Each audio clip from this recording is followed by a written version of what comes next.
Chapter 371. The reason Li Ru was so scared was naturally because of the account book Li Wanyu read out. Many of the officials also noticed the problem. Li Wanyu had chosen to read out the contents of the account book, which were all about the expenses of the cooked horses. Could there be a problem with this? Li Ru's face was pale, but he still comforted himself in his heart. Impossible. This is impossible. How did that young man know the trick? Coincidence. This must be a coincidence. As a director of the Ministry of Civil Affairs, he naturally embezzled a lot of money. Otherwise, how could he have the money to buy a house in Chang? And he thought that no one would be able to find the key. The account book was also clean. Even if the Ministry of Comparison checked it several times, there was no problem. However, the numbers that Li Wanyu kept reading out caused Li Ru to tremble in fear. Every time Li Wanyu read out a set of numbers, his heart would beat wildly. It didn't take Li Wanyu long to finish reading one account book. He picked up another one and flipped through a few pages. When he found the content he needed, he continued to read quickly. She cooked food, horse feed. When he was reading out the account book, his eyes inadvertently saw Li Ru's face. Li Ru's panicked expression made Li Wanyu's lips curl up unconsciously. Caught you. Sure enough, it was exactly the same as what he and his beautiful boss had analyzed. This Li Ru really did something here. Li Wanyu previously couldn't understand how Li Ru could do something in the account book to be able to avoid the scrutiny of the Ministry of Civil Affairs and the Ministry of Comparison. It wasn't until his beautiful boss accidentally mentioned the changes in the financial system of Huaxia that he suddenly realized the key. Since ancient times, Huaxia had used the single-entry bookkeeping method. It wasn't until the 20th century that the double-entry bookkeeping method was introduced from the West. The single-entry bookkeeping method referred to the fact that every economic transaction that occurred was recorded in a single account. The single-entry bookkeeping method was simple and convenient, but the accounts were not directly linked. Take the account book of the Ministry of Civil Affairs of the Tang Dynasty as an example. The account that recorded the income and expenditure of copper was separate from the account that recorded corn and silk. The changes in the movement of funds were not linked. But in the double-entry bookkeeping method of later generations, every economic transaction had to be recorded in two or more connected accounts. His beautiful boss reckoned that Li Ru must have done something. To put it simply, a certain expenditure was recorded in the copper coin's income and expenditure account, and the income and expenditure were balanced on the copper coin's account. No matter how the account was checked, there was no problem. But with this expenditure, there should be an increase in other assets. However, the two accounts books were not related, which gave him the opportunity to tamper with them. The Ministry of Civil Affairs expenditure of copper coins was mainly the materials for the various Dao prefectures, the rations for the various military prefectures, the purchase of post horses, and the fodder for the post horses. The lesson materials were the salary of the officials. Among these expenses, Li Wanyu and his beautiful boss both felt that if Li Ru had embezzled important expenses, he would have been discovered long ago. Therefore, the place where he most likely tampered with was the expenditure of fodder for the post horses. It was precisely because of this judgment that Li Wanyu purposely used the Ministry of Civil Affairs calculation method to provoke Daizhou, making him send over the money and grain account book as the content of the competition. From the account book, Li Wanyu only selected the records of the Ministry of Civil Affairs expenditure of copper coins and the purchase of cooked food and horse fodder. Therefore, it didn't take long for him to finish reading the seemingly thick account books. In the second year of Jingguan, from January to April, the Ministry of Civil Affairs purchased a total of 32 cooked food and horse fodder. As soon as he finished reading, the 10 officials of the Ministry of Civil Affairs were still sweating profusely as they calculated the numbers. Li Chengqian and Li Tai respectively spoke. Commander, the total expenditure is 370,000 strings of copper coins and 765 coins. Commander, the total amount of cooked food and horse fodder purchased is 17,619 coins. Once Li Chengqian and Li Tai's words left their mouths, the officials were all stunned. Even Pai Lupi and Empress Zhongsun were stunned. These two little fellows really calculated it. So fast. Were they talking nonsense? In the hall, everyone was silent, not knowing what to say. They could only cast their gazes at the officials of the Ministry of Civil Affairs who were still desperately fiddling with the calculation chips and calculating the results. The two little fellows saw that they had calculated the results, but no one praised them. Even their father and mother didn't say anything. They couldn't help but feel anxious. Li Chengqian pulled on Li Wangyou's sleeve. Commander, what do they mean? Did we calculate incorrectly? Li Wangyou chuckled and reached out to pat Li Chengqian's head to comfort him. Chengqian, they didn't expect you and Qing Ke to be so powerful. They were scared. Little fatty Li Tai raised his chin and proudly replied, Humph, who told them to look down on me and my brother. Now, they know how powerful we are. Previously, Li Ru, Zhang Liang, Wang Runyu, and the others had used the two of them as a bet, making it clear that they didn't believe them. This had already made Li Chengqian and Li Tai very angry. If it weren't for the presence of Pai Lupi and Empress Zhongsun, the two little fellows probably would have made a scene on the spot. Now that they had easily beaten the officials of the Ministry of Civil Affairs, the two little fellows were very proud. Under the gazes of the officials in the hall, Pai Lupi and Empress Zhongsun, the 10 most skilled officials of the Ministry of Civil Affairs, finally calculated the results. Your Majesty, Hu Xianzi spent a total of 370,000 strings of copper and 765 silver coins to buy 17,619 dan of cooked horse feed. Li Wangyou lightly clapped his hands a few times. Not bad. Everyone, His Highness the Crown Prince and His Highness the King of Yu, have calculated correctly. It is exactly the same as what was recorded in the Ministry of Civil Affairs. As soon as he finished speaking, the hall immediately exploded. The officials didn't care about etiquette in front of the hall and raised their voices. They were all whispering to each other. Prime Minister Fang, His Highness the Crown Prince, and His Highness the King of Yu aren't talking nonsense. They are only 8 or 9 years old. How can they be so powerful? Duke Wei, this old man also doesn't understand. Is His Highness the Crown Prince really so smart? Fang Xianling shook his head. He felt that today's events were too unbelievable. I think Hu Xinzi taught him well. His Highness the Crown Prince is also studying at the Hongwen School. He doesn't seem to be very smart, just average. Tisk, is Hu Xinzi really so amazing? Not only is he an unparalleled talent, but he also knows how to teach his disciples. This is really amazing. At this time, Zhang Liang was disgusted as if he had eaten a fly. He couldn't help but angrily glare at his brother-in-law. It was all because of this bastard. Not only did he not win back Xiao Yabai, but now it seemed that he also had to lose the Jade Flower horse. Wang Renyu, Zhang Yuanshou, and the other big shots were also depressed.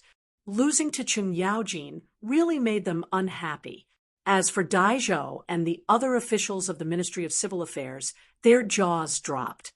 These 10 officials were already the best at mathematics in the Ministry of Civil Affairs, but they were actually beaten by 2 young children. It was really unbelievable. Pai Lupi and Empress Zhongsun were naturally pleasantly surprised.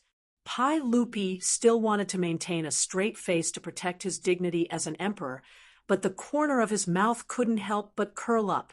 As for Empress Zhongsun, if it weren't for the attention of the officials in the hall, she probably would have rushed down the stairs and hugged her 2 precious sons. After the surprise of Pai Lupi, he looked at the abacus in front of his son and waved to Li Chengqian, indicating that he should bring the abacus over. Chapter 372. When Li Chengqian heard his father's summons, he immediately ran to his father with the abacus and presented it with both hands, as if presenting a treasure. "Chengqian, how do you use this abacus?" Pai Lupi asked with a smile. "Father, it's very simple. Look at this abacus. The beads on the top represent 5, and the one at the bottom represents 1. Our teacher taught us the formula. 1 up, 1 down, 5 down, 4 down, 1 down, 9 down, 1 down." Li Chengqian immediately demonstrated to Pai Lupi while loudly reciting the formula for the abacus that Li Wanyu had taught them. Pai Lupi quickly figured out the advantages of the abacus. It was indeed much faster than a counting chip, but the calculation speed of the two could not be compared. Dai Zhou and the other officials of the Ministry of Civil Affairs naturally heard the conversation between the two. They were even more clear on the advantages of abacus over counting chips. The officials from the Ministry of Civil Affairs looked at each other. They had actually lost to 2 children because of this abacus. It really made people unwilling, but there was nothing they could do. As for Dai Zhou, not only was he not annoyed, he even revealed a joyful expression. "Your Majesty, we have lost. Huxianzi was right. The Ministry of Civil Affairs calculation method was truly too inefficient. The abacus that Huxianzi made was truly a work of art that excelled the heavens, and its design was ingenious. This subject requests Your Majesty's permission to allow Huxianzi to teach the people how to make and use the abacus and also to spread the abacus throughout the Tang dynasty." Dai Zhou, on the other hand, was quite open and candid. He directly admitted defeat and praised Li Wanyu. The officials in the hall were also very interested in this abacus. Although arithmetic was a minor art, most of the officials of the Tang dynasty were proficient in it. Everyone knew how to use the counting tokens, and they needed to carry them with them. The officials of the Tang dynasty all wore a sword around their waists. The so-called is a multifunctional storage belt, known as the Xian belt. It is made of leather or metal and has a strong storage function. It is worn on the outside of the belt. Among the hundreds of officials, there were 7 items, namely a bag, a knife, a sharpening stone, a kigazan, a kigyuju, a syringe, and a flint. These were the 7 items of the kigazan, and were also the standard equipment of the civil and military officials of the Tang dynasty. And the calculation pouch was the pocket that held the calculation tokens. Now that Huxianzi had made this abacus, it was even more convenient to calculate. Even the crown prince and the king of Yu, 2 young children, could rely on this item to win against the Ministry of Civil Affairs. It could be seen how extraordinary it was. That's a good plan. Pai Lupi praised. "All right, let's end today's matter here.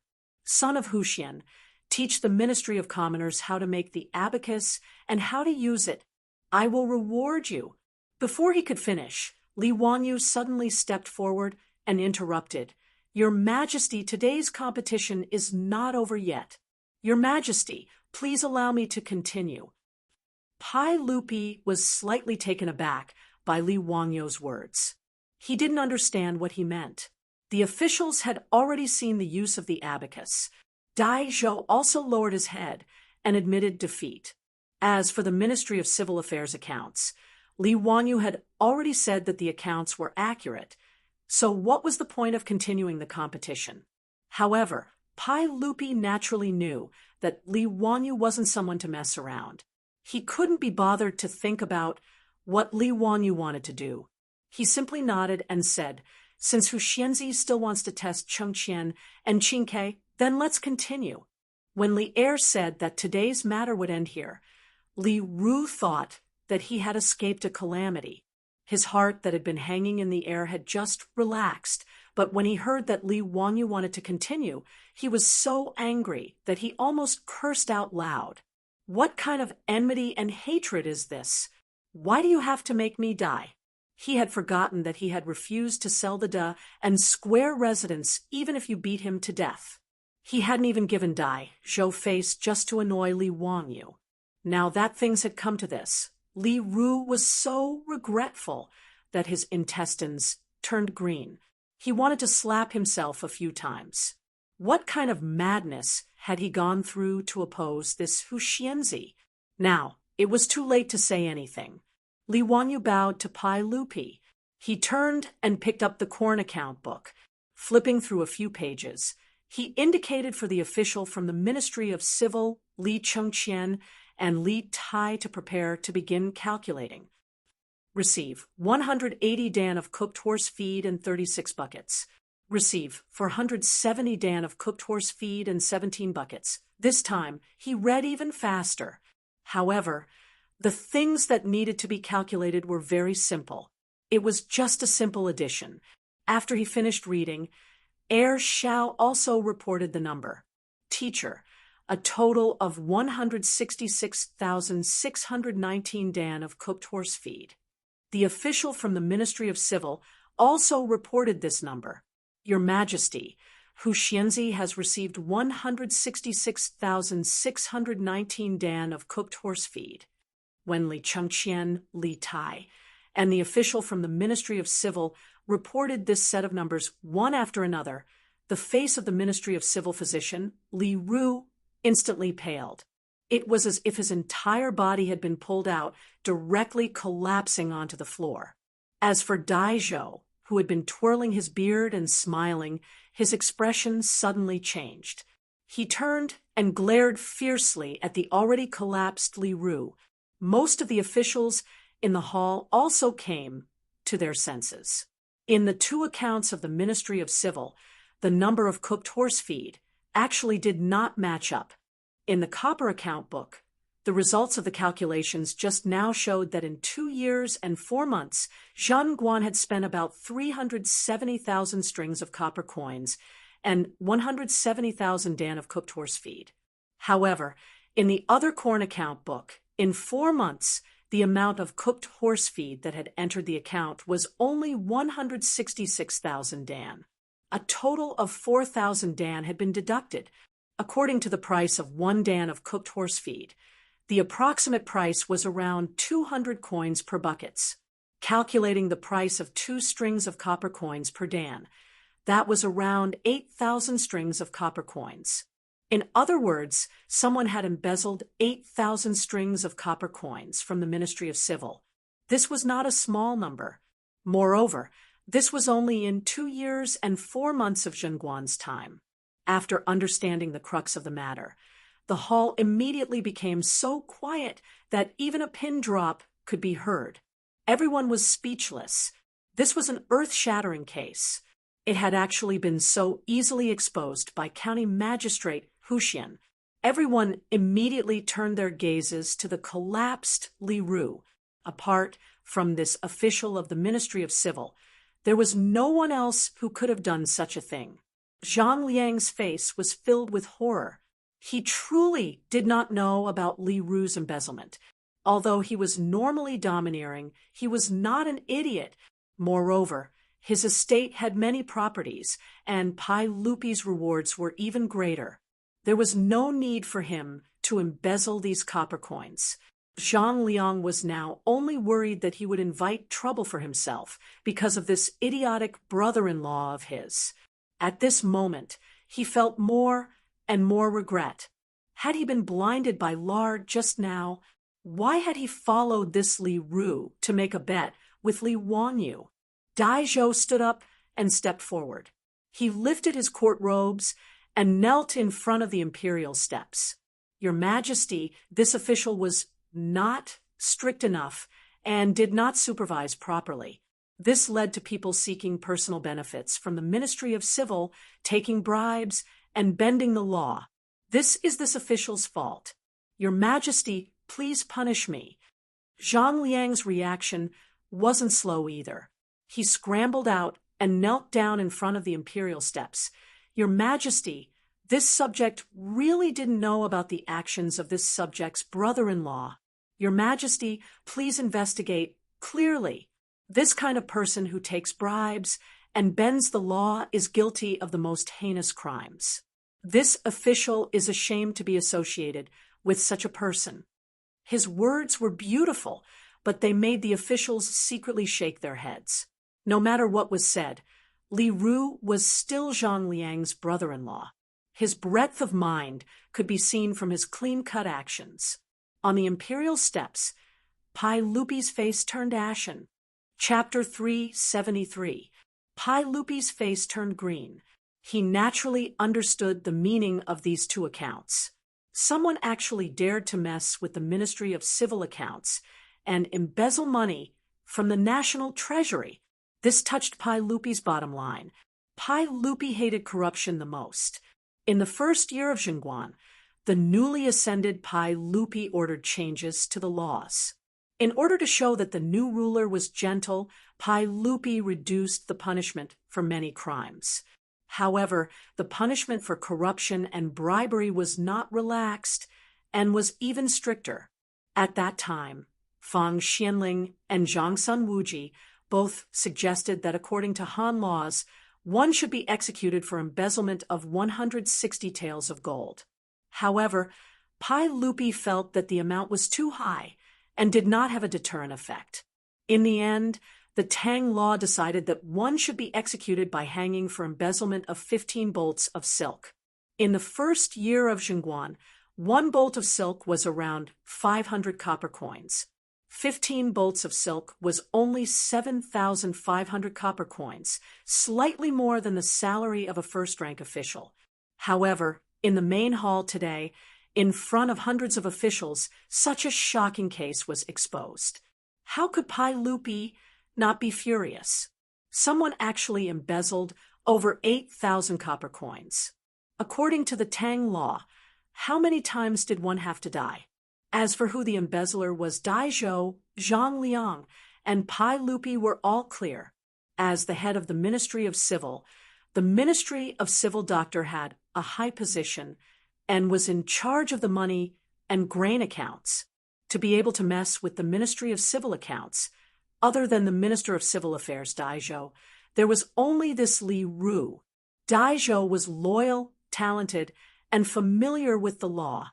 He was originally an official of the Sui dynasty and later became an official of the Tang dynasty.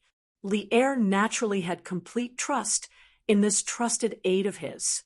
He also firmly believed that with Dai Zhou's character, it was impossible for him to be corrupt.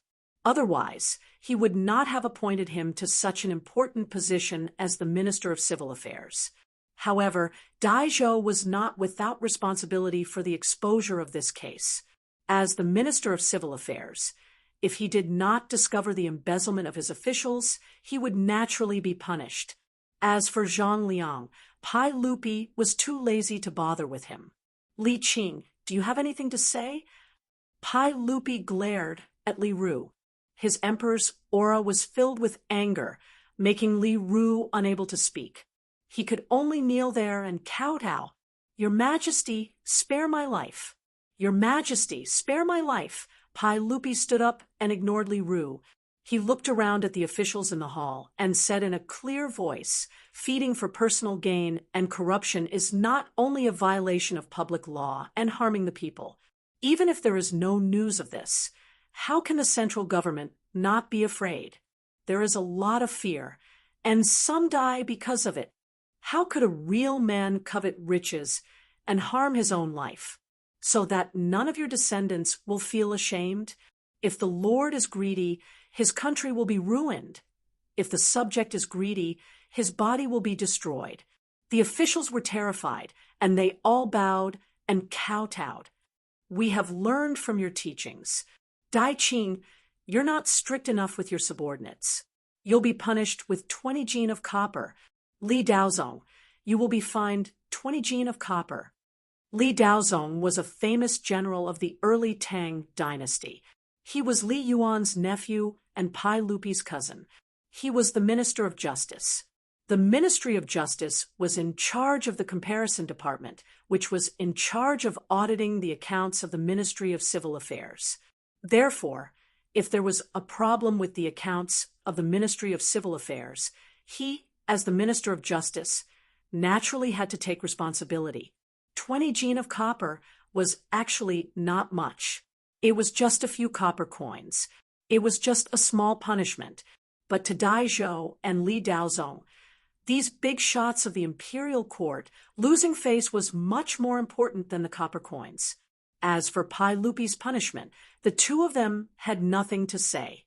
They lowered their heads and accepted their punishment. Where is Minister Wei? Here.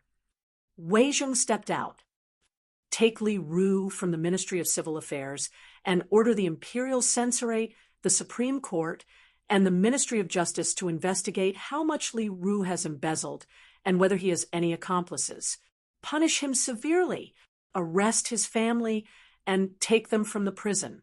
Confiscate their family's records and return them to the National Treasury. Li Ru had taken the position of the Ministry of Civil Affairs in the 9th year of Wu De. It had been 3 years since then. In just 4 months, he had embezzled more than 8,000 copper coins. It was unknown how much Li Ru had embezzled before. After Pai Lupi angrily gave out the verbal order, the palace guards came forward and dragged Li Ru, who was already limp like a dead dog, out of the palace. His ending was self-evident. After being found guilty of embezzlement, other than being hanged, there was no other possibility. As for his family, they didn't end up any better. The women were thrown into the Yetting Palace to work, and the men were enslaved. Their descendants could never become officials. Although Li Ru and his family's ending was tragic, Li Wanyu did not sympathize with them. In the future, he was a loser. What he hated the most were corrupt officials. In his eyes, these people deserved to die. However, just as Pai Lupi finished giving out the verbal order, Li Wanyu ignored Pai Lupi's extremely ugly expression and said, "Your Majesty, Li Ru's residence in Da and square has already been lost to me. When the Ministry of Civil Affairs punished him with confiscation of his family's property, it cannot be counted. That is already my property." His words made Pai Lupi so angry that he almost kicked him. "You're still thinking about that residence at this time?" How could Pai Lupi know that Li Wanyu had caused so much trouble today and even helped him get rid of a big tiger? It was all for that residence in Da and Square. If Li Ru knew that he had lost his life because of a residence, would he sully himself to death before he could be hanged? Pai Lupi took a deep breath and suppressed the anger in his heart before saying, "Yes, I permit it. Court is dismissed." After saying this, Pai Lupi turned and left. Empress Zhang Sun helplessly shook her head and chased after her husband. After Li Er left, the almost stagnant air in the main hall suddenly relaxed. The officials all let out a long breath, but there was an indescribable feeling in their eyes when they looked at Li Wanyu. This county magistrate was truly exceptional. He had caused such a ruckus in order to expose the corruption of the Ministry of Civil Affairs. However, how did he know that the Ministry of Civil Affairs had falsified the accounts and embezzled the copper coins? Quite a few officials had a higher opinion of Li Wanyu in their hearts. They felt that this county magistrate could not be easily offended. At this time, Zhang Liang no longer had his previous arrogance. Although Pai Lupi did not punish him, he was still quite frightened. He walked in front of Li Wanyu and squeezed out a smile. "County magistrate, in a moment I will have someone send the jade flower horse to your residence. I hope that county magistrate will kindly accept it." Li Wanyu naturally would not be polite. "Ha! Then many thanks to the prefectural duke." After Zhang Liang left, the old hooligan Cheng Yaojin also walked over. A large palm landed heavily on Li Wanyu's shoulder. It hurt so much that Li Wanyu grimaced, but he still had to squeeze out a smile at the old hooligan. Wahahaha, delightful, delightful. I won another 10,000 taels of gold today. Kid, you really are my lucky star. Uncle Chung, hee hee, you can't eat it all by yourself. Old rules, when we meet, you get half. Get lost. Do you believe that I won't beat you to death? At most, I'll give you 30%. It's a deal. 30% was 30%. Li Wanyu did not mind that the money was too little. Today, he had obtained 3,000 taels of gold, a jade flower horse, and a residence in and square. It was enough. He was not greedy. Now that there were no more obstacles, he could finally begin construction on his polo field. Chapter 374. In recent days, the people living in the south of Guacheng outside of Chang and like to go to Da and Square and Zhaoxing Square to watch the fun. Da and Square and Zhaoxing Square had been flattened by the Ministry of Works. Even the walls of the square had been removed. The two squares had been renamed on the map of Chang and Wanyan counties. Da and Zhaoxing squares were combined into one and called Da and Square. The polo field that Li Wanyu was building was also called Da Zhao Baseball Field. The baseball field was not difficult to build, but it was a huge project. To build the stands with yellow soil, other than the workers using stone rollers to tamp down the soil, the biggest project was transporting the yellow soil. Li Wanyu had once thought of using bricks to build the spectator stands. However, after a simple estimate of the construction cost, he immediately abandoned this idea. In this era, even the towering city walls of Chang were made of yellow soil on the inside. They were only protected by thick bricks on the outside. Therefore, after confirming with the officials of the Ministry of Works, Li Wanyu decided to use yellow soil to build the stands and add a layer of black bricks for protection. The stands were shaped like a triangular prism, 10 meters tall and around 4,000 meters in circumference. Using the volume formula of the triangular prism, the construction of the polo field required about 130,000 cubic meters of earth. This project was huge in the Tang dynasty. Fortunately, Li Wanyu had the four-wheeled carriage, so the work that used to be the most labor-intensive had become much simpler. If they didn't have four-wheeled carriages and relied on ox carts to transport the earth, even Li Air wouldn't be able to afford the cost. The weight of 1 cubic meter of earth was about 2 tons. For long-distance transportation, the carriage could carry at most 400 kilograms. 1 cubic meter of earth required 3 carriages. The four-wheeled carriage could move 1 cubic meter of earth at a time, and it was even faster. All of the earth was taken from the foot of Qinling Mountain in Hu County. The four-wheeled carriage could make 2 trips a day. With Li Wanyu's 10,000 taels of gold as construction costs, the Ministry of Works was prepared to invest in over 200 four-wheeled carriages to transport the earth. About 400 cubic meters of earth could be transported in a day, and the construction of the polo field would be completed in about a year. Li Wanyu racked his brains and even helped Pai Lupi fight against the corrupt officials in the court. Finally, the construction of the polo field could begin. After flattening the original Da and Zhaoxing workshops, the polo field officially began construction. The originally quiet south of the city became abnormally lively. Every day, there was an endless stream of carriages transporting earth from Anhuimen to the construction site of Dazhao Square. As the terracotta stands continued to rise, more and more people came to watch. Everyone was curious about what the Dazhao Baseball Stadium would look like after it was completed. Li Wanyu was not willing to let go of this opportunity for publicity. He actually had people draw a huge rendering of the completed polo field outside the construction site of Dazafang. It attracted the people who saw this picture, and they were all amazed. However, there was still a year before the completion of the polo field. In fact, this was quite fast for the Tang dynasty. After Li Wanyu started work again, he ran to the construction site a few times and no longer had any interest in being a supervisor. He threw all the work to the officials of the Ministry of Works and ran back to Dingzhou village to be a carefree, hands-off shopkeeper. In a flash, it was June, but the weather was getting hotter. Fortunately, with the saltpeter ice method, there was no shortage of ice in Li Wanyu's mansion.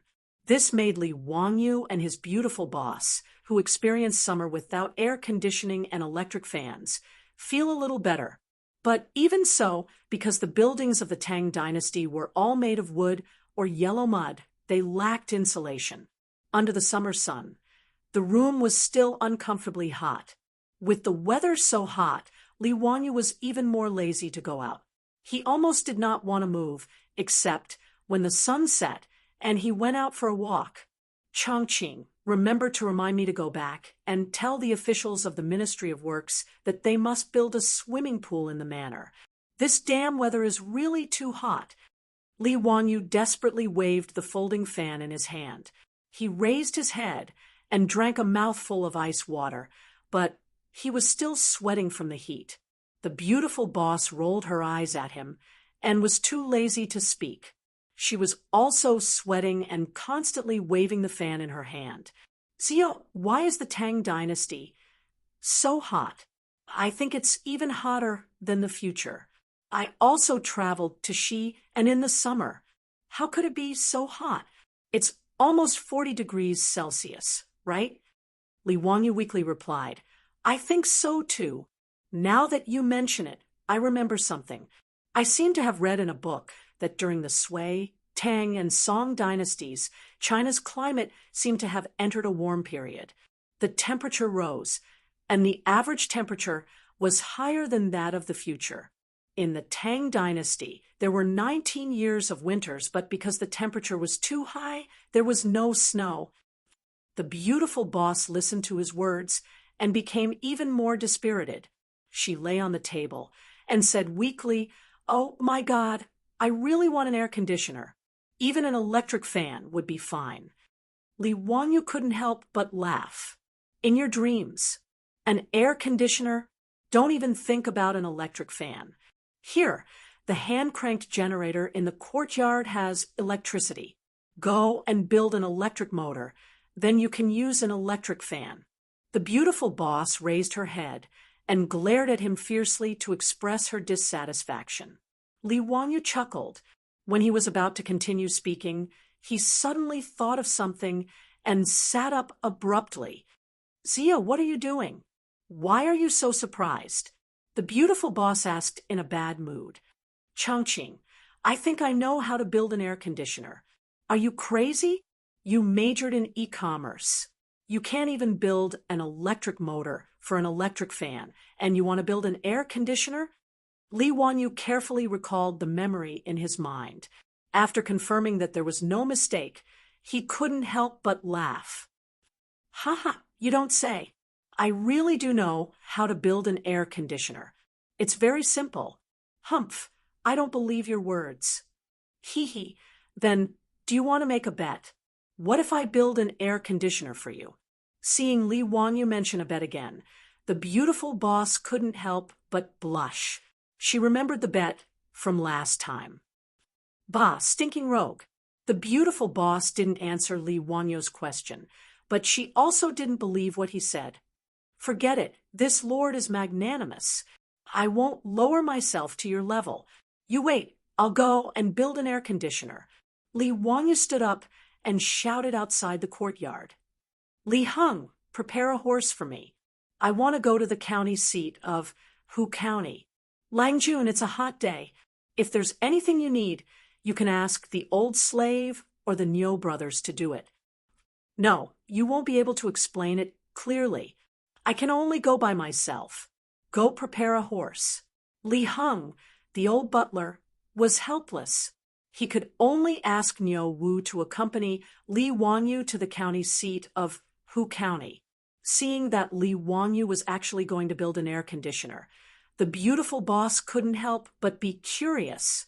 Could it be that in the Tang dynasty there was no electricity no mechanical industry, no freon.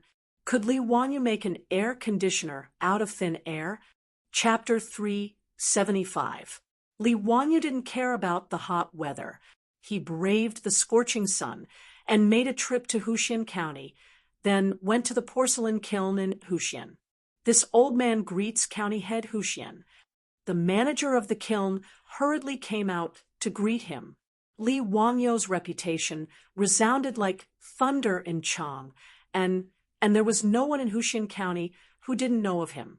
Even if they didn't recognize Li Wanyu just by looking at his precious horse and the blind Niu Wu behind him, they knew that this young man was the famous founder of Huxian County, Li Wanyu of Dingzhou Village. Thank you, manager. I want to make a batch of porcelain. This is the pattern. Li Wanyu was too lazy to be polite. He was already sweating from running all the way here. He fanned himself with all his might and handed the pattern to the manager. The manager hurriedly took it with both hands. When he opened it, he couldn't help but be stunned. County Head Huxian, you really want to burn this? How do you use it? Haha, I only have a use for it. Help me make it as soon as possible. You won't be short of money. His request was always so strange in the eyes of the Tang people. The manager of the kiln confirmed with him again and again, and after receiving a large deposit, he braced himself and agreed to deliver the finished goods to Dingzhou Village in a few days. After customizing a batch of goods from the kiln, he returned to the village to find Carpenter Lu and have him make a few items for him. His beautiful superior was even more curious as she watched him busying himself. But no matter how much she asked, Li Wanyu didn't answer. He only gave her a mysterious smile and told her to wait for a good show. Several days later, the manager of the kiln led several carriages to deliver Li Wanyu's custom-made porcelain to Dingzhou Village. Ever since those beggars from Chang and had come to Dingzhou Village to cause trouble, there were young men patrolling the village's entrance day and night. Seeing a carriage arrive, someone naturally went up to ask for its purpose and led it to the entrance of the Li family's old residence. Li Heng opened the door and asked the manager why he had come. Thank you, sir. I'm here to deliver porcelain to Huxianzi. These carriages of porcelain were all custom-made by Huxianzi. Li Heng recalled that a few days ago, his Langjun had gone to the county seat of Huxian County. From that, he understood what was going on with these delivery carriages. He asked the shopkeeper to wait for a moment and asked Perrin to go to the backyard to invite Li Wanyu. Then he chuckled and picked up a piece of porcelain from the carriage to examine it. With one look, Li Heng couldn't help but be stunned.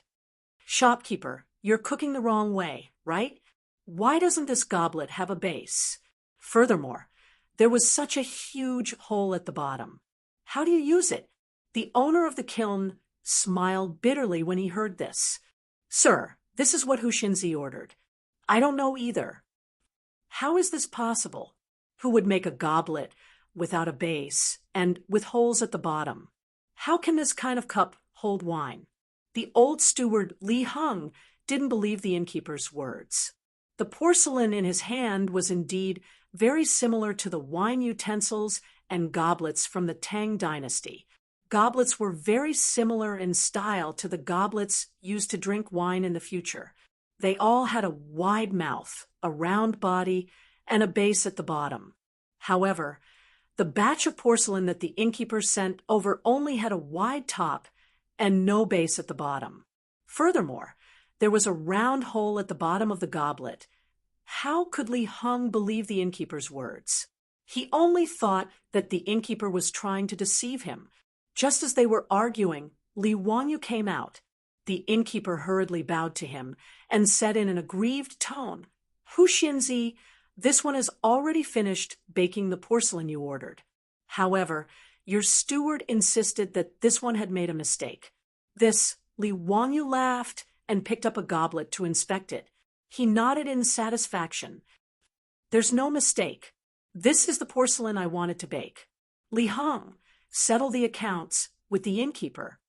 When Li Heng heard his Lang Jun say this, he couldn't help but be dumbfounded. Lang Jun, this is the utensils you're going to bake? What's the use of these utensils? How do you use them to serve wine? He still thought that these porcelain utensils were wine utensils, so he was completely confused by Li Wanyo's words. At this moment, his beautiful superior also came out with Aphrodite. When she saw the porcelain in the carriage, she was also puzzled. "Zia, what are you making?" She had never seen such porcelain in the future, so she couldn't figure out what Li Wanyu was trying to do. Li Wanyu laughed. "It's an air conditioner. Have you forgotten about it?" The beautiful superior was speechless. A black crow flew over her head. "This is an air conditioner? Are you kidding me?" Aphrodite looked puzzled. "Lang Jun, what's an air conditioner?" Li Wanyu winked at the teenage version of Angelina Jolie. "It's something that can cool down indoors." "Lang Jun, you're not lying to me? These things can really cool down indoors." Aphrodite didn't believe it either. Li Wanyu didn't explain. He just asked Li Heng to collect the goods and ordered someone to inform Carpenter Lu that he could bring the goods over. Not long after, Carpenter Lu brought his 3 sons to the Li family's old mansion with a cart full of goods. The beautiful superior and the old butler Li Heng couldn't understand what they brought. The thin wooden planks that looked like windows and doors were full of holes. The beautiful superior couldn't be bothered to ask further.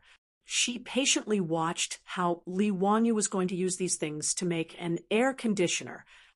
Li Wanyu instructed Carpenter Lu's family to carefully install the exposed goblets on the wooden planks one by one. The holes on the wooden planks that Carpenter Lu brought were the same size as the holes on the bottom of the goblets. After inserting the goblets on the wooden planks, they covered the joints with cement and glued the two together tightly. Soon, the wooden planks filled with rows of goblets were completed. It was a very simple process. Li Wanyu smiled and asked Carpenter Lu to remove the windows in the central room in the front yard and install the wooden planks. He then covered the central room that didn't have a door with the wooden planks. "Okay, it's done." "Zio, that's it." And then the beautiful superior was speechless. What kind of air conditioner was this? "And then we just have to wait for the room to cool down," Li Wanyu said matter-of-factly. The beautiful superior was completely confused. "That's it. Changing the doors and windows with these strange things could cool down the room?" Li Wanyu smirked. "It's scary how uncultured you are. This is an ecological air conditioner. It can lower the room's temperature by several degrees." The beautiful superior didn't even bother to roll her eyes. She wouldn't believe Li Wanyu even if she was beaten to death. He was purely fooling a fool. But something surprising happened. When the beautiful superior entered the central room again, she was shocked to find that the central room, which was originally as hot as a steamer, was now slightly cooler. The temperature inside and outside the room was just as Li Wanyu said. There was an obvious difference, at least a few degrees. The beautiful superior couldn't help but be curious. Just as she was about to ask Li Wanyu for an explanation, she saw him instructing Carpenter Lu's family to start working in the courtyard again. Chapter 376. What Li Wanyu came up with really gave his beautiful superior a pleasant surprise. Although she didn't understand why, she could clearly sense that the temperature in the room had dropped. Meanwhile, Li Wanyu got busy again as he instructed Carpenter Lu's family to use bamboo tubes to draw water from the backyard. Ever since Carpenter Lu had helped him renovate his house, the Li family's old house had always had clear spring water flowing into it through bamboo tubes all year round. Originally, the spring water was just connected to the water storage jar in the backyard to serve as tap water. At this time, Li Wanyu asked them to continue grafting the bamboo pipes, guiding the cool mountain spring water through the bamboo pipes to the roofs of every house in the old mansion. When Li Zhou was still alive, he had renovated the old house and replaced all the roofs with tiles. The spring water that was drawn to the roofs of every house by the bamboo tubes flowed down from the roofs, and Li Wanyu had already asked Carpenter Lu to renovate the eaves of every house in the old house. He still used bamboo to split it into two to form two semicircular water troughs, and drilled many small holes under the bamboo for the water to leak. In this way, the spring water flowed out of the bamboo tubes on the roofs and flowed down the tiles to the bamboo troughs under the eaves before dripping down through the small holes. For a moment, it was as if a water curtain had been hung in front of every house in the Li family's old house. His beautiful superior's eyes lit up when she saw this. Naturally, she understood the simple physics of using the principle of evaporation to lower the temperature. The actual effect was the same. The Li family's old house that Li Wanyu had turned into a water curtain cave instantly became abnormally cool and refreshing. His beautiful superior even added an extra layer of clothing for herself after staying in the house with Avro for too long. This made Li Wanyu a little depressed. Did he go overboard? The hot weather of the Tang dynasty was famous in history books. Li Bai once described the summer of the Tang dynasty in a poem. When the Wu buffaloes are panting for the moon, why bother towing boats? It meant that the water buffaloes of Wu were so unbearably hot that they regarded the moon as the sun at night. Even the water buffaloes were so hot, not to mention the boat trackers. Du Fu also complained about the hot weather in his poem. The 6th day of the 7th month is so hot that it can't be eaten temporarily. It was so hot that they couldn't even eat rice. One could imagine how high the temperature was. And the hot weather of the Tang dynasty also made the clothes of the Tang dynasty's women even lighter, thinner, and translucent. Due to the hot weather these days, be it his beautiful superior, Aphrodite, Paelon, or even the 4 maidservants in the residence, they were all dressed so skimpily that Li Wanyu couldn't help but stare at them. This was especially true for Avro, whose sexy figure and thin clothes made Li Wanyu feel a kind of torment and torture, but he couldn't bear to look away. Because of this, his beautiful superior got jealous several times and pinched Li Wanyu's waist more and more skillfully. After Li Wanyu's renovation, the Li family's old house was indeed cooler, but the scenery of the mountains was much less beautiful, which made him feel very regretful. Staying in the cool room, his beautiful superior regained her composure and was in the mood to boil water in the red peat stove and brew a cup of fragrant tea to taste. While brewing the tea, she asked Li Wanyu curiously, "Wanyu, how did you manage to cool down the temperature with those weird ceramics you made? It's really amazing." "Haha, it's your fault for not reading the news online," Li Wanyu said proudly. "I saw it in the news that because the weather in Bangladesh was hot, the locals couldn't afford to buy air conditioners. So someone invented this kind of ecological air conditioner. Now that you mention it, I seem to have some impression of it. They made it out of beverage bottles, right?" "That's right. It was cut out of beverage bottles and inserted into thick cardboard. But the Tang dynasty didn't have plastic bottles for me to use, so I went to the kiln to custom-make these ceramics." Li Wanyu's explanation made the beautiful boss suddenly come to a realization. She had also seen such news in the future, but she just looked at it as an interesting anecdote and didn't pay much attention to it. So when Li Wanyu came up with this thing, she didn't think of it. Li Wanyu's so-called air conditioner was indeed made by a company in Bangladesh in the future. After using this kind of ecological air conditioner, the temperature in the room could quickly drop by about 5 degrees. The principle was also quite simple, which was that pressure would cool the air. When one opened their mouth, the air they exhaled would be hot, but when one pouted, the air they exhaled would be cold. This was the principle. When the hot air entered through the wide bottle and was blown out through the narrow mouth of the bottle, the temperature of the air would drop due to the pressure. It was a very simple physical principle, but it was quite effective in an era without electricity and air conditioning. The ecological air conditioner and the continuous water curtain from the roof made the summer in the Lee family's old house extremely refreshing. Lee Wanyu didn't only care about himself. He custom-made a lot of porcelain bottles with 2 transparent ends at the kiln. After confirming that the ecological air conditioner was really effective, he asked Carpenter Lou to replace all the houses in the village with this kind of thing. This kind of ecological air conditioner that used physical principles to lower the temperature was terrifyingly cheap. Even if those porcelain bottles were specially made by Lee Wanyu at the kiln, it only cost 100 copper coins to make the ecological air conditioner needed by a family. This small amount of money was not even a drop in the ocean for Lee Wanyu, so he naturally wouldn't be stingy. However, although he didn't spend a lot of money, the effect was unusually significant. The old houses in Dingzhou village were mostly made of yellow mud and had thatched roofs. This kind of house didn't have any insulation, and it was as hot as a sauna in the summer.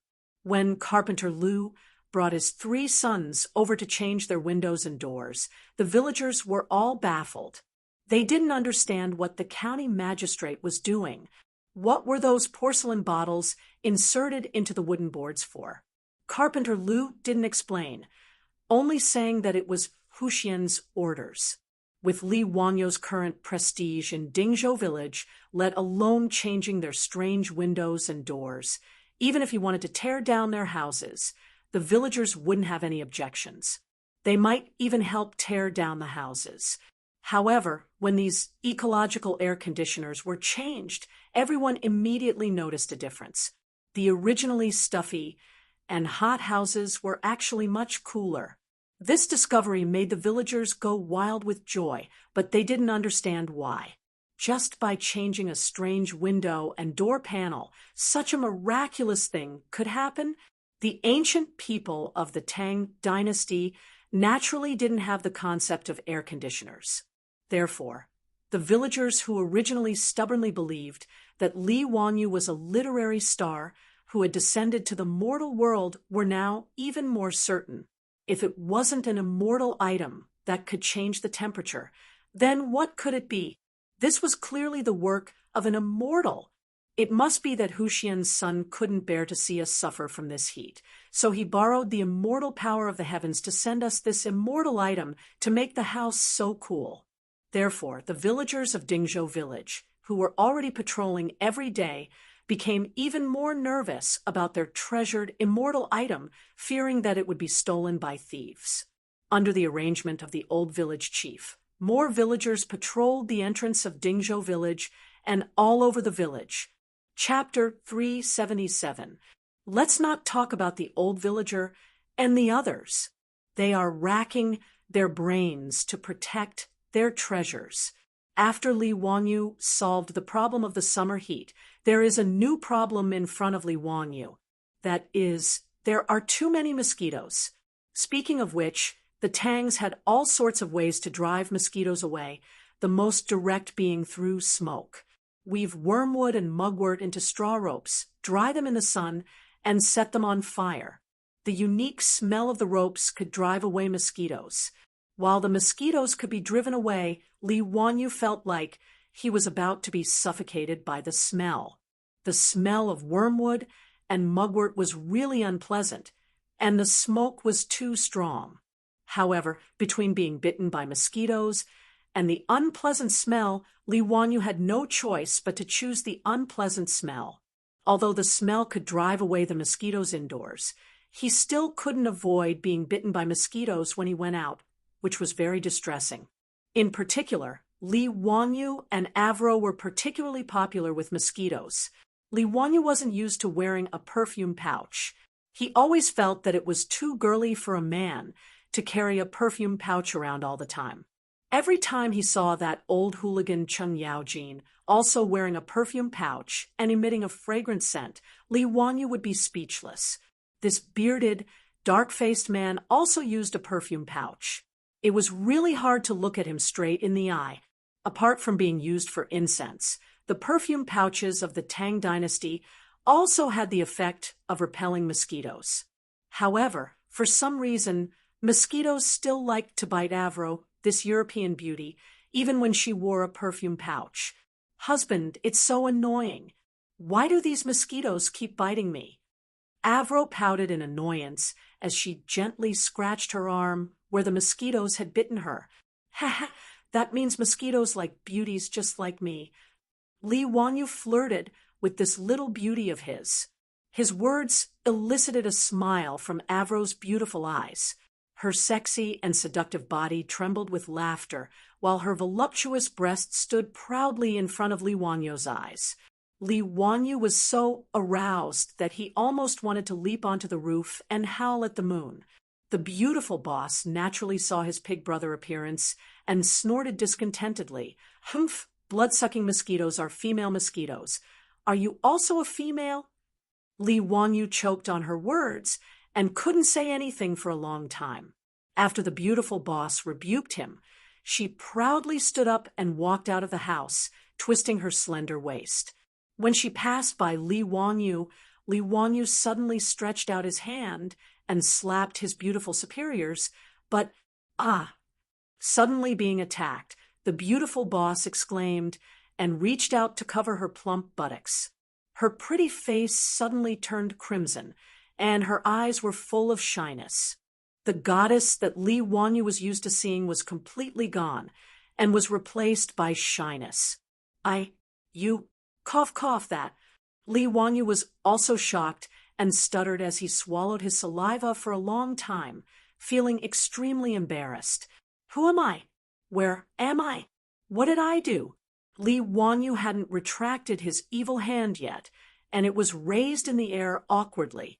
He didn't know why he was so bold just now, to actually have the guts to slap his beautiful superiors, but would he be directly KO'd by his furious, beautiful superior? "Damn it, what should I do now? I'm very anxious, waiting online for an answer." The beautiful boss didn't expect Li Wanyu to be so bold, and her face turned red, but she didn't say anything for a long time. The two of them stared at each other for a long time, before the beautiful boss let out a soft moan and turned to run out of the door. Avro, on the other hand, covered her sexy red lips and snickered. It was rare to see Sister Chongqing like this. As for her Lang Jun, she didn't expect him to be so bold either.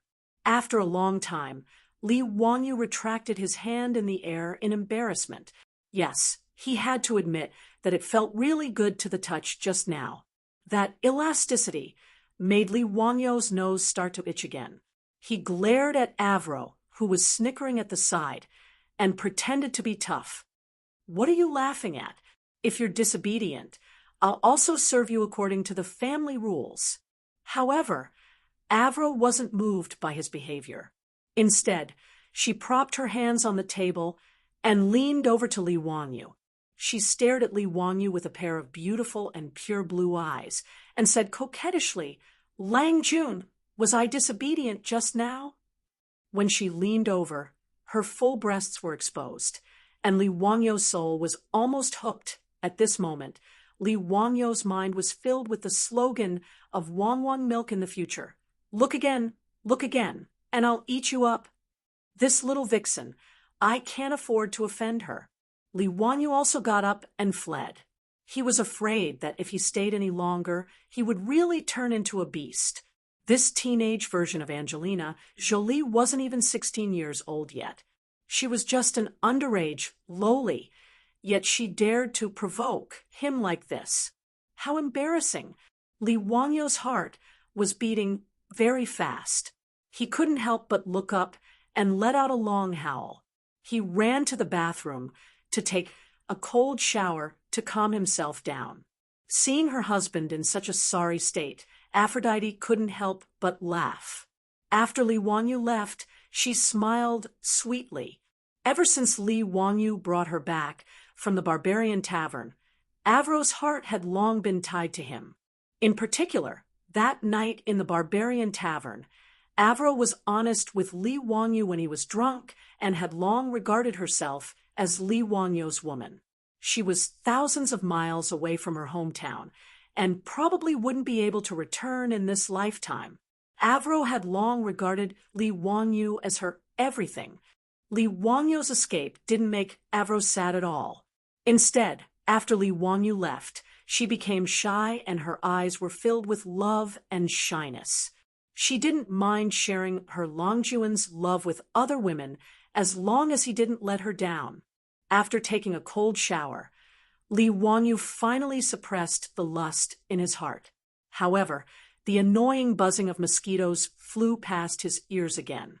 "Damn mosquitoes!" Li Wangyu muttered and reached out to chase away the mosquitoes a few times. However, he suddenly slapped his thigh. How could he have forgotten about something as good as toilet water? Now that he had brewed a high degree of white wine, he could extract alcohol from it by adding quicklime and distilling it. Alcohol was a good thing and had many uses.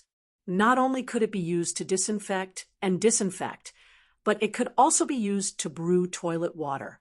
If a beautiful woman wanted it, it could even be used to make perfume. As for distilling alcohol into toilet water, it couldn't be any simpler. When he was young, the villagers wouldn't spend money to buy 6 gods. His grandfather had used fresh mint leaves to brew it. After soaking the mint leaves in alcohol for a period of time, the alcohol would turn emerald green. After adding 10 times the amount of water, it could be used. It was excellent for repelling mosquitoes and relieving itches. It wasn't inferior to 6 gods' toilet water at all. At the thought of this, Li Wangyu immediately ran to find Li Heng and asked him to prepare quicklime and distilling equipment for him. He was going to start making toilet water tonight. He happened to have the distilling equipment he used to brew wine at home, so he naturally didn't lack alcohol. Ever since the brewery started producing alcohol, there were countless jars of good wine in his warehouse. As for mint, it was even more convenient. He instructed Niu Wu to go to the hillside behind the Li family's old residence and pick a handful. They were all over the mountain and were no different from weeds. When the beautiful woman saw Li Wangyu messing around at home in the middle of the night, she was curious about what he was up to. When she came over and asked, she found out that he was going to make toilet water. Toilet water was good stuff. Chapter 378. Li Wangyu was the kind of person who would do whatever he wanted. When he thought of toilet water, he didn't even want to wait for a night and directly pulled everyone in the mansion to work overnight. Fortunately, everything was complete and it wasn't difficult to make. Only when it came to purifying the alcohol, because there was no reference, he didn't dare to taste it directly with his tongue. He wasn't sure how much alcohol he extracted was. However, this wasn't important. In any case, it wouldn't affect making toilet water or even disinfecting wounds. Li Wangyu felt that it shouldn't be a problem. Everyone was busy for more than 2 hours before they finally tossed out a few bottles of alcohol. Li Wangyu put the washed mint leaves into a porcelain bottle and soaked it in alcohol. After a few days, there would be toilet water to use. "Wangyu, do you know how to make mosquito coils?" The beautiful boss thought of mosquito coils and asked. In this regard, Li Wangyu could only helplessly spread out his hands. He wasn't Doraemon, who knew how to do everything. He only knew that mosquito coils were made of wood powder and some chemical materials, but he didn't know how to make them. In any case, using wormwood and mugwort to drive away mosquitoes had the same effect. If he tried to make mosquito coils himself, it might not have the same effect. Naturally, he was too lazy to bother. In addition, mosquito nets had been used in China since ancient times. Now that the Li family didn't lack money, the mosquito nets in the mansion were all replaced with silk, nets made of silk. They didn't have to worry about mosquitoes disturbing them when they slept. "Chongqing, now that we have alcohol, do you want to make a few bottles of perfume?" Li Wanyu thought of perfume and felt that the beautiful boss would like it. Therefore, he asked this question. Sure enough, when he asked this question, the beautiful boss's eyes lit up. She asked in surprise, Wanyu, you know how to make perfume? As the white-boned spirit of the later generations, who didn't like perfume? Even if there were perfume sachets and incense in the Tang dynasty, they couldn't compare to perfume. In the later generations, there was a saying that perfume was a woman's most intimate lover. A woman's elegance and beauty, perfume was the best partner. Perfume was also the second skin of beauties in the later generations. It was the interpretation of a beauty's mood. It could be mysterious, refreshing, flirtatious, or shy. The beautiful boss naturally loved perfume. And Li Wanyu was also clear about this. In his previous life, his first impression of a beautiful female boss was when he was sitting in the corridor of the HR department, waiting for an interview. A beautiful female boss in a smart suit walked past him, bringing with her a burst of fragrance. It was a woman's fragrance, an unforgettable perfume. Li Wanyu firmly remembered the back of his beautiful boss. Now, the two of them had somehow traveled back 1,000 years and returned to the Tang dynasty to rely on each other. In the deepest part of Li Wanyu's memory, there was still that rich fragrance. Li Wanyu awkwardly rubbed his nose in front of his extremely excited, beautiful superior's stunning face. I don't know how to extract the essential oil from perfume, but I do know a simple way to make perfume. The effect should be okay. If you don't mind, I can give it a try. The beautiful boss naturally didn't mind. She nodded repeatedly, with a face full of expectation. Li Wanyu knew that the traditional way to make plant essential oil in the later generations was to put flower petals in a copper pot and steam them with fire, just like distilling wine.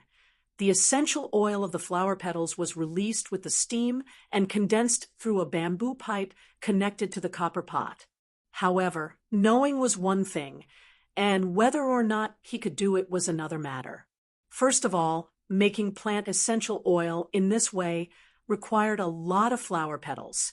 About 8 tons of flower petals were needed to extract 1 kilogram of rose essential oil. In the Tang dynasty, there were no fields dedicated to planting flowers. Li Wanyu had no place to collect so many flowers. Secondly, he only knew the general idea. Extracting essential oil wasn't so simple. He might have experimented countless times, but still couldn't really extract the essential oil. Therefore, Li Wanyu didn't intend to waste any effort. He knew a very simple way to make perfume. Collect the flower petals, wash them and dry them. Then mash them and soak them in a solution made from alcohol and distilled water for a day or two. Then filter out the residue of the petals and leave behind the perfume. The natural perfume made in this way had a short shelf life. Usually it could only be stored for about a month. However, it was simple and convenient. Moreover, it had no harmful ingredients. Although it couldn't be compared to the Chanel No. 5 used by the beautiful boss in the later generations, it was definitely better than the inferior perfume made from synthetic essential oil. To win the favor of the beauty, Li Wanyu naturally wouldn't be stingy. Early the next morning, he personally led Niu Wu to Mount Shouyang to pick flowers. At this time, azaleas were the most abundant on Mount Shouyang. There were also many wild peonies. Li Wanyu intended to pick some petals and experiment. If it was successful, he planned to send people to Chang and city to collect osmanthus, jasmine, and cherry blossom petals. In any case, the mansion didn't lack money. Spending some money to make perfume for his woman was reasonable. As for selling the perfume and the toilet water, Li Wanyu and the beautiful boss didn't intend to do so. The main reason was that the mansion didn't lack money now. Several of the family's businesses were flourishing and making a lot of money every day. It didn't matter how much money they had. Even if they were the richest man in the Tang dynasty, it didn't seem to be of any use. It was easy to be targeted by Pai Lupi. In this era, money couldn't buy a private jet or a yacht. Those rich families kept countless concubines. Although Li Wangyu envied them, he could only think about it. How could there be a place for other women in the family? Therefore, after paying off the debt, and the mansion's treasury was filled with money, Li Wangyu became tired. His previous desire to make money completely disappeared. Moreover, his handmade toilet water and perfume had a short shelf life. It wasn't suitable for sale. Li Wangyu only planned to make some after the experiment was successful. It would be great to give them away as gifts, now that he had entered the Tang dynasty's influential class. Although he didn't intend to intervene in the imperial court, it was necessary for him to have a good relationship with the big shots in the imperial court. At this time, he naturally didn't think that he would cause a lot of trouble because of giving gifts. This was a story for later, so let's not talk about it for now. A few days later, the perfume was finished. Li Wangyu found a fine white cotton cloth to replace the gauze. He carefully filtered the alcohol solution used to soak the flower petals several times. Then, he poured the filtered perfume into a small, exquisite porcelain bottle that he bought in Shi City. The first bottle of perfume in the Tang dynasty was finished. The beautiful boss took the perfume bottle full of expectation. She couldn't wait to open the porcelain bottle's cork. A strong azalea fragrance came out. She carefully dripped a few drops of perfume on her white neck, wrists, and hair. After closing the porcelain bottle's cork, the beautiful boss gracefully spread her sleeves in front of Li Wangyu and turned around. The air was suddenly filled with a fresh floral fragrance. Beautiful, fragrant body, Li Wangyu couldn't help but think of a poem in his mind. A beauty is enough to topple a city, but the fragrance is more affectionate. Chapter 379. He had to admit that Li Wangyu's self-made perfume was very successful. At the very least, his beautiful boss was quite satisfied with it. Although the perfume made from alcohol didn't have the same strong fragrance as the essential oils, it was naturally refreshing. When she transmigrated from the future, she had a bottle of perfume in her bag. However, she had already used it up in the past few months and only had an empty bottle left now. The perfume that Li Wangyu made could be poured back into her perfume bottle. At the very least, the spray nozzle on the perfume bottle couldn't be made in the Tang dynasty. Giving Li Wangyu a satisfied look, the beautiful boss casually swept away all the perfume bottles with her sleeves. "Langjun, what's this? It smells so good. It smells so good. It smells like azaleas." Aphrodite reached out and hugged Li Wangyu's arm, her expression clearly saying, "I want it too." This little girl's body condition was really too good. Li Wangyu immediately felt that his arms had actually sunk into two soft lumps of skin. "Ah, Aphrodite, let go first." Li Wangyu stuttered and tried to pull his arm out in a panic, only to be hugged even tighter by Aphrodite.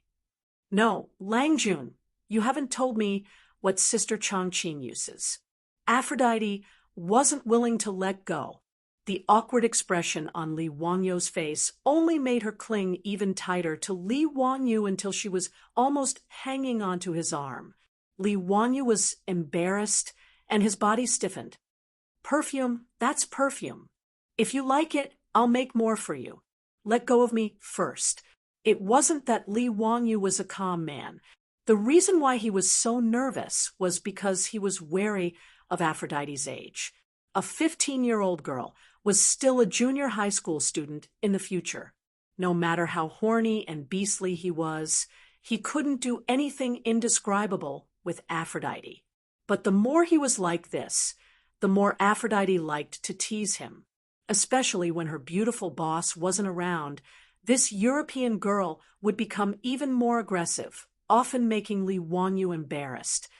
"Then you can't lie to me, Langjun." Avril finally let go of Li Wangyu's arm after getting Li Wangyu's guarantee. Her bold actions caused the little girl Perrin to be extremely displeased. She pouted her little mouth and scoffed coldly. She then softly spat out, "Shameless vixen!" Afro naturally heard Perrin's words, but she didn't care at all.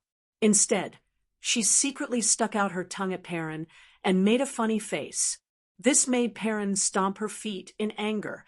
She turned around and complained to her beautiful boss. Li Wanyu pretended that he didn't see their little actions. Li Wanyu naturally knew that Perrin had feelings for him, but he could only pretend that he didn't know. After all, this girl was only 12 or 13 years old. He didn't want to really be some perverted beast. The Tangs usually got married very early. When Empress Zhangsun married Pai Lupi, she was only Perrin's age and was basically a lowly. Li Wanyu could only express his disdain for this. In the future, Pai Lupi's behavior would take at least 3 years. If his beautiful boss had such an attitude like Aphrodite's, Li Wanyu would probably have turned into a wolf and done indescribable things. However, in the future, his beautiful boss only had a good impression of Li Wanyu. It had only been 3 or 4 months since he transmigrated to the Tang dynasty. Even though the two of them were together day in and day out, their relationship had gradually warmed up. But as the white-boned spirit of the future, coupled with the fact that she had a knot in her heart, she wouldn't be like Aphrodite, who hated that she couldn't skin herself and send herself to Li Wanyu's bed. Therefore, if Li Wanyu wanted to succeed in his revolution, he had to continue working hard. The reason why a goddess was that she wasn't so easily captured by mortals. At the very least, he couldn't make his beautiful boss undress for him just by making a few bottles of perfume and saying some vulgar words of love. Li Wanyu worked hard to make the perfume and toilet water, which won the beauty's smile. But after 2 days of peace, a group of bandits came to the residence, making him miserable. This matter started with the 2 little traitors, Li Chengqian and Li Tai. Ever since Li Wanyu renovated his house, the originally unbearably hot summer wasn't so unbearable anymore. It could even be said that it was rather comfortable. Li Chengqian, Li Tai, and Li Lizzie, the 3 little ones, came to Dingzhou village as usual to learn from Li Wanyu. Now, every time they came to Dingzhou village, it was the happiest thing for Li Chengqian and Li Tai. Because of this, the 2 little ones complained to Li Wanyu many times that they could only come to Dingzhou village once every 5 days, which was really too little. It would be better if they could come to Dingzhou village every day. They even glorified it by saying that they would follow their teacher around and serve their teacher to respect him. In this regard, Li Wanyu saw through the sinister intentions of these 2 little brats at a glance. What's serving their teacher? They just wanted to play with the brats in the village every day. How could Li Wanyu be willing? Naturally, he mercilessly rejected them. Although being the imperial tutor of the crown prince seemed very glorious, how tiring was it to be the king of the children? Coming once every 5 days was already very troublesome for him. If it wasn't for Pai Lupi's threat, he wouldn't even bother to be the crown prince's imperial tutor. Today, the 3 little ones arrived at Dingzhou village in a carriage. They felt a cool breeze as soon as they entered the Li family's old residence. Li Chengqian looked at the curtain of water flowing down from the Li family's central room and couldn't help but be dumbfounded. Although he was the crown prince of the Tang dynasty, he had never seen such a situation in his family's residence. The little fatty, Li Tai, even foolishly raised his head to look at the sky to see if it was raining or not. "Teacher, did you cast an immortal spell on this residence? Why would it fall into the water under the eaves?" Li Wanyu unhappily patted Li Chengqian's head. "You 2 little idiots, this is spring water from the back of the mountain. I had someone use a bamboo pipe to bring it to the roof." "What's the use of it?" "To lower the temperature." After Li Wanyu finished speaking, he walked into the central room with his hands behind his back. The 3 little ones hurriedly followed behind him. After entering the central room, the three little ones discovered that the room was unusually cool, without any trace of summer heat. Even Li Chengqian and Li Lizzie couldn't help but shiver because of the great temperature difference between the inside and outside. Li Wanyu was afraid that the three little ones would catch a cold, so he thoughtfully asked Perrin to bring them some clothes to put on. The three little ones sat in the cool room, eating ice cream and drinking cold drinks. They felt that the days of immortals were just like this. Teacher, your residence is even more comfortable than the palace. These days, the palace is unbearably hot. Even mother and father can't rest well. Li Chengqian swallowed a mouthful of ice cream with difficulty. He had eaten too much. When Li Wanyu heard this, he couldn't help but pat his own head. He had only thought about installing ecological air conditioners for the villagers of Dingzhou village, but he had forgotten to flatter Pai Lupi. He had miscalculated, truly miscalculated. Chapter 380. Under Li Wangyu's reminder, he finally realized that he had forgotten to flatter the emperor of the Tang dynasty. This was a mistake. He had even neglected elders like Yu Shurnan, who cared about him. He really shouldn't have done that. There were also those rich playboys. How could he have forgotten about those rich playboys? There were also Yang Quan, Lu Shao, and the others from the Hu County government. Fatty Cho Kuan, shopkeeper's son from Sunji bookstore, and the others. These were all friends. How could he only care about himself and not think about the others? Li Wanyu blamed himself. He hurriedly had Niu Wu ride a horse to the Hu County government to inform the shopkeeper of the kiln to make another batch. However, after some calculations, he realized that the amount of porcelain that needed to be made was quite large. Changing a window would require more than 40 specially made porcelain bottles. Changing a door would require more than 100 porcelain bottles. How many palaces were there in the Imperial Palace? Yu Shurnan, Kong Yingda, and the other big shots also had many rooms, not to mention Cheng Yaojin, Qin Xiong, Fang Xianling, and Zhang Sun Wuji. Now that he knew a lot of big shots in the imperial court, the demand for this ecological air conditioner was really high. Thinking of this, Li Wanyu helplessly shook his head. He simply ordered Niu Wu to bring enough gold and informed the shopkeeper of the kiln. For the next few days, he didn't need to do anything else. He just needed to focus on making porcelain bottles for him. He temporarily took over the shopkeeper's kiln. As for the wooden planks needed for the ecological air conditioner, he couldn't rely on Carpenter Lu. Even if the old man and his three sons worked themselves to death, they probably wouldn't be able to make much. Li Wanyu pondered for a while and simply had Li Heng accompany Niu Wu to the Hu County government to ask Yang Quan for help. He asked Yang Quan to find craftsmen in Hu County to help him process the wooden planks. After arranging these trivial matters, Li Wanyu waited for the porcelain bottles to be made at the kiln. Then he would send these ecological air conditioners to Chang and as gifts. But before he could deliver the gift, a group of uninvited guests came knocking on his door. On the second day after Li Chengqian and Li Tai returned to Chang, and Pai Lupi led a group of bandit dukes to Dingzhou village in a mighty manner. Li Wanyu was shocked by the murderous look of Pai Lupi and Cheng Yaojin. What were they trying to do? Are you here to fight me to the death? It was still early in the morning, and today was not the day off. Did Pai Lupi and these big shots not go to court often? Zio, why didn't you think of giving the good stuff to your uncle and aunt? He really deserved a beating. If Cheng Qian and Qin Ke had not returned to inform us, we would still be kept in the dark by you.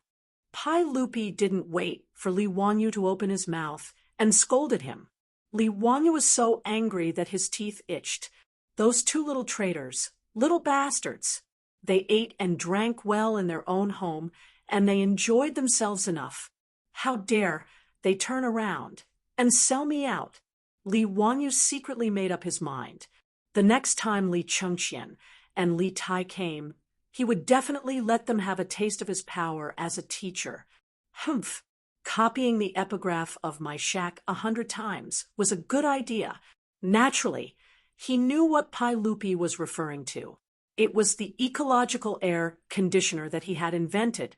Yesterday, he had specially explained the principles of the ecological air conditioner to Li Chengqian and Li Tai in detail. It was like a science lesson for them.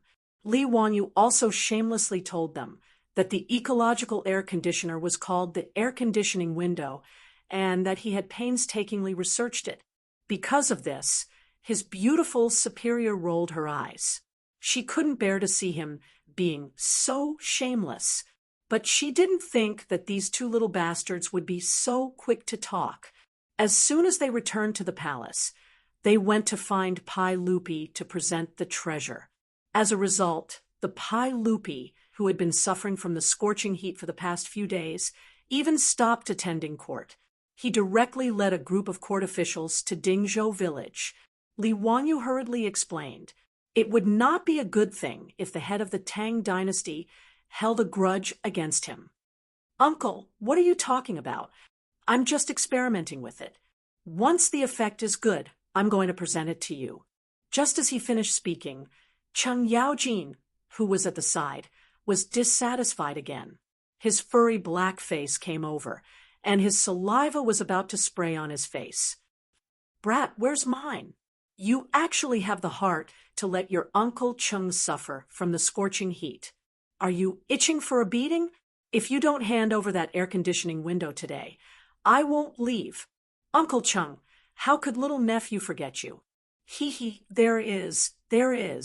Little nephew has also prepared some for your residence. However, the air conditioning window is still being fired, and it can't be completed in a short time. At most, little nephew will personally send it to Uncle Cheng's residence in 2 or 3 days. As soon as Li Wanyu finished speaking, he felt a stab of pain on his back. He turned his head and saw Feng Xianling, Du Ruhui, Zhang Sun Wuji, and other big shots looking at him with murderous eyes. How could he not understand the meaning of these big shots?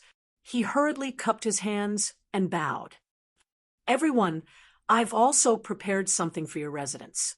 Once the craftsmen are done, I'll send it to you. Li Wangyu's tactful appearance made these big shots nod in satisfaction.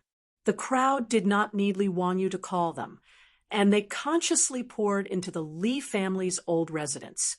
As soon as they entered the gate, everyone noticed the curtain of water that kept flowing down from the roof. Because of the flowing water, the courtyard was obviously cooler than outside the courtyard. The pattering sound of the water added a bit of elegance to the residence. Pai Lupi naturally saw the bamboo tube on the roof and could not help but say enviously, Zio, you've found a good place for your residence. It's backed by the mountains and cooled by the spring water. It's not easy. The big shots were also quite envious, but there was nothing they could do. After all, their residences were in Chang and city. They could not rely on manpower to transport the well water to the roof, could they? Pai Lupi, Feng Xianling, and other big shots naturally would not do such a stupid thing to relieve the summer heat. However, this method of relieving the summer heat at the expense of manpower was really done by some people. It was recorded in the records of Feng's family that Wang Bei, a powerful minister of Emperor Xuanzong of Tang, built a pavilion that would reign in his residence in Taiping Square on the west street of Chang and city. On the eaves of this pavilion, water flowed in all directions. Living in the pavilion in midsummer was as cool as late autumn, but outside the pavilion was still unbearably hot. The pavilion made people feel the difference between ice and fire. In Chang and city, to make the pavilion like rain, there was no other way except to transport the well water up and pour it out by manpower. In fact, in the Qinling Mountains, there was also a summer palace of the royal family, Xuewei Palace. Xuewei Palace was not far from Dingzhou village. It was in the Yellow Valley of the Qinling Mountains, also known as the Royal Valley. It was 70 miles away from Chang and City and 40 miles away from Dingzhou Village. It could be reached in less than an hour by horse. These days, because Empress Zhongsun was pregnant, she could not stand the heat in Chang and City and was ready to go to Zuowei Palace to relieve the summer heat. Pai Lupi was reluctant to leave his wife. After hearing that Li Wanyu had made a magic device to relieve the summer heat, he came to Dingzhou Village early in the morning, intending to see if the air conditioning window was really effective. After all, Empress Zhongsun had been pregnant for 8 months and was about to give birth. Pai Lupi did not want his wife to go to the summer palace at this time. Chapter 381. After figuring out the purpose of Pai Lupi's visit, Li Wanyu naturally needed to show Pai Lupi, as well as the group of dukes and bandits, the effects of the ecological air conditioner. The houses in his residence all had flowing water to cool them down, so it was not easy to see the effects of the ecological air conditioner. Li Wanyu simply led Pai Lupi and the group of bigwigs out of his residence and into the village. Nowadays, everyone in Dingzhou Village had ecological air conditioners installed in their homes. Li Wanyu randomly found a house, and after greeting it, he led Pai Lupi and the group of dukes into the thatched huts built with yellow soil to tour. This feeling was very strange, just like a tour group in the future. Li Wanyu felt that he was just short of raising a little red flag, while Pai Lupi and the rest were short of a little Red Riding Hood. Although the owner of the manor did not recognize Pai Lupi and the rest, he could tell that Pai Lupi and the rest were nobles just by looking at their gorgeous clothes and the expensive accessories on their waists. Naturally, they did not dare to be rash and retreated to the side without saying a word. Although they were not happy, they allowed the nobles to point fingers at their treasures. "Oh, this house is really much cooler." Chung Yaojin noticed this when he entered the thatched hut. He pointed at the window and said in surprise, "Gentlemen, when you come to the window, the wind that blows in is actually cold. It's really amazing. Boy, how did you do it? Could it be that there really is an immortal technique?" It was no wonder that Chung Yaojin was surprised. It was really difficult to make the Tang people understand the principles of physics. The same was true for the ecological air conditioner. When the natural wind from the outside blew through the porcelain bottles with big mouths and small mouths due to the principle of air compression, it could quickly cool down the originally hot air. Of course, there was a prerequisite, which was that there must be wind blowing in. Traditional houses in Huaxia paid attention to the front and back of the house to form convection, which was the wind passing through the hall. However, the wind itself was just the flow of gas and would not cool down.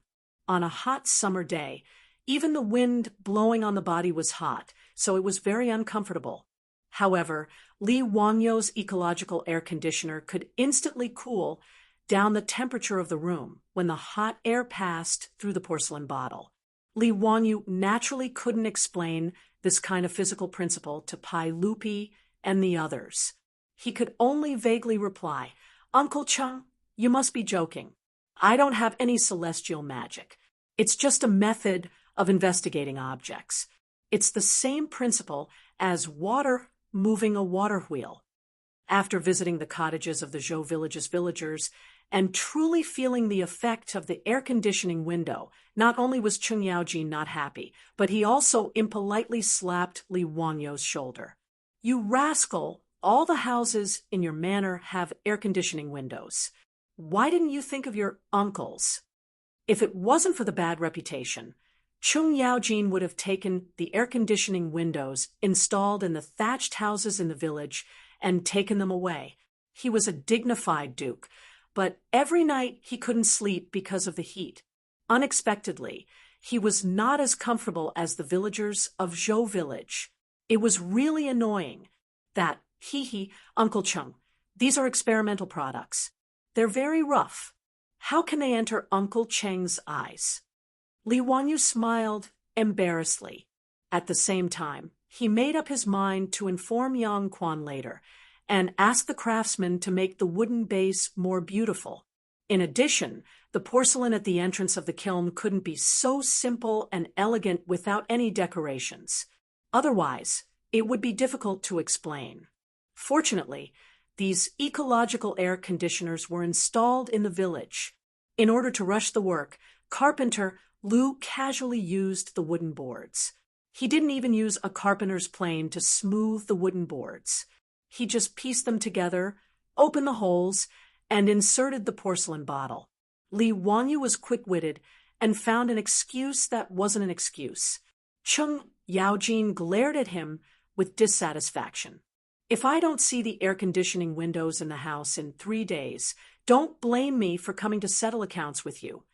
Li Wanyu could only smile and nod in the face of the old hooligan's threat.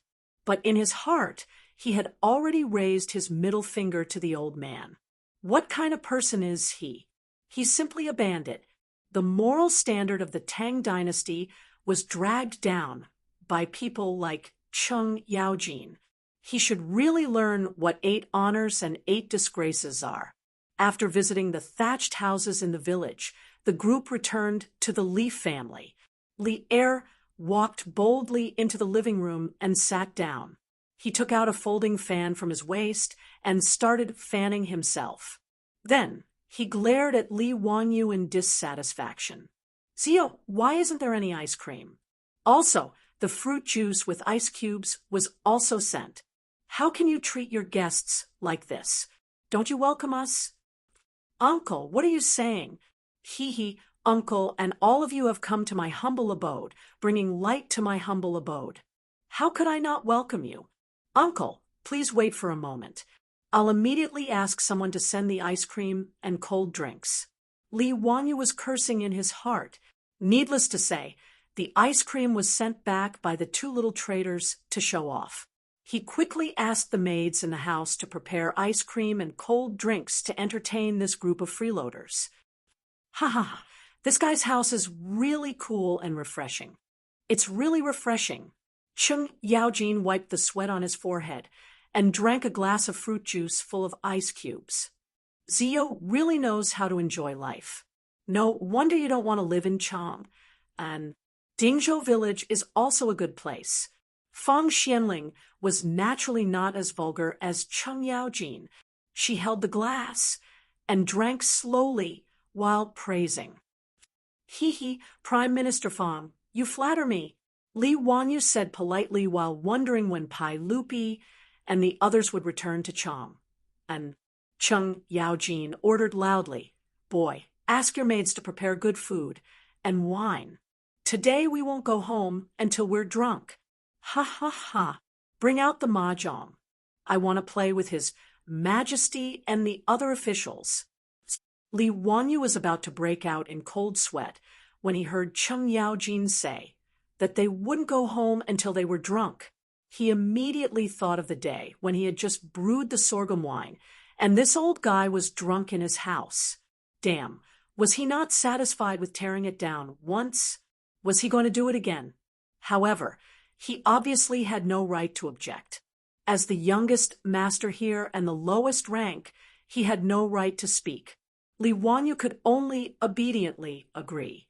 He asked Niu Wu and Niu Yong to bring the mahjong table and asked the maids to boil water and make tea. He himself waited on the side to play mahjong. Ever since Cheng Yaojin played mahjong in the Li family, he liked the gambling equipment very much. After returning to the house, he asked the craftsman to make a set of mahjong using the best ivory. When he had nothing to do, Cheng Yaojin often invited Qin Xiong and the others to play mahjong in the house. Gradually, the quintessence of huaxia, mahjong, naturally became popular in Chang and city. Now, even Pai Lupi had learned how to play mahjong.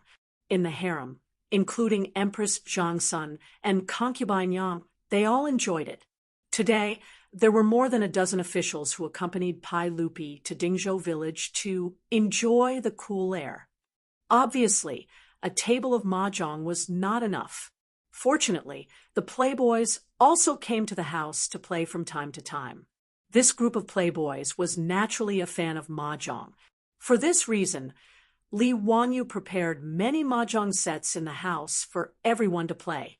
The sun outside was hot, but the central room of Lai Hot was as cool as autumn. Pai Lupi and the officials of the imperial court were naturally in a good mood. They sat down at the mahjong table, set up the battlefield, and began to play. Li Wanyu looked at the central room with 4 mahjong tables and heard the sound of mahjong. He couldn't help but have the illusion that it was an activity center for the elderly in the future. Chapter 382. Wahahaha, today's luck is indeed not bad. Your Majesty, everyone, pay up, pay up. 20 taels of gold per person. Chung Yaojin's luck was off the charts today. He won Pai Lupi, Zhang Sun Wuji, and Fang Xianling at the mahjong table. Their faces darkened. Facing the old man who was laughing wildly, they gloomily took out gold ingots from their pockets and threw them to Chung Yaojin. I'm not playing anymore. Zio, get someone to serve lunch. Pai Lupi pushed away his tiles and stood up angrily. Old man, don't be so proud. We'll play again, after lunch. Chung Yaojin didn't mind at all. He laughed and put away the gold ingots. His smug look really deserved a beating. Unfortunately, there weren't many people present who could beat this old man. Li Wanyu hurriedly arranged for the servants to serve the food that had already been prepared. Before the Tang dynasty, most of the meals were served separately. Each person had a small table to eat at. When it came to the Tang dynasty, the separate meal system evolved into a shared meal system. Just like in the future, everyone sat around the table and ate together. However, during the Jingguan era, although the shared meal system was used, it was usually the same as Western food. However, Li Wanyu didn't have this habit. The meals in his residence were the same as in the future. A table of dishes was divided and eaten by everyone. Pai Lupi and the other big shots didn't care about this. Facing the table of delicacies, they frequently reached out with their chopsticks. Now, the beautiful boss's good cooking skills were passed on to the maidservants and Pei Lan at home. The dishes cooked in the iron wok looked, smelled, and tasted good. It made Li Er and the other big shots very satisfied. Chung Yaojin, on the other hand, was most interested in the wine in the cup. He pulled Li Wanyu over and asked, "Kid, why is the wine so sweet today? It tastes different from the wine this old man usually drinks." "Uncle Chung, I've added sugar to the wine." Li Wanyu's words made Pai Lupi and the others curious. "Zio, why did you add sugar to the wine? What use is it?" Icing sugar was rock sugar, which appeared in the Sui and Tang dynasties. "Uncle, this sugar frosting is sweet and mild. It can moisten the lungs and stop coughing. It can improve the taste of the wine." In the future, when Li Wangyu's grandfather drank sorghum wine, he liked to add rock sugar. Therefore, Li Wanyu thought of adding sugar to the wine in the residence. Pai Lupi picked up his wine glass and took a sip. He nodded repeatedly. "Not bad. This Xiao Dao has sugar frosting. It tastes sweet, but it is a perfect match." The group of high dukes also praised after tasting it. Only Chung Yaojin snorted discontentedly. "You be *TCH. You're really not straightforward. Why is it that every time you have something good, you unconsciously take it out and give it to us? How petty of you to hide it." Li Wanyu wanted to splash the wine on this old hooligan's face. This was too much. "You're eating my food and taking my money. Not only did you not say thank you, you even scolded me. You're really going too far." Li Wanyu pretended not to hear the old hooligan's words. He turned his head and chatted with the others. It was not worth getting angry with this old hooligan. He was purely looking for trouble. Everyone was satisfied with the lunch. Li Wanyu thought that it was getting late. Should these high dukes go back? Today was still okay. Although Cheng Yaojin's face was dark red from drinking, at least he did not go crazy and tear down his room. But before he could say anything, Pai Lupi, who had eaten his fill, actually went back to sit at the mahjong table. He stretched out his hand and beckoned Cheng Yaojin and the others to continue the game. Jijia, come, come, come. Don't think you can run away after winning my gold. Today, I must let you, this old man, know my power.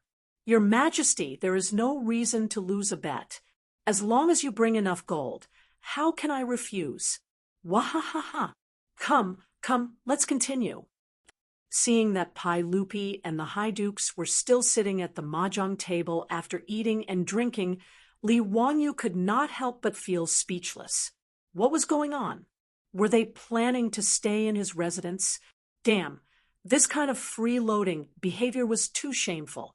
It should be severely condemned. Although he complained, he had no right to speak in front of Lier and a group of dukes.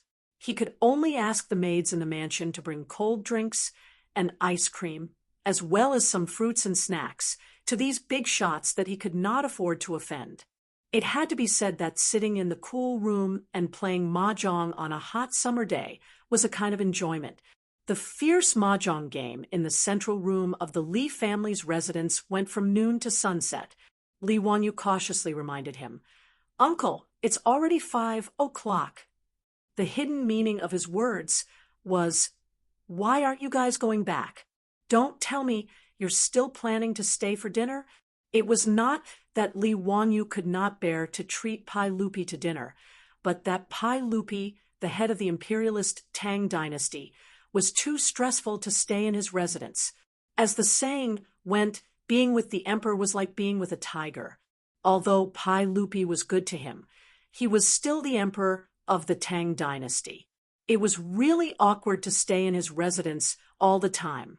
Even his beautiful superior only came out to greet everyone when they arrived, and then stayed in the backyard with Afro and Perrin, the two daughters-in-law of Niu Yong and Niu Wu, who were temporarily staying in the wing room in the front yard, did not dare to show their faces. Even their meals were sent in by the Niu brothers. Both of them were palace maids, and were even more afraid of Pai Lupi's majesty as the emperor, so they did not dare to offend him easily. As for the 4 maidservants in the residence, they did not even dare to breathe loudly. Their cautious looks made Li Wanyu's balls ache. Therefore, Li Wanyu could not wait for Pai Lupi to return to Chang and city as soon as possible. Who knew that as soon as he finished speaking, Pai Lupi would glare at him. "What? Zio, don't you welcome me to have dinner in your residence? Do you want to drive me away?" Li Wanyu was about to cry. He hurriedly waved his hands and said, "Uncle, you've wronged me. I can't wait for your majesty to stay in my residence every day. I'm just worried that Chang and city is going to close its gates. Bastard, do you think Chang and city will lock your majesty out of the city?" Cheng Yaojin glared at him and said, "Don't talk nonsense. Go and get someone to prepare dinner and more wine." Li Wanyu was speechless and could only do as he was told. Bad guest. Should I ask the village chief to put up a sign at the entrance of the village? Lu Guogong and dogs are not allowed to enter. In the central room of the Li family's old residence, people were exchanging cups and drinking merrily. It was very lively. Even so, Cheng Yaojin complained that the Li family did not have any singers to add to the fun. Li Wanyu was so angry that he almost suffered internal injuries. Cheng Yaojin really did not treat himself as an outsider. When he was drunk, he did not care that it was late at night. He began to wail and howl at the top of his lungs. Unexpectedly, Pai Lupi and the others applauded him. His hoarse voice frightened the dogs in the village and made them bark incessantly. It was very frightening. Everyone drank to their heart's content at the banquet. It was not until the moon was high in the sky that Li Ertsai burped. He and the other marquises got on their horses with the help of their guards and headed for Chang. And before Cheng Yaojin left, he left a sentence that scared Li Wanyu so much that he almost fell to the ground. Wahahaha, nephew, not bad. I'm very satisfied today. I'll come again tomorrow to disturb you. Do you still welcome me? Damn it. Again, are you addicted? Chapter 383. Fortunately, Cheng Yaojin's words were just words. The next day, Li Wanyu was in a state of anxiety for the entire day, afraid that he would hear that earth-shattering laughter again. In order to prevent Cheng Yaojin from having an excuse to come to Dingzhou village again, Li Wanyu had Niu Wu make another trip to Hu County and spent a large amount of copper coins. His goal was to urge the porcelain kiln and woodworkers to hurry up and make the air conditioning fans as soon as possible so that he could report back to Chang and city. Pai Lupi and Cheng Yaojin did not come to Dingzhou village again. After all, there were many state affairs.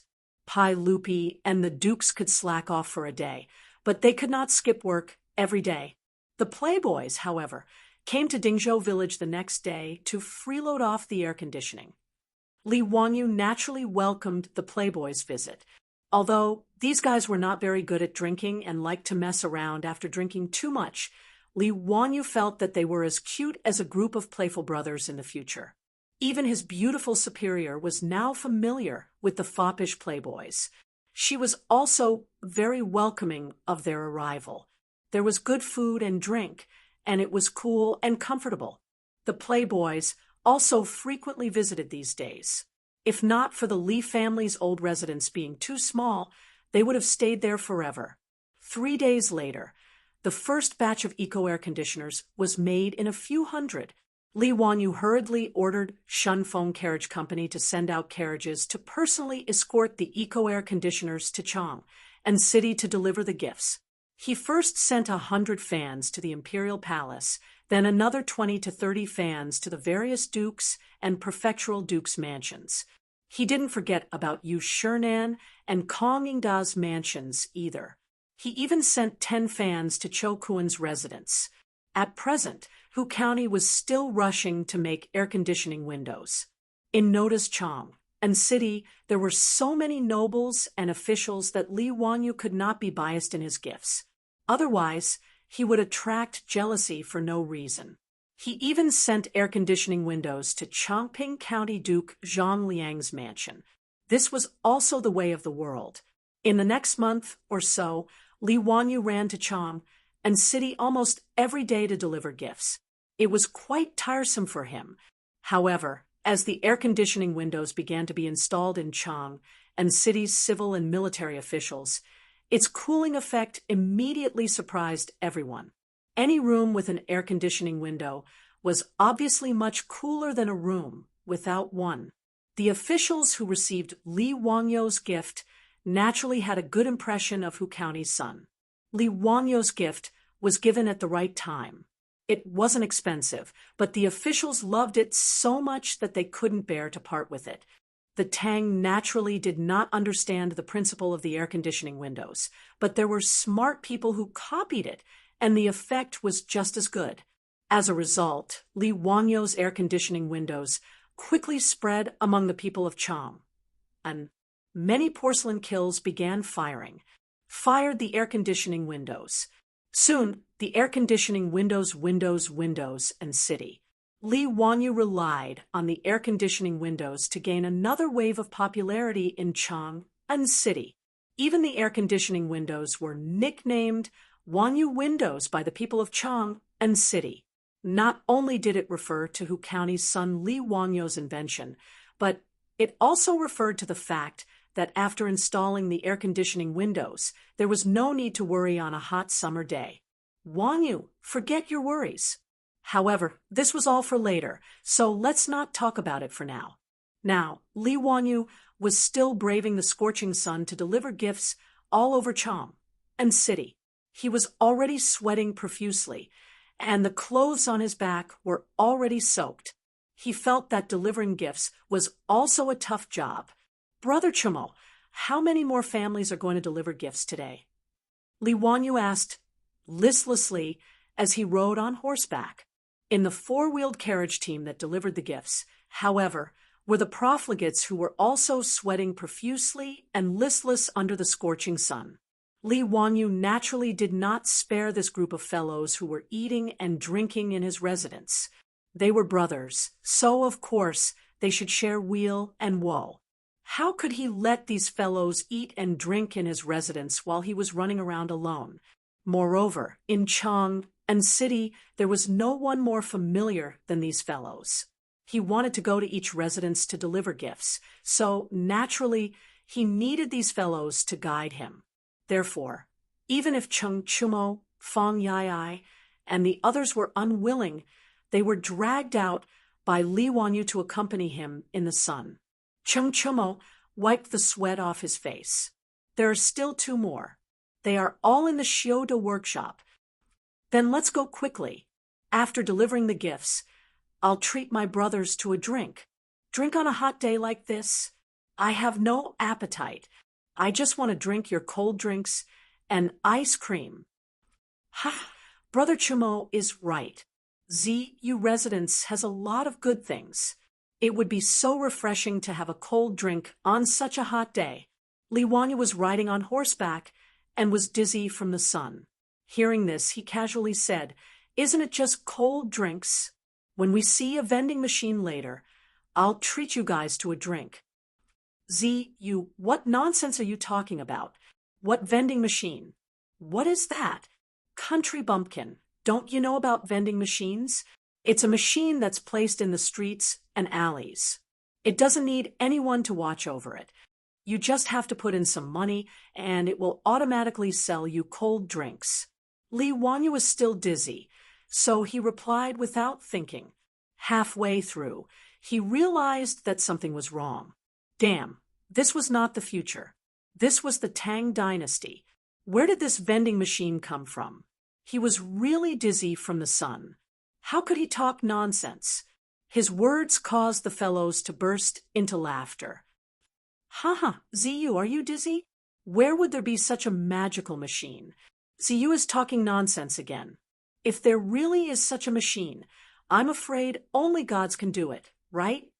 Li Wanyu, who felt that he had said something wrong, was not happy after being laughed at by the fellows.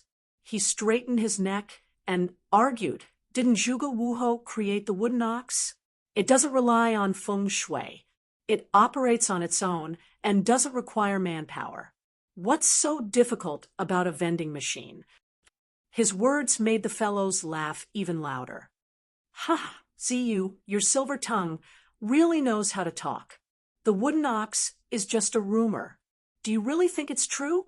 I also don't believe what ZU said. That vending machine. ZU, you probably thought of it on your bed, right? ZU, if you can create a vending machine that doesn't require manpower to sell cold drinks, I will give you the calligraphy of Wang Yu's army." Ha ha!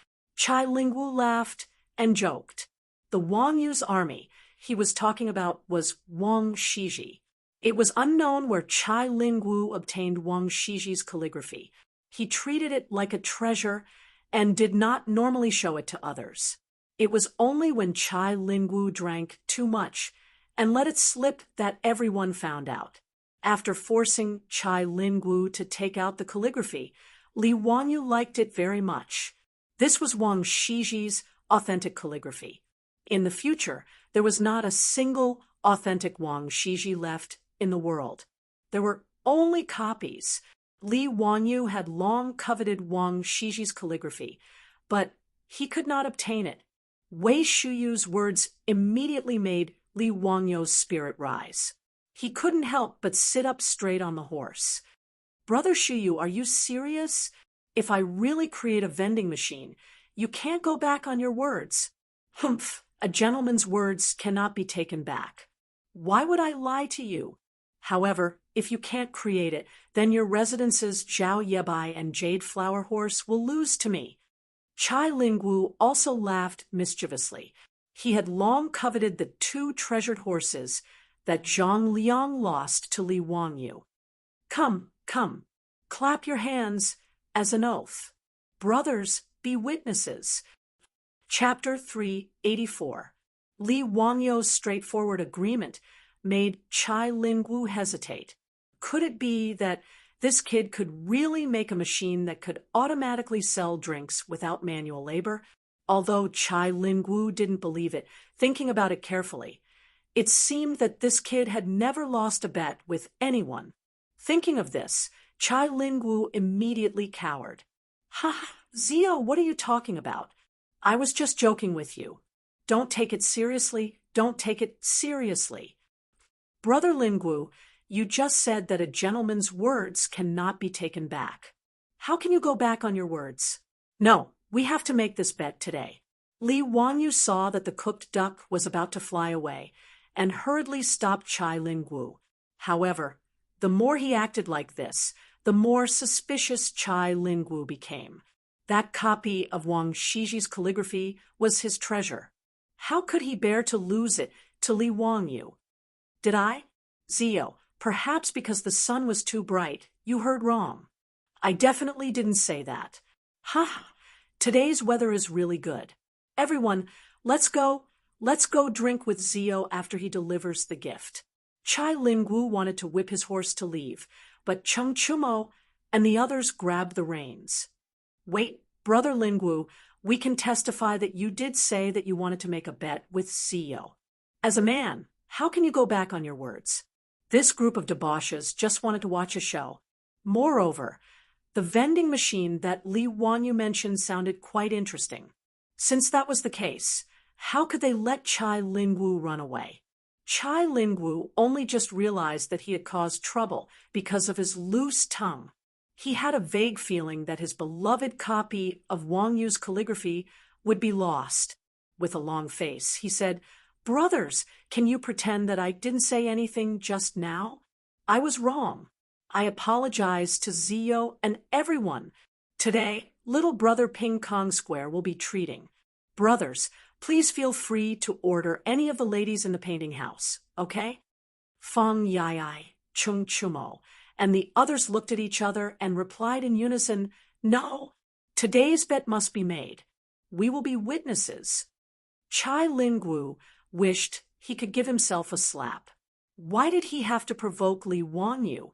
When Li Wanyu saw the debauches forcing Chai Lingwu to accept the bet, he smiled brilliantly. "Wahahaha, Brother Lingwu, give little brother 3 days to prepare the calligraphy of Wang Yu's army. Little brother will make you admit defeat wholeheartedly." In a moment of excitement, he even imitated Cheng Yaojin's laughter. Cheng Chuemo and his 2 brothers could not help but cast him a sidelong glance, wanting to see what was wrong with this fellow to actually copy their Darren's frightening laughter. Li Wangyou's words made Chai Lingwu feel as if his parents had died. He felt that his life was simply gloomy. "Zio, it wasn't easy for me to get the calligraphy of Wang Yu's army. It's my favorite." Chai Lingwu still wanted to struggle. "Yes, I understand. I will cherish it well. Thank you, Brother Lingwu." Li Wanyu replied matter-of-factly. His appearance of victory made Chai Lingwu have the urge to spit out blood. He had met the wrong person. Chai Lingwu looked up to the sky and sighed. He did not look at the almanac when he left the house today. Li Wanyu, who had been dazed by the sun's rays, regained his energy and quickly went to the last 2 noble residences to deliver his gifts. He didn't even have time to take a sip of tea before he took his leave. As for Cheng Chuemo and the others' invitation to drink at Peace Square, Li Wanyu was naturally too lazy to go. He was in a hurry to find a craftsman to make a vending machine so that he could win Chai Lingwu's calligraphy. Regarding this, Chai Lingwu could only helplessly raise his 2 middle fingers at Li Wanyu to express his excitement. At the same time, he secretly prayed that Li Wanyu was just bragging. The reason why Li Wanyu was so confident in making a bet with Chai Lingwu was naturally because it was not difficult to make a machine that could automatically sell drinks. When he was studying e-commerce, the professor in class was talking about the influence of vending machines on modern commerce. He once said that as early as the 1st century AD, the ancient Greeks had made a device that automatically sold holy water. It was the world's first vending machine. Li Wanyu was very interested in this matter at that time.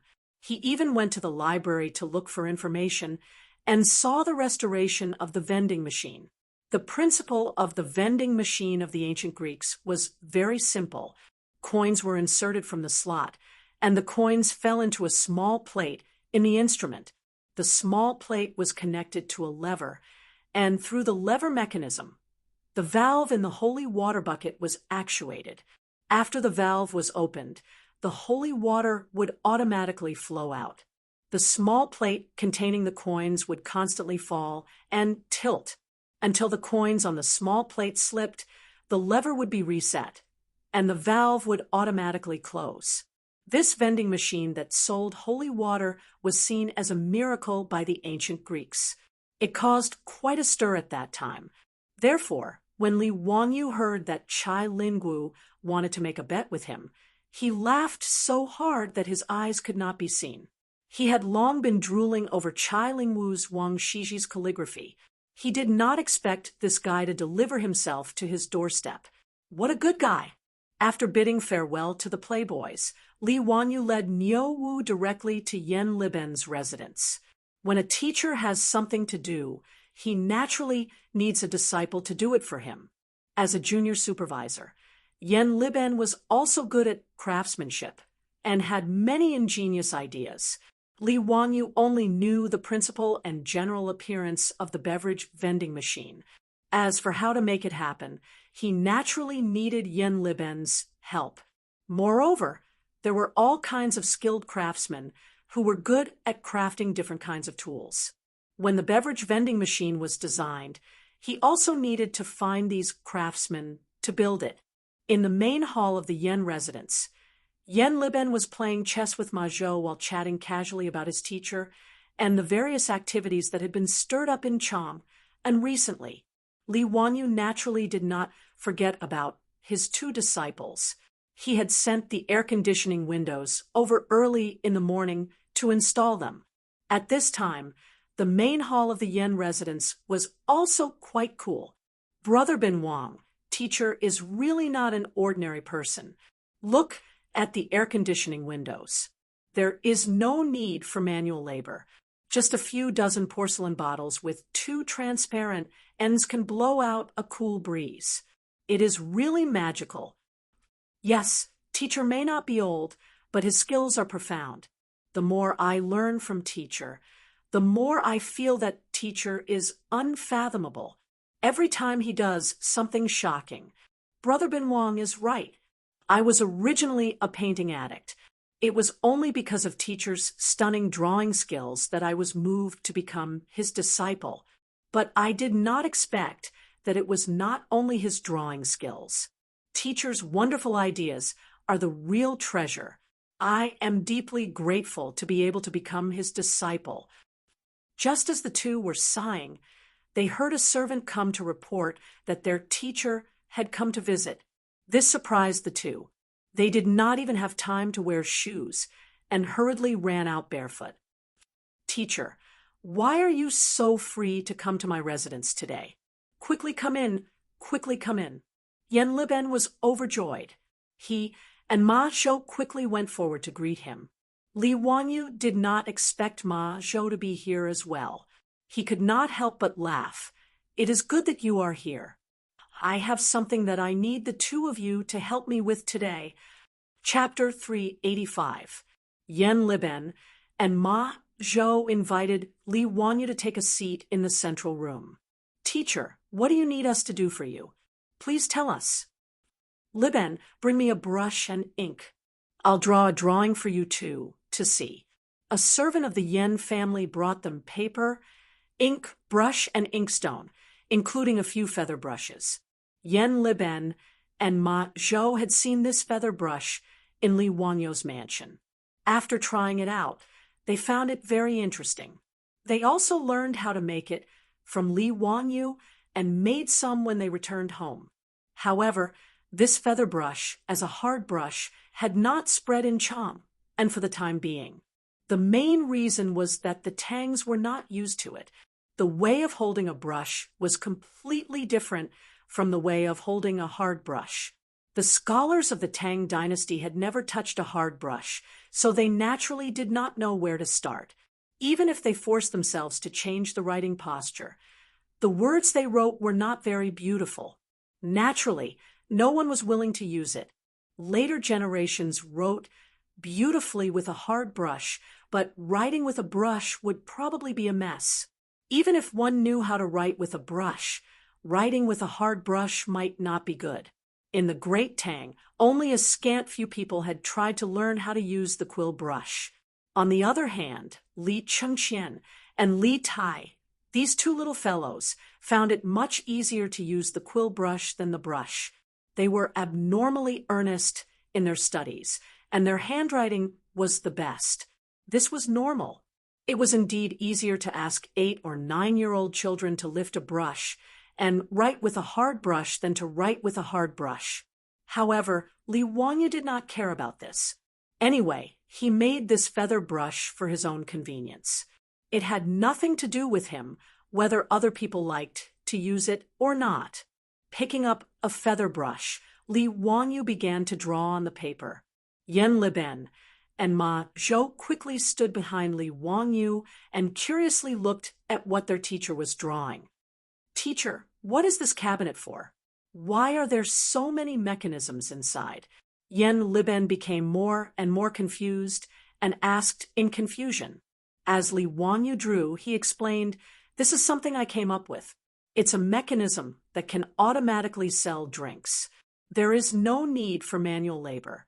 Just put in a copper coin, and the drinks will come out from it." It can be used like this? How can this be done?" Ma Zhou's interest was piqued, and he quickly asked. Li Wangyu pointed at the blueprint and began to explain the key points to the two. Yan Liben and Ma Zhou both nodded and applauded. "Wonderful. In this way, as long as I set the amount of copper coins I need to put in, I will be able to get a fixed amount of drinks." "Haha, I understand. Teacher is indeed amazing to be able to figure out such an intricate mechanism." Yan Liben clapped his hands and laughed. Li Wangyu blushed at Yan Liben's praise. He had only plagiarized the wisdom of the ancient Greeks. He was a little embarrassed to be praised by Yan Liben like this. Ma Zhou curiously pointed at a spot on the drawing and asked, "Division Commander, in your drawing, why is the can used to store drinks double-layered? What is that thing wrapped around the jar?" The part that he was referring to was something that Li Wangyu had figured out and made to the vending machine of the ancient Greeks. In the vending machine that he had designed, the huge ceramic can used to store drinks had a wooden bucket wrapped around it. Li Wangyu planned to put ice cubes into the bucket when the time came to cool the drinks. This way, the drinks would be cool and refreshing after they came out of the vending machine. He thought that it would be more popular. The wooden bucket was wrapped with a cotton blanket to keep the ice cubes warm. It was tied tightly to the outside of the wooden bucket as an insulating layer to prevent the ice cubes from melting too quickly. After Li Wangyu's explanation, Ma Zhou and Yan Liben couldn't help but frown. "Division Commander, the heat of summer is already unbearable. After the ice cubes were taken out from the ice cellar, they melted abnormally fast. Why did you wrap it with a thick cotton blanket? Wouldn't that be hotter and cause the ice cubes to melt faster?" "Nanny?" Li Wangyu was a little confused by the two's words. It took him a while to react, but he couldn't help but laugh out loud. "Ha, Bin Wang, Liben, what are the two of you talking about? Do you think that the ice cubes will melt faster if they are wrapped in a cotton blanket?" Ma Zhou asked doubtfully. "Isn't that the case? When the weather is cold and the ground is frozen, we need to cover ourselves with thick cotton blankets. In the summer, we need to wear thin clothes to feel cool. Division Commander, isn't that the case?" Li Wangyu didn't know whether to laugh or cry at his words. He could only patiently explain to them that the cotton blanket didn't heat up, but it was insulating. In the winter, it felt warm because the cotton blanket prevented the body's heat from dissipating. It was the same when it was used to wrap the ice cubes. It could isolate the heat from the outside and maintain the temperature in the bucket. However, even after he explained for a long time, Ma Zhou and Yen Liben still couldn't understand. Li Wanyu couldn't help but facepalm. He thought of a variety show in the future where the production team asked the guests to transport the ice cubes. One of the guests was the same. They couldn't understand why the ice cubes wouldn't melt faster when they were wrapped in a cotton blanket, since the guests in the future who had studied physics couldn't understand. It wasn't strange that Yen Liben and Ma Zhou couldn't figure it out. Li Wanyu couldn't be bothered to explain further. He simply asked the servants in the underworld to take out 2 ice cubes from the ice cellar for them to experiment on. One of them was placed on the floor of the central room, while the other was placed in a wooden box and wrapped in a cotton blanket. After half an hour, the ice cubes placed in the central room had completely melted and turned into a puddle of water. Ma Zhou hurriedly ran to open the wooden box wrapped in the cotton blanket. He was shocked to find that the ice cubes in the wooden box didn't show any signs of melting. It only became slightly moist. This made Ma Zhou and Yen Liben even more surprised. The truth was right in front of them, so they couldn't doubt it. As for Li Wanyu, this junior division commander, he was even more in awe. Yen Liben was good at craftsmanship, and Ma Zhou was good at calculation. With the help of these 2 people and the skilled craftsmen who were supervising the work, they quickly turned Li Wanyu's sketch into reality. In less than 2 days, a few beverage vending machines were made. Even the craftsmen who had personally created such a magical mechanism could not believe that such a magical thing had actually been created in their hands. Li Wanyu was bursting with joy. Wang Shiji's copybook was in his hands. Wahahaha, so fast. 3 days later, in front of the Chai residence, a group of silk pants surrounded Li Wanyu. They planned to drag Chai Lingwu to witness the beverage vending machine. Greetings to the county magistrate and all the young dukes.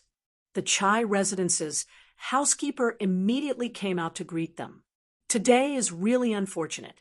My family's Xiaolang Kuan ate something bad yesterday. Today, his stomach is uncomfortable and he is bedridden. I'm afraid he can't go out with you. Xiaolang, Kuan asked me to apologize to you. Please forgive me. The Chai residence's housekeeper's words almost made Li Wanyu's nose crooked. Shameless. Chai Lingwu was actually shameless. He even used such a shameless trick like pretending to be sick. He was really too shameless. Chapter 386. How could Chai Lingwu's trick of pretending to be sick fool the group of wastrels? Amidst the laughter, they ignored the Chai residence's housekeeper's advice and barged into the Chai residence. In any case, they were familiar with each other and had been to each other's residences countless times.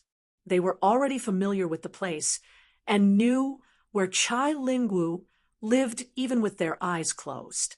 The Chai residence's housekeeper could only shake his head and smile bitterly as he followed the group of wastrels to his lord Xiaolang's courtyard. Brother Lingwu, we heard that you had a stomachache and came to visit. Quickly come out and welcome us. Fang Ai shouted as soon as they entered Chai Lingwu's courtyard. Seeing that his little trick had been seen through by a group of wastrels, Chai Lingwu could only walk out of his room with a pained expression and bow to the group of wastrels. Everyone, why do you have to do this? Can this little brother admit defeat? Ziyu, that Wang Yu Army's copybook, is really Big Brother's favorite. Can you change it to another one? How about this Big Brother give you 10 beautiful singers?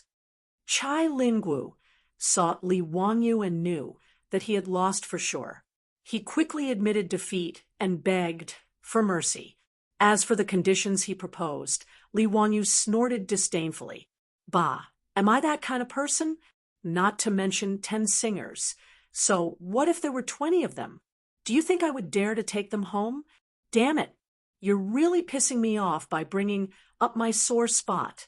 Brother Lin Guo, a gentleman's words cannot be taken back. Don't act like a woman. Hee, where is the copybook of Wang Yu army? Do you have to be like this? Do you really not care about our brotherhood? Chai Lingwu's face stiffened as he stared fiercely at Li Wangyu. He looked as if he was about to fight to the death with Li Wangyu. Li Wangyu did not buy it at all. There are no brothers in the casino. Cut the crap and hand over the copybook, and I'll spare your life. The wastrels also laughed and shouted for Chai Lingwu to hand over the copybook. Otherwise, they would personally search his room. Facing this group of wastrels, Chai Lingwu could no longer pretend and could only admit defeat. You're ruthless. Humph, you bunch of bastards. Don't fall into my hands in the future. Let's go. I want to see what kind of ingenious idea Zio has to come up with to create a mechanism that automatically sells drinks without any human effort. Naturally, Chai Lingwu wasn't really angry. Although Wang Shiji's copybook was rare, it wasn't to the point where he would go back on his word. This was purely a joke between friends to relieve boredom. Haha, that's right. Let's go. You has already placed the mechanism in the East Market. We're just waiting for you to go there and reveal it yourself. Chung Chumo laughed and pulled Chai Lingwu's sleeve as they walked out. Li Wangyu and the group of playboys laughed as they rode to the East Market. In the Tang Dynasty, apart from drinking and eating tea, there was also a popular drink called Happy Drink. The Tangs naturally did not use the term drink. The foppish young masters had all learned from Li Wangyu, which was why they used the term drink. In the Tang Dynasty, the drink was called cooked water. In the various markets of Chang, and there were many shops that sold cooked water. Moreover, there were many types of drinks sold. There were juices from fruits and vegetables such as watermelon juice, sugarcane juice, grape juice, and black plum juice that were commonly drunk in the future. The second was dairy products, which the Tangs called milk. The most common ones were feta cheese, horse cheese, or goat's milk and horse's milk. Finally, there was Yinzi, which was Chinese medicine powder. It was the same as the herbal tea that the Cantonese liked to drink in the future. It was boiled with various Chinese medicine herbs and had health benefits. Li Wangyu led the group of playboys to a shop that sold cooked water in the East Market. There was a row of cabinets covered by red silk. When the crowd in the East Market passed by the shop, they all cast curious glances. They didn't know what these tall, square, and tightly covered cabinets were. Some of the regular customers asked the shopkeeper of the shop, but the shopkeeper just smiled and replied that it was a novelty that Hu Xianzi came up with, and that they would know later. This made people even more curious, and they discussed and speculated with each other. Li Wangyu had made a bet with Chai Lingwu to make this drink vending machine. Originally, he just wanted to win Wang Shiji's calligraphy from Chai Lingwu. He didn't intend to popularize this drink vending machine in Chang. And after all, he didn't think that it would make much money and was quite troublesome. However, Li Wangyu didn't want to make it industrialized because he wanted to constantly replenish the drinks in the machine. Did he want to open another shop, boil drinks every day, use saltpeter to make ice, and then replenish the vending machine? Li Wangyu, who was rich, didn't care about the profits that the drink vending machine could bring. However, this idea of his was laughed at by his beautiful boss. Li Wangyu was not convinced and planned to have a good debate with this top student from the University of Pennsylvania. Chongqing, am I wrong?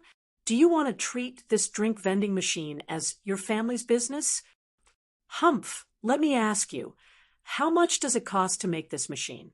I asked Yen Liben to invite the craftsman to make it. It should be around 10 times. Okay, let's say 10 times. How much do you want to sell a cup of drink for? How much does it cost?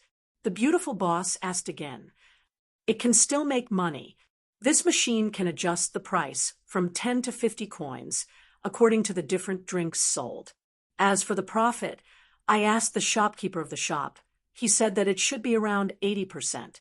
The drink vending machine designed by Li Wanyu could automatically dispense 500 milliliters of drink at a time, which was equivalent to a bottle of mineral water in the modern world.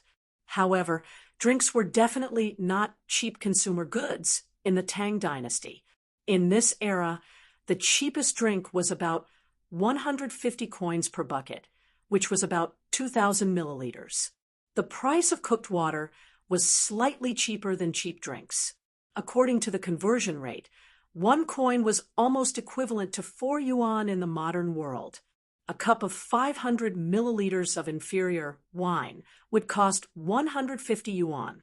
The same amount of cooked water was equivalent to 40 to 200 yuan, which was much more expensive than the milk tea in the modern world.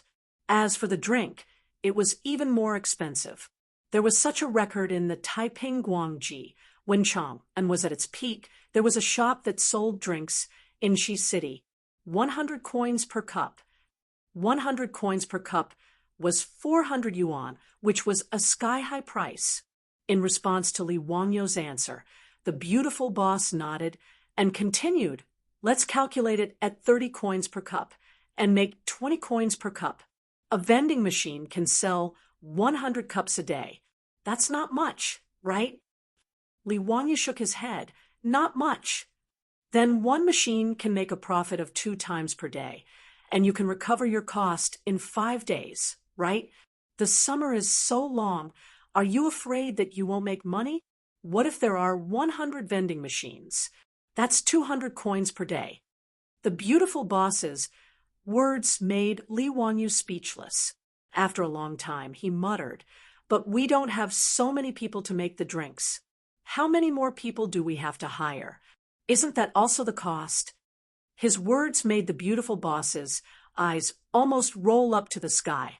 She disdainfully threw him a contemptuous look. You're so stupid that you can die. Chapter 387. You're so stupid. The beautiful boss glanced at Li Wanyu with disdain.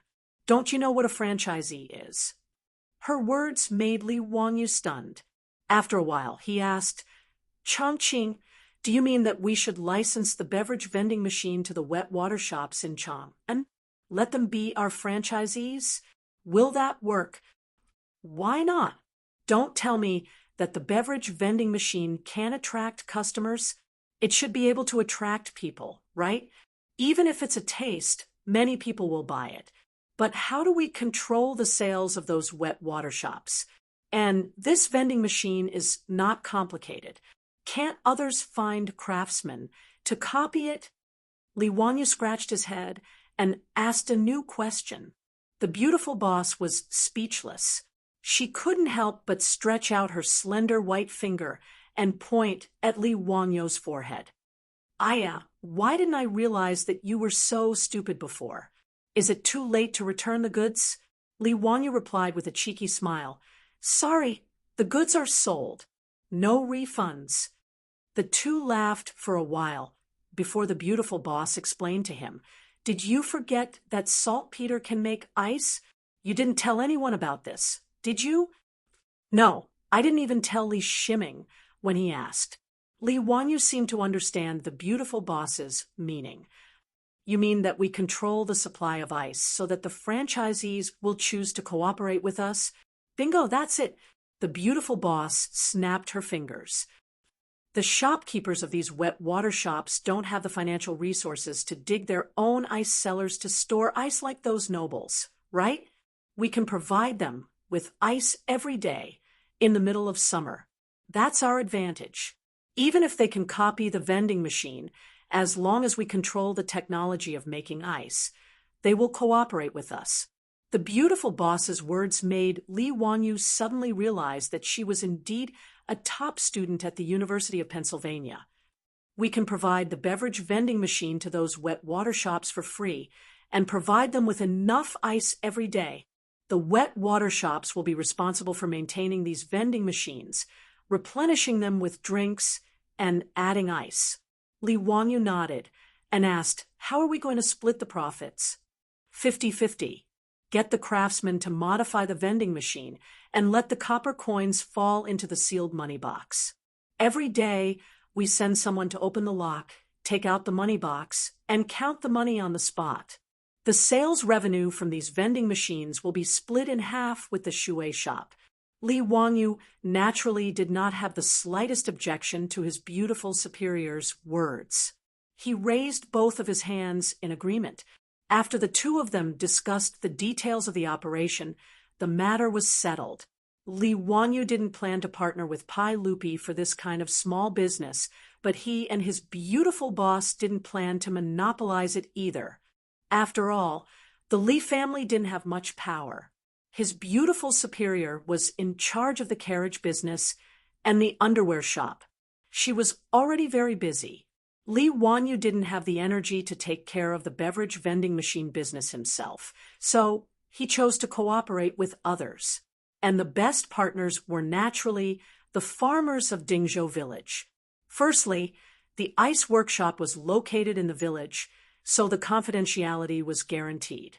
He didn't have to worry about the secret being leaked. Secondly, the farmers in the village were all his households. Now that the mutual trust between the two sides was at the max level, he didn't have to worry about being betrayed or deceived by the farmers. Moreover, most of the farmers worked in the carriage business in Chang and City, going back and forth to Chang and City every day. When the time came, they would go to the wet water shops to deliver the ice and count the money. It was very convenient.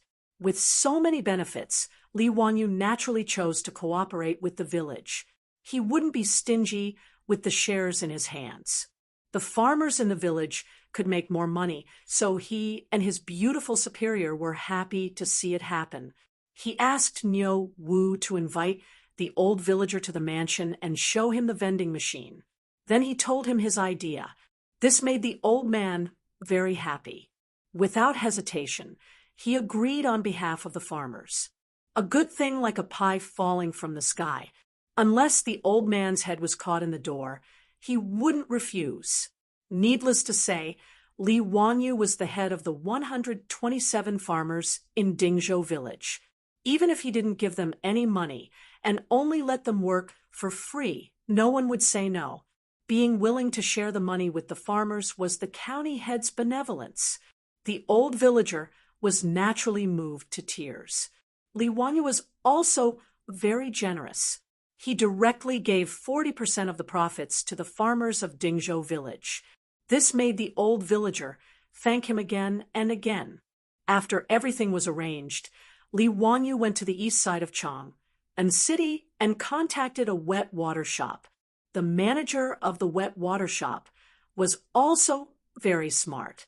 When he heard that Li Wanyu could provide him with ice every day, he agreed without hesitation.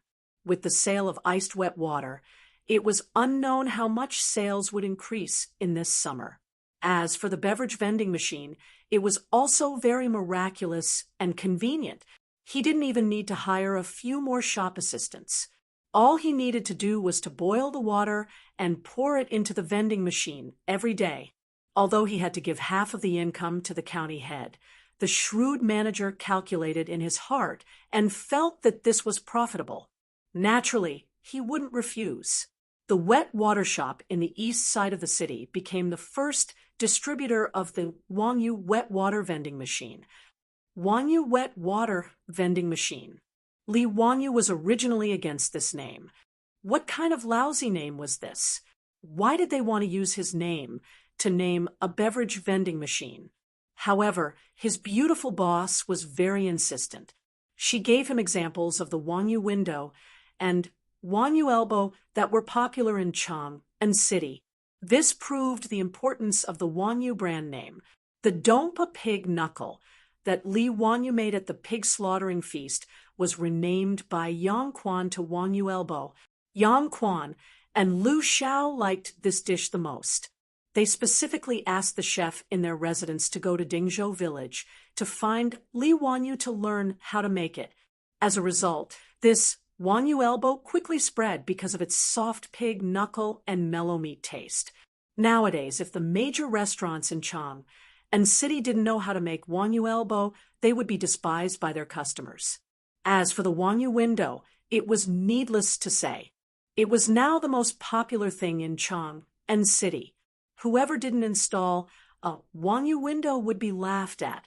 Even the Tang dynasty's lottery was now called Wanyu Lottery. His beautiful boss's words were so reasonable that Li Wanyu had no words to refute. He could only pinch his nose and accept this lousy name. Li Wanyu led the wastrels to the wet water store and dismounted from their horses. A waiter came forward to help them tie up their horses. Ziyu, are these things covered by the red cloth, the beverage vending machines you mentioned? Chai Lingwu asked curiously. That's right. We're just waiting for Brother Lingwu to unveil the vending machines so that we can start selling. Brothers, you're the first batch of customers. Please support us. Chai Lingwu couldn't help but reach out and grab Li Wanyu's collar. Ziyu, do you mean that I have to pay you for the drinks? And I have to give you the copybook of Wang Yu's army with both hands? Do you believe that I won't fight with you? Brother Lingwu, let go, let go. Let's talk things out. This little brother will treat you, okay? The wastrels roared with laughter. In the midst of the commotion, Chai Lingwu and Li Wanyu reached out and tore off the red cloth covering the vending machines. Chapter 388.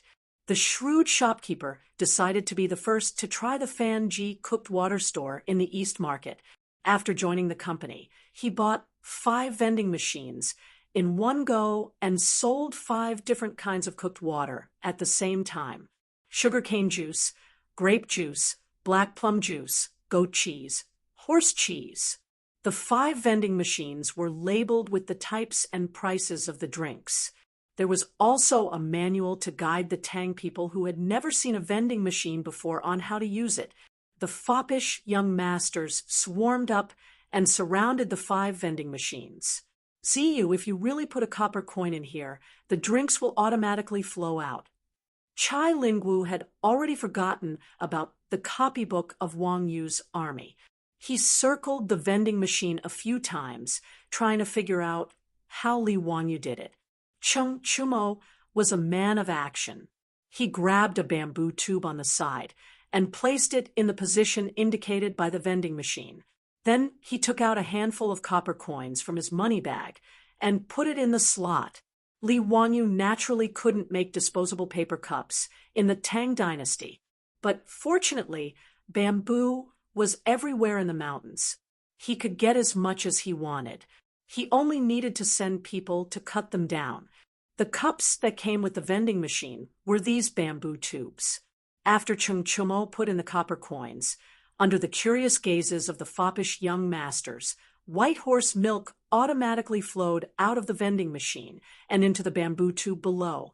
Wow, it really came out. I actually put in 30 copper coins and horse cheese came out. Zio, don't tell me you're lying to us. What kind of vending machine was this? Could it be that someone was hiding in it? Otherwise, why would horse cheese come out after I put in 30 copper coins? Let me try this black plum juice, 50 copper coins. Hey, it's really interesting. I put in 30 copper coins, and there was no reaction. I really put in 50 copper coins, and the black plum juice came out. Amazing! How is this possible? How can this inanimate object tell how many copper coins there are? Zio, tell me the truth. Is this some sort of magic trick? Is there someone operating it behind the scenes? In the face of the foppish young master's doubts, Li Wanyu didn't explain.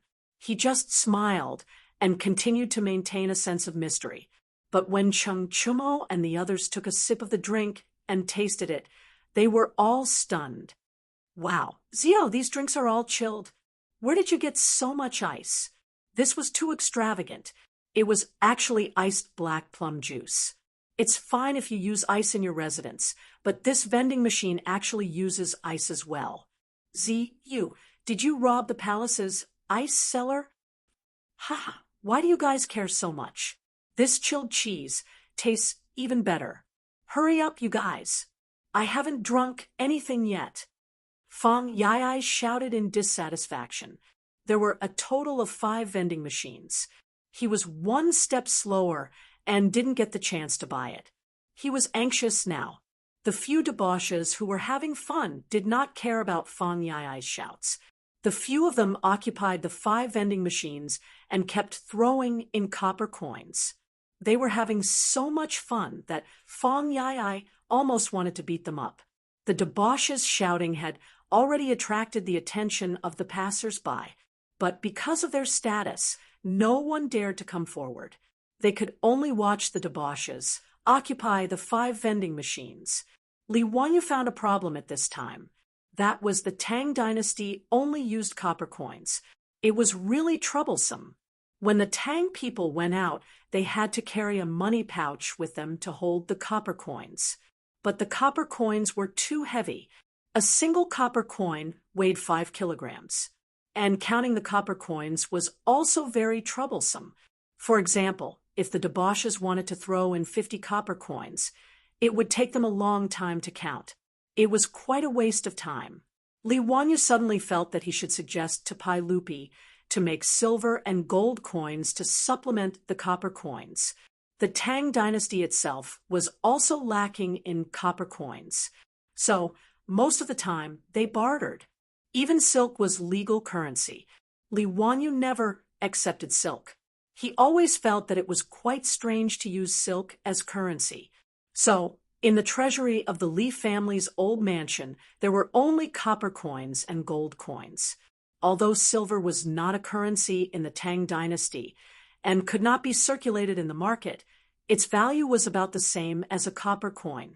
Li Wanyu felt that he could definitely advise Pai Lupi to make silver and gold coins to supplement the copper coins. 1 silver coin was equal to 100 copper coins, and 1 gold coin was equal to 1 copper coin. This way, it would be convenient for merchants to trade. When they went out, they would not need to carry so many copper coins. It was much more convenient. The more he thought about it, the more he felt that it was feasible. He kept the matter of making silver and gold coins in his mind. He planned to go back and discuss it with his beautiful boss and find an opportunity to advise Pai Lupi. While Li Wanyu was daydreaming and thinking about the gold and silver coins, the debauches finally had fun. Each of them had a cup of bamboo drink in their mouths and were happily drinking from the reed tube. Many people thought that there were no straws in China since ancient times. But in fact, this was not true. In the Tang dynasty, there were already ceramic tea sets with straws. Li Wanyu had people prepare bamboo cups with reed tubes to replace straws. Naturally, the debauches knew how to use them at a glance.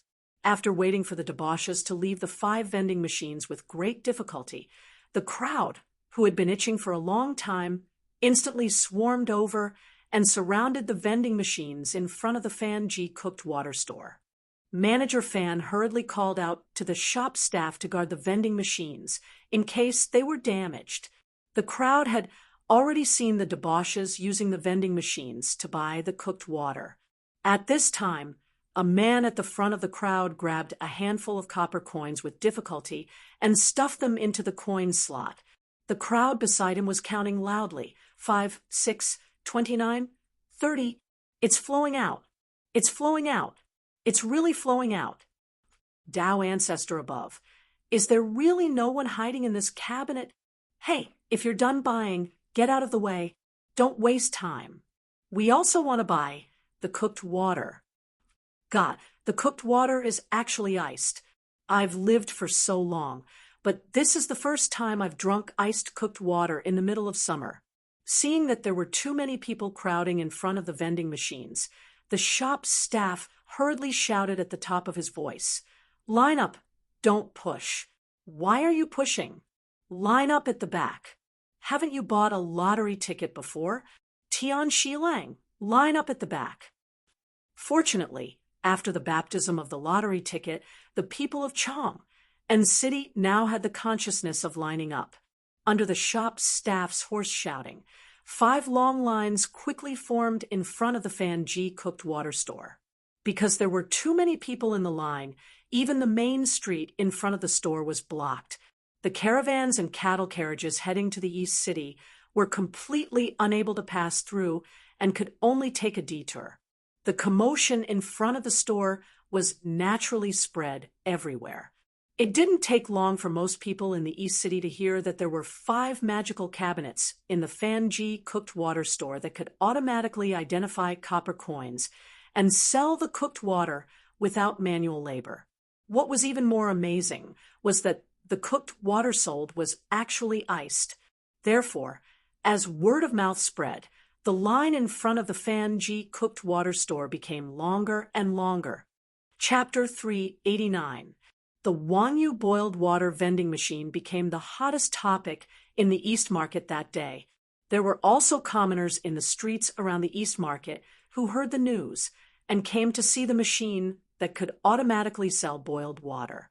"Langjun, I heard that this boiled water vending machine was made by Huxianzi?" "Of course. Look at the machine. It's written very clearly, Wanyu boiled water vending machine. You know Wanyu, right? That's the name of Huxianzi. Today, the Wanyu elbow and Wanyu window in Chang and city are both masterpieces of Huxianzi. Tisk tsk. This Huxianzi is really a deity. I heard that he's only 16 years old and hasn't even turned 20 yet." "Yes.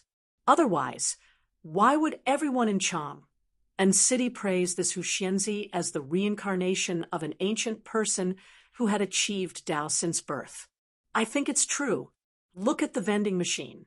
Put in enough copper coins, and it automatically flows out boiled water without manual labor.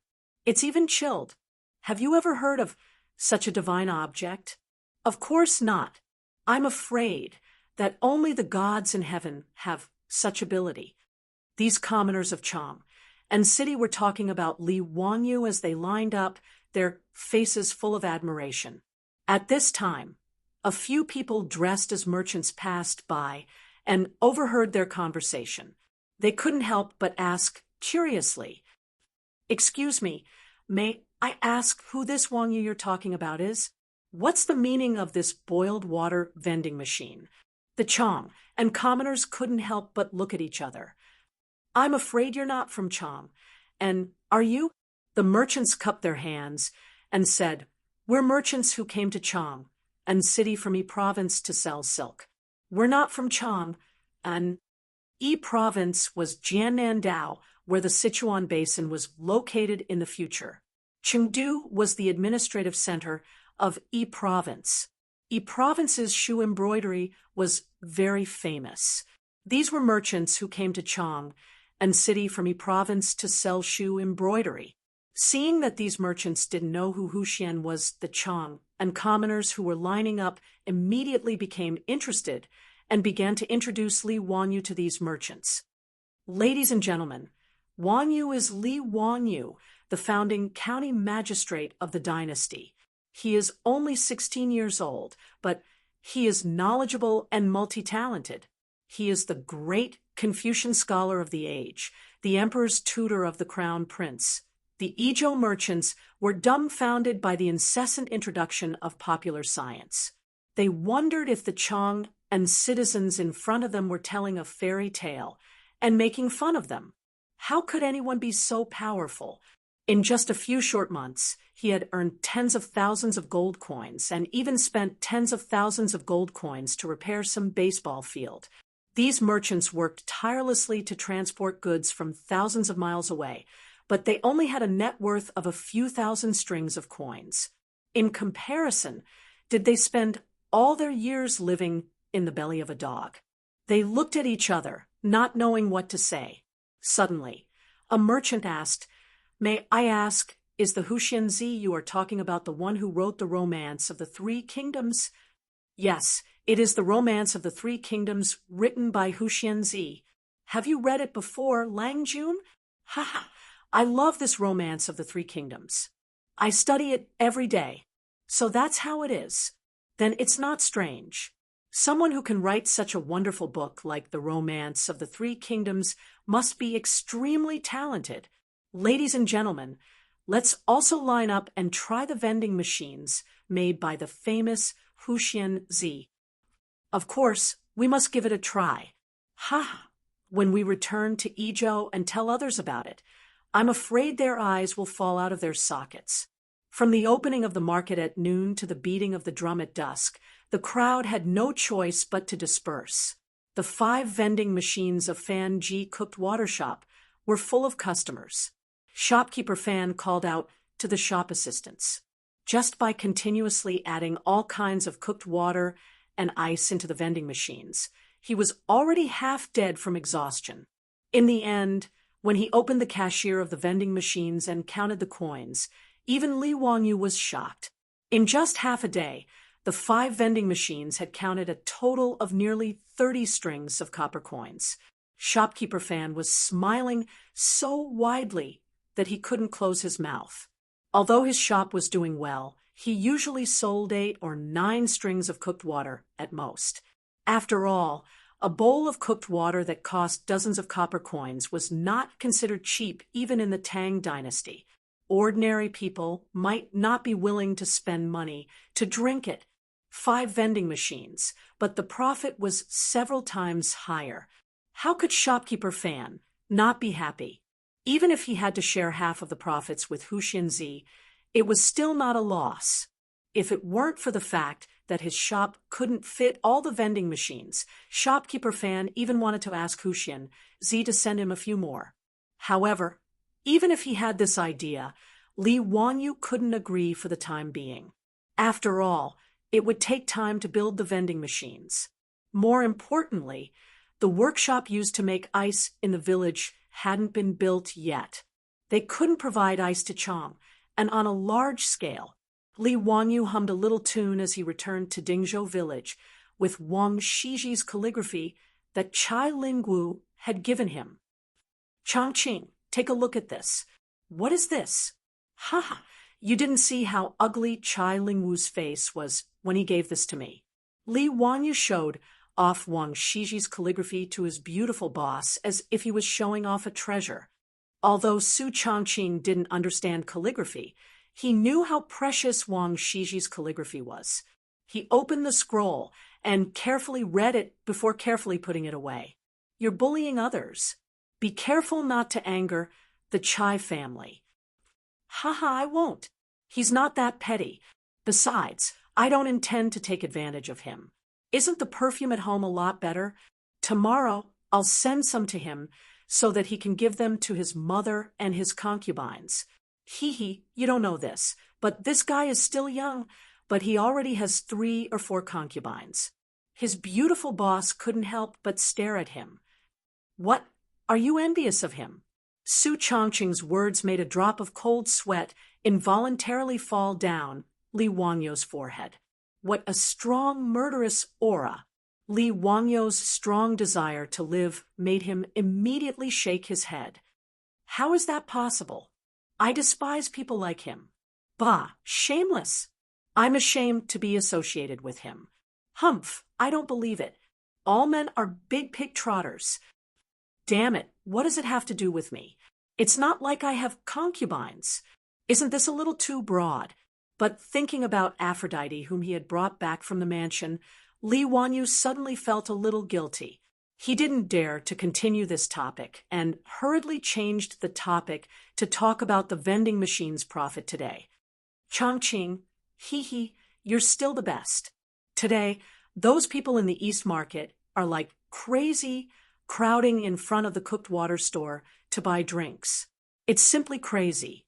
When the ice factory in the village is built and can provide ice to Chang, and on a large scale, we can fully open the vending machine. Humph, of course. Otherwise, why would I be your boss? Su Changqing raised his neck proudly. I'm also the founding Viscount of the Tang dynasty. What's there to be proud of? Li Wangyu muttered softly. What are you talking about? The beautiful boss glared at him. No, nothing.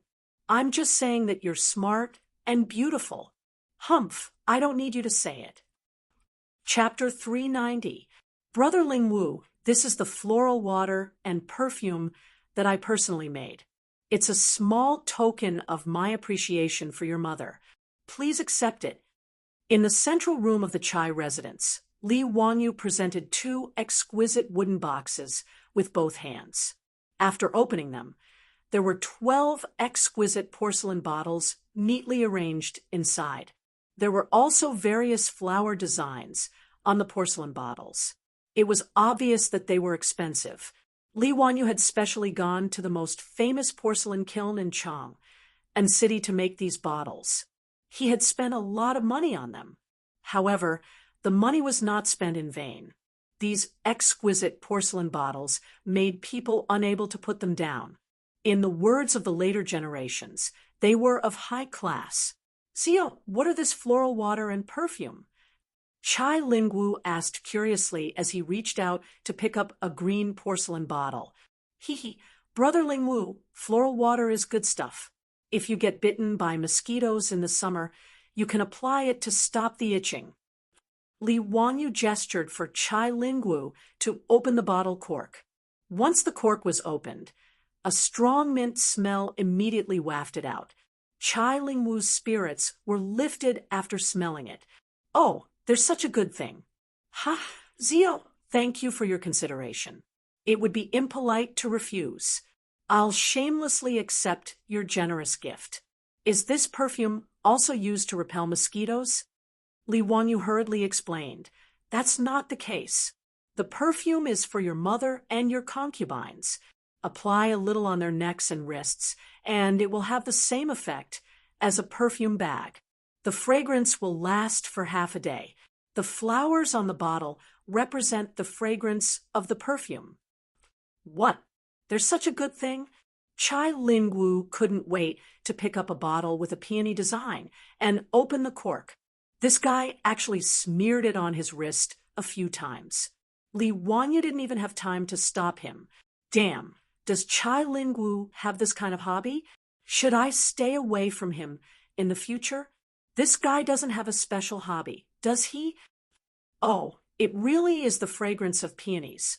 Zio, how did you do it? It's really amazing. The so-called national beauty referred to peonies, and peonies of different colors had different fragrances. The bottle that Chai Lingwu took was the perfume that Li Wanyu soaked in white peony petals. It had a very pleasant floral fragrance and was very elegant. Ha! Zio, you really are my good brother. You didn't forget about me when you found something good.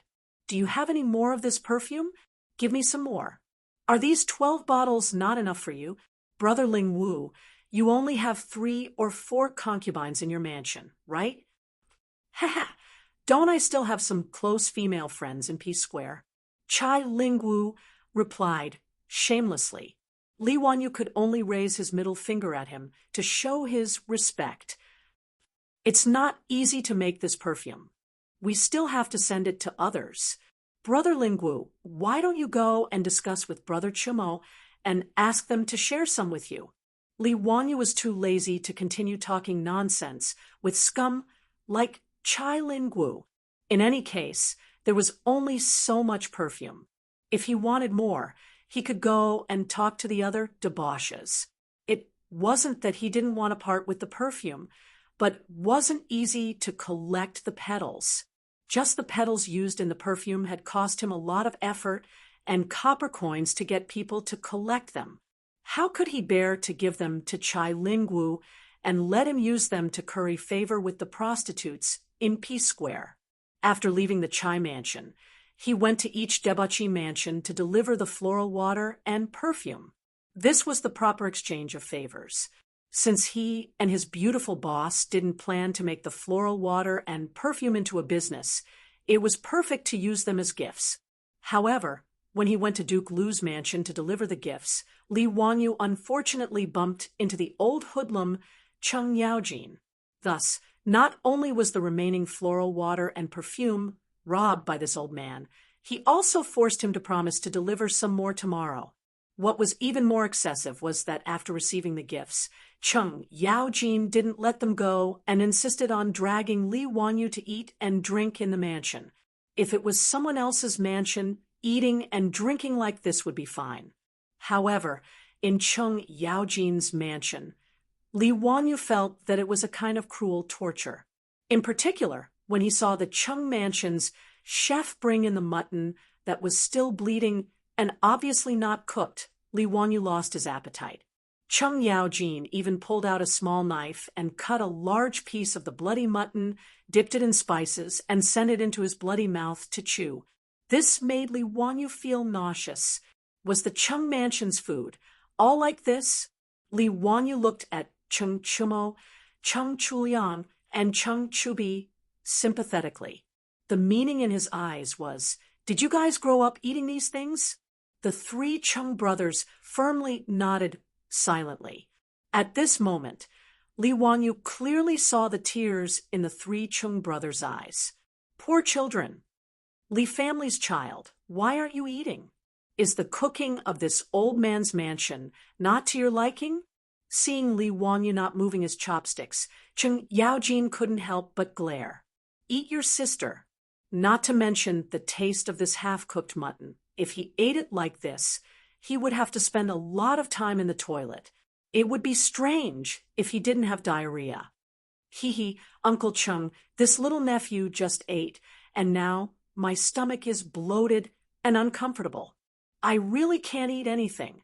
Humph. If you can't eat, then drink. You little child.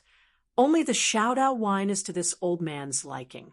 After drinking your wine, drinking any other wine is no different from drinking horse piss. Come, Delang, Erlang, Sam Lang, fill the Li family's child's wine cup and drink. Li Wanyu looked at the table in front of him. The wine cups were big enough to be used as soup bowls. He couldn't help but stare blankly. Drink your sister. Is this drinking or risking your life? He desperately winked at Cheng Chumo and the other two, implying that he was begging them to let him go. But the three Cheng brothers acted as if they didn't see it. They grabbed the wine jug and poured wine into the wine bowl in front of him. Zio, it's not that we don't want to help you, but we are powerless. Come, drink. Without waiting for Li Wanyu to resist, Cheng Chubi and Cheng Chumo clamped his arms, one on the left and one on the right. Cheng Chuliang picked up the wine cup and poured it into his mouth. Save me. Li Wanyu was trapped in Duke Lu's mansion and was as powerless as a quail. After the banquet, Li Wanyu was already drunk until he was dizzy and unconscious. He was carried back to Dingzhou village by Niu Wu. The next day, Li Wanyu woke up in bed with a splitting headache. He couldn't help but gnash his teeth in anger. Old Cheng, this one, and you cannot live under the same sky. Li Wanyu hated that he couldn't rush to Duke Lu's mansion to take revenge. But considering the difference in strength between the two sides, he could only endure. Cheng Chumo and the other two brothers changed sides and helped the tyrant, which made Li Wanyu even more distressed. He really couldn't have such brothers. A classic example of biting the hand that feeds you. After the trip to Duke Lu's mansion, Li Wanyu deeply realized that giving gifts in the Tang dynasty was risky, so he should cherish it. Chapter 391. Li Wanyu rested in his mansion for a few days after being forced to drink by that old man Cheng Yaojin, and only then did he regain his senses. In Li Wanyu's mind, Duke Lu's residence was no different from a terrifying existence like Sanluo Temple.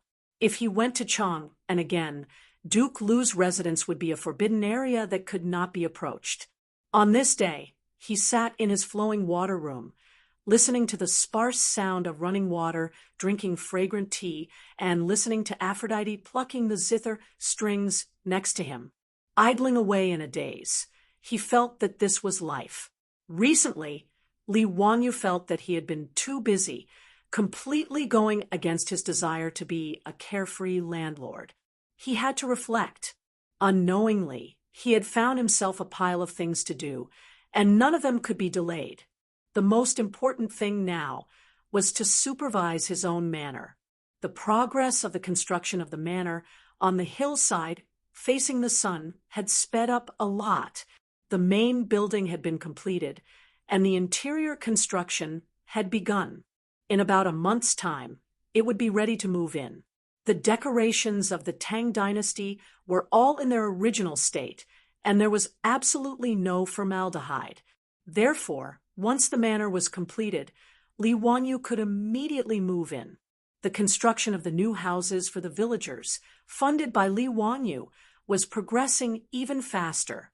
Many of the 127 houses and courtyards had already been completed. Li Wanyu originally wanted to let the villagers start moving, but the old village chief did not agree no matter what. In his words, how could the villagers move to a new house while the main family was still living in the old house? If the villagers of Dingzhou village did this, they would probably be criticized behind their backs by the surrounding villages. The old village chief insisted that they must wait until Li Wanyu moved into the new house before they were willing to move. The villagers also had the same attitude. No one was willing to move before Li Wanyu. In the face of the stubborn old village chief, Li Wanyu could only shake his head and let them be. However, under the suggestion of the old village chief, a new high and sturdy wall and gate was built around the new village, which was connected to Li Wanyu's manor. In this way, in order to enter Li Wanyu's manor, one had to pass through the gate of the new Zhou village and the village. Li Wanyu naturally understood the old villager's thoughts and did not refuse his kindness.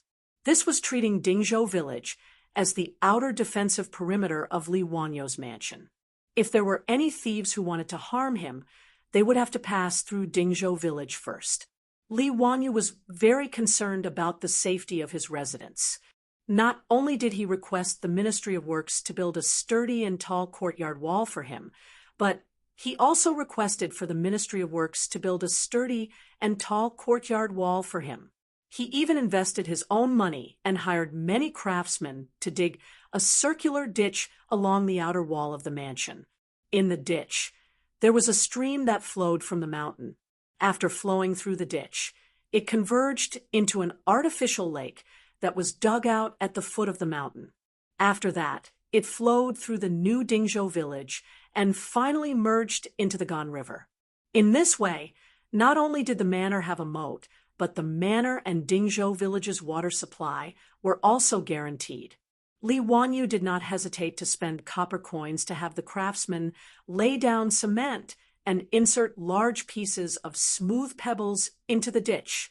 These ditches were made exceptionally beautiful, and the stream that flowed through them was so clear that one could see the bottom. Passing through the ditches in Dingzhou village, Li Wanyu also had carpenter Lu build many water wheels and place them in the ditches. They continuously raised the stream water in the ditches and poured it into the bamboo pipes. These bamboo pipes were connected to 127 courtyards. Not only could it be used for daily use, but it could also be used like the current Li family's old residence. The stream water was connected to the roof and created a rain house, making the house unusually cool in midsummer. Li Wanyu racked his brains when designing the new Dingzhou village in order to realize the peach blossom spring in his beautiful superior's heart, and also for the villagers of Dingzhou village. Every household in the village had a sewage pipe that could directly flush the sewage into a huge methane pool. Not only were every household equipped with methane lamps, but even the roads in the village were equipped with methane lamps for illumination at night. These methane lamps that could burn without the need for oil were no different from the sci-fi movies that people of the Tang era watched. They were both difficult to understand existences.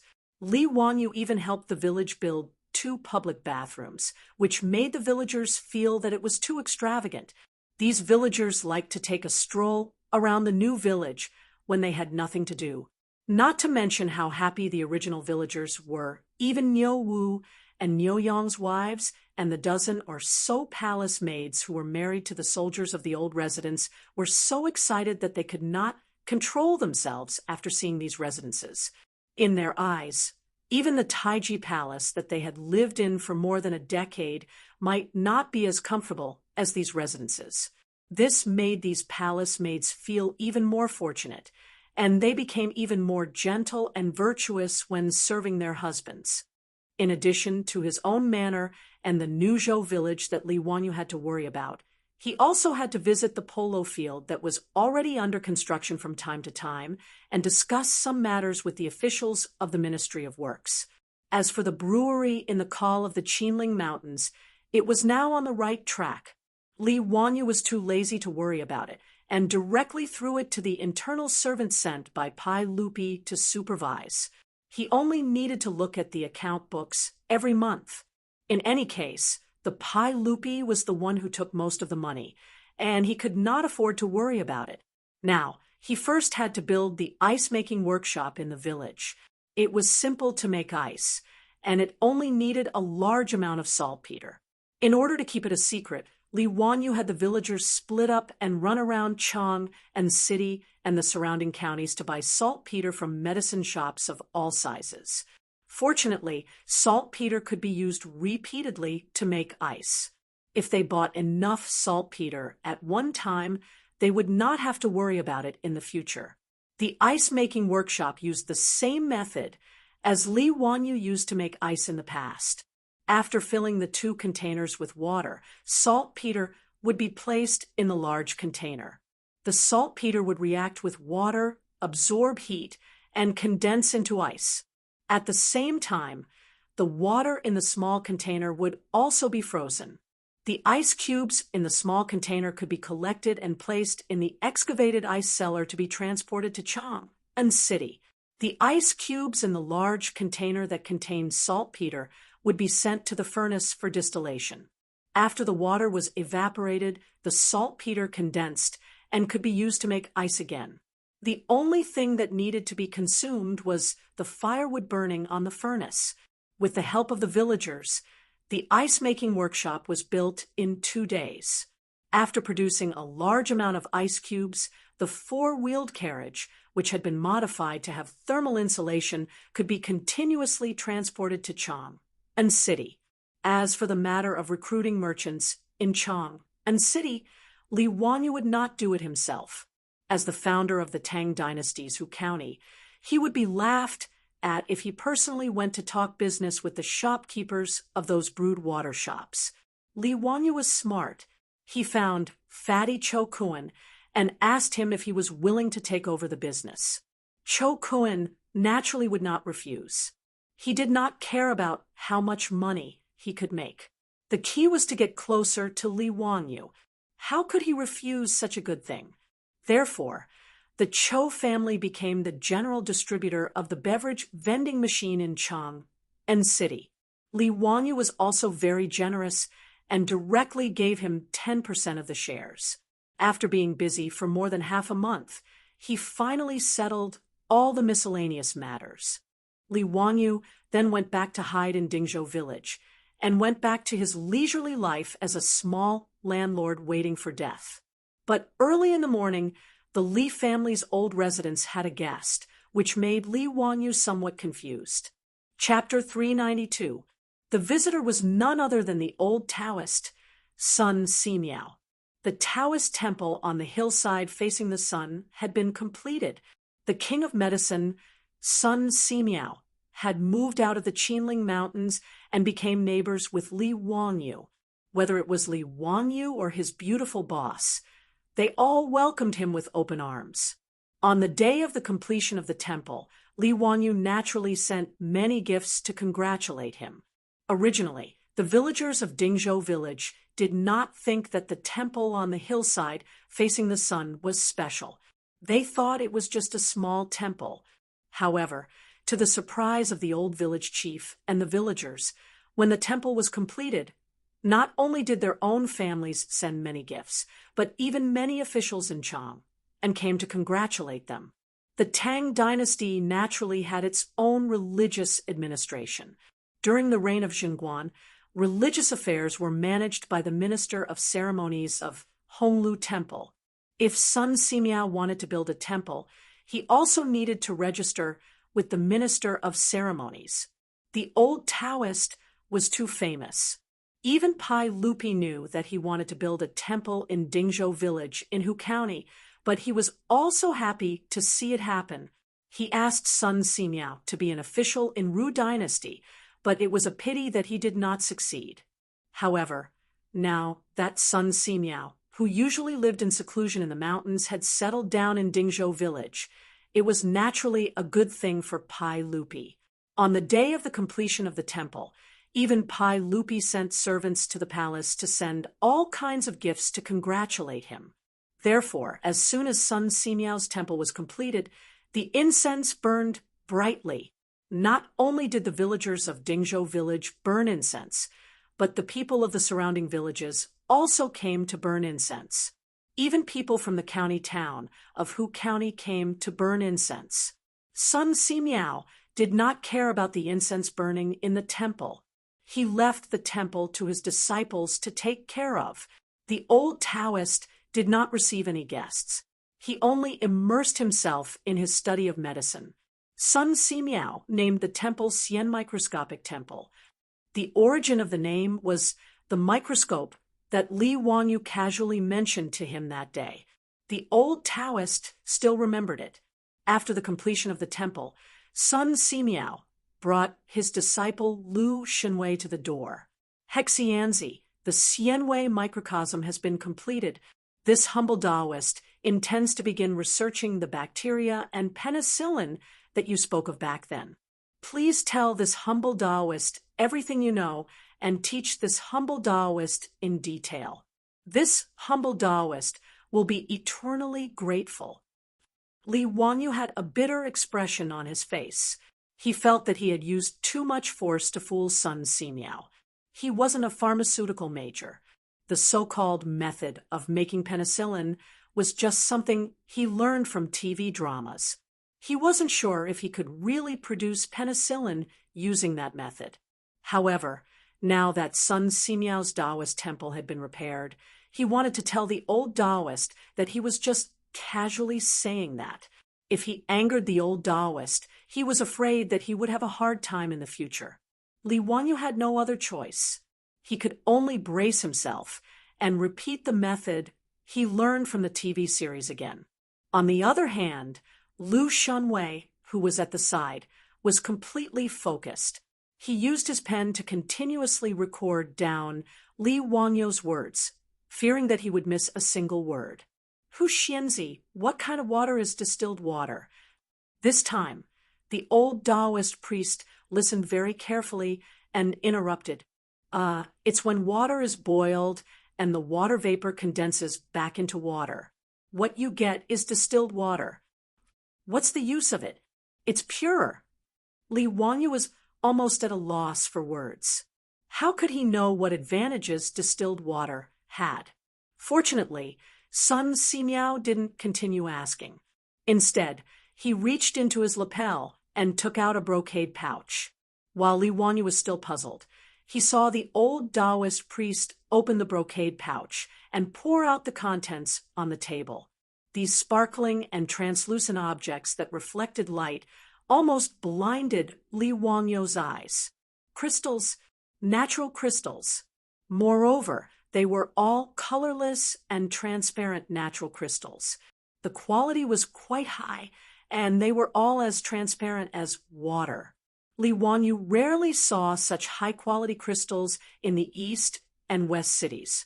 It seemed that Sun Simiao had spent a lot of effort to collect these colorless crystals. Hu Xianzi, that day you said that you needed crystals to make a microscope. A few days ago, this humble Taoist collected these colorless crystals through the Tao sect. Do you think you can help this humble Taoist make a microscope? Sun Simiao looked at Li Wangyu very seriously with a face full of anticipation. Li Wangyu directly went into Sparta. What was going on? Did he really say that day about a microscope? Well, even if he said that, it didn't mean that he could make it. As for a microscope, he had only used it in biology experiments when he was in school. The only thing he knew was that the convex lenses were combined and magnified to form an image. However, he didn't know the specific structure of a microscope, not to mention that he didn't understand. Even most people in the future only knew the general principle of a microscope. If you asked them to draw a structural diagram, most people probably wouldn't be able to draw it. Li Wanyu really wanted to ask the old Taoist priest, "Can I make a magnifying glass for you to make do with?" He now deeply understood what it meant to lift a rock and smash it on his own feet. Originally, he just wanted to trick the Medicine King's son Simiao into staying in Dingzhou village, so that he and his beautiful boss would have a reliable medical insurance. However, now that he had bragged too much, he really didn't know how to answer the Medicine King's son Simiao's expectant gaze. Li Wanyu opened his mouth and wanted to say that he didn't know how to, but when the words were about to come out of his mouth, he swallowed them back. He patted his chest and promised, "Old immortal, don't worry. I will do my best to help you make a microscope." With Li Wanyu's promise, Sun Simiao was full of joy and smiled while twirling his beard. "Immeasurable deity, since that's the case, then I'll have to trouble Hu Xianzi. This humble Taoist will now stay in the Xianwei temple to study the penicillin that Hu Xianzi mentioned. Hu Xianzi can come to the Xianwei temple to find this humble Taoist at any time." "Yes, yes, old immortal, don't worry." After sending Sun Simiao and Lu Shenwei away, Li Wanyu sat down on the floor. It was a premature death, and the words had been said. How was the microscope going to be made? Looking at the few pieces of crystal left by Sun Simiao on the table, Li Wanyu felt a headache coming on. Just polishing the crystal into a lens was a big trouble. It was doubtful that he could find a craftsman in Chang, and who knew how to polish crystal. Li Wanyu now knew the consequences of bragging, but there was nothing he could do. He could only stare blankly at the crystals on the table. When the beautiful boss came back from Chang and saw him frowning, she curiously asked what had happened. After Li Wanyu told her about Sun Simiao's visit and his request to make a microscope, the beautiful boss couldn't help but cover her mouth and laugh. Hey, Chongqing, what are you laughing at? Is it very funny? Hurry up and help me think of a way. If you can't make the microscope later, Sun Simiao will be angry and run away." The beautiful boss laughed even more happily. "Wanyu, don't tell me you didn't take science classes when you were in school. I remember that there was a science class in elementary school where we were asked to make a simple microscope. It was very simple. As long as there was a convex lens, it could be made." "You mean you know how to make a microscope?" Li Wanyu got up from the floor and grabbed the beautiful boss's soft hand. The beautiful boss nodded proudly. "Yes, I know, but—" Chapter 393. But what?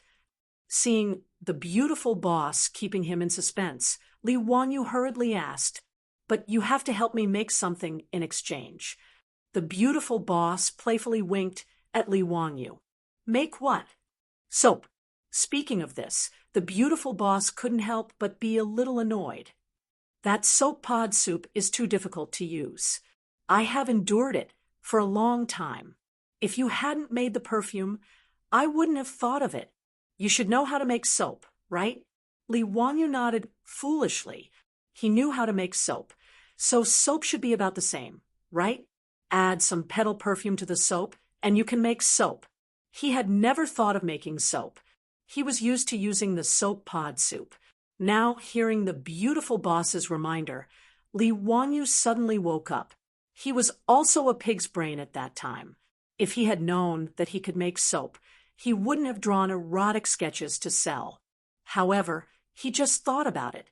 When he and the beautiful boss arrived at Dingzhou village, there was no distilled alcohol, and alcohol was also one of the necessary materials to make soap. Su Chongqing, saw Li Wanyu nodding and took a long breath. Then it's settled. I'll draw the diagram of the microscope for you. You go to Chang and City and find a craftsman to polish the crystal into a lens. Ah, didn't you help me make it? How can I have the time? Besides, I only remember the general structure. You can experiment slowly whether it works or not. After she finished speaking, she walked briskly to the backyard while humming a song, leaving Li Wanyu alone in the wind. Was he fooled again? Forget it. Since the beautiful boss had a demand, he naturally had to do his best. The microscope that the old Taoist son, Simiao, wanted was put aside first. It was more important to make soap for the beautiful boss. This soap, like perfume, could be used as a gift. It was excellent. As for making soap a profitable industry, it was not necessary at all. It was not that it would not be popular, but like perfume, the output could not be increased at all. Perfume was limited by the difficulty of collecting petals, but soap was limited by the difficulty of lard. Although pigs were raised in the Tang dynasty, they were not slaughtered in large quantities like later generations. It was also impossible for Li Wanyu to buy a large number of pigs to slaughter just to make soap. The most important thing was that the pigs of the Tang dynasty were not as fat as the pigs of the later generations. Naturally, they had less fat. Since ancient times, the various breeds of pigs in Huaxia didn't produce much meat. It was not until the Republic of China that large white pigs were introduced from the United States and crossbred with local pigs that the breed of pigs was improved. Therefore, even if Li Wanyu wanted to get a large amount of lard in the Tang dynasty to make soap, it was unrealistic. But if it was just for his own use, it wouldn't be troublesome. Li Wanyu could do it now. He first learned this skill from his grandfather. Many old people in the countryside knew how to make soap with pig pancreas. Pig pancreas was the pancreas of a pig. After adding alkali water and other materials, it was processed into soap. However, although the soap made from pig pancreas was good, it didn't look good. Many girls couldn't accept it. When Li Wanyu was in university, he also learned how to be romantic and made handmade soap for his junior in order to pick up girls. The soap was made, but the junior didn't want it. Instead, she accepted the boy, who gave her beautiful jewelry. Now that he thought about it, it was really a sad story. At that time, it didn't matter if the junior didn't want it. Now that his beautiful boss ordered it, Li Wanyu naturally started work immediately. He asked Li Heng to prepare the lard and alkali for him. Then, he ran to Carpenter Lu's house and asked him to carve a few molds for him. The molds were not complicated. Just use wood to carve out the shape of the soap and carve some simple patterns. This was a piece of cake for Carpenter Lu. In less than an hour, he carved the molds that Li Wanyu needed. Everything was ready. He returned to his residence and started making soap. Making soap was actually very simple. He just needed to heat the lard, alkali, and alcohol in a certain ratio in a jar, and then continuously stir. He kept stirring until the lard couldn't be seen. Then he added salt and continued stirring. Finally, he took out the solidified substance floating on top of the jar and rinsed it clean. That was the soap. He added vegetable dyes and petal perfume to the soap to create a fragrant soap. Then he pressed it into a mold and extruded it into shape. It was no different from the soap sold in supermarkets in the future.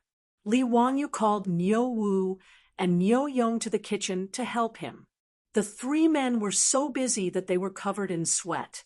Finally, they managed to make a pile of soap. He asked the Niu brothers to help him wrap the soap with oil paper. Then they were done. Lang Jun, what are you making? What about food? Let me try it. Niu Wu picked up a piece of soap and weighed it in his hand. He was about to put it into his mouth to chew. Niu Wu couldn't be blamed. Anyone who saw that these things were made with lard would think that Li Wanyu was making some food. Stop. Li Wanyu hurriedly stopped this fool. He stretched out his hand and took the soap back. Eat what? This is soap. It's used for bathing. It's the same as the soap. Lang Jun, why did you spend so much effort to make it? Isn't there soap in the residence? Nyowu asked, puzzled. Li Wanyu was so angry that he couldn't be bothered to explain to them. He directly threw 2 pieces of soap to the 2 brothers. I'm too lazy to explain to you 2 idiots. Take these 2 pieces of soap back to your wives, and you'll understand. After saying this, Li Wanyu swept up the rest of the soap and went to the backyard to find his beautiful superior to take credit for it. Nyo Yong and Nyo Wu were confused. They felt that their Lang Jun had made this soap for no reason. It was completely unnecessary. Since it had the same use as the soap, why did he have to spend so much effort to make it? The 2 of them were too lazy to think about this problem. They simply took a piece of soap each and went back to their rooms. Husband, you're back? Hey, what are you holding in your hand? It's quite beautiful.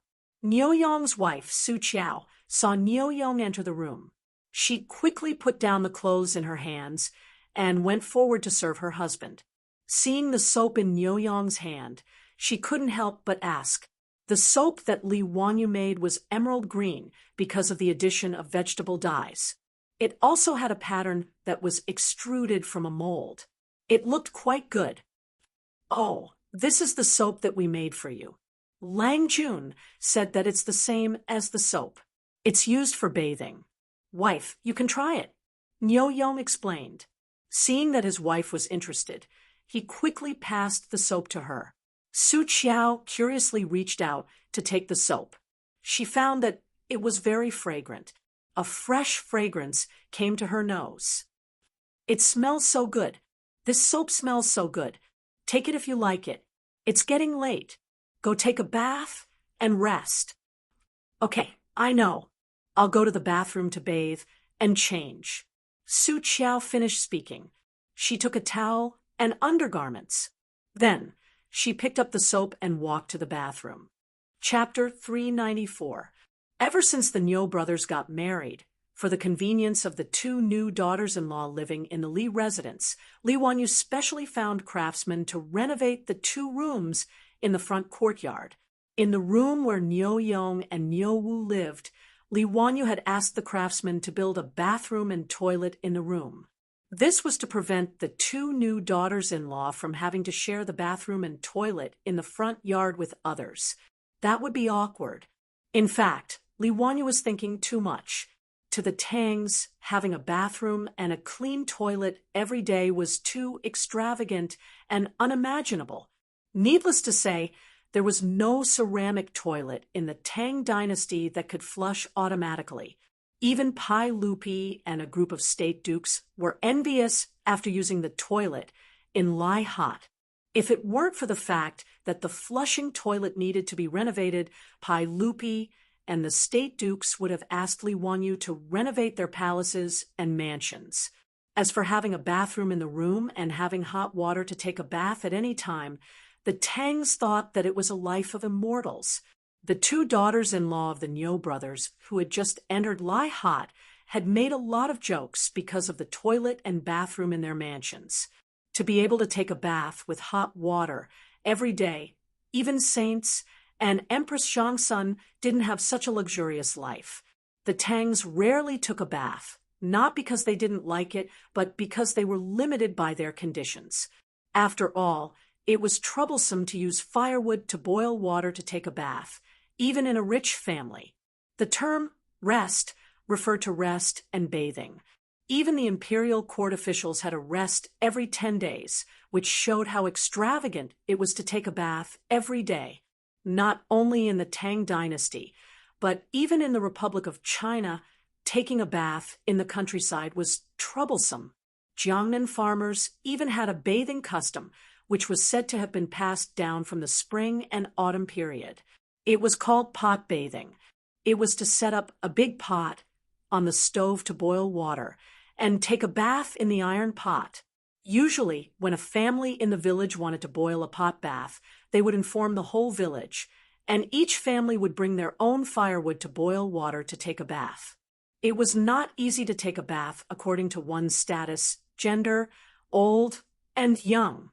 Therefore, in the Tang dynasty, being able to bathe every day was a luxury in the eyes of Su Qiao and the others, but they liked it very much.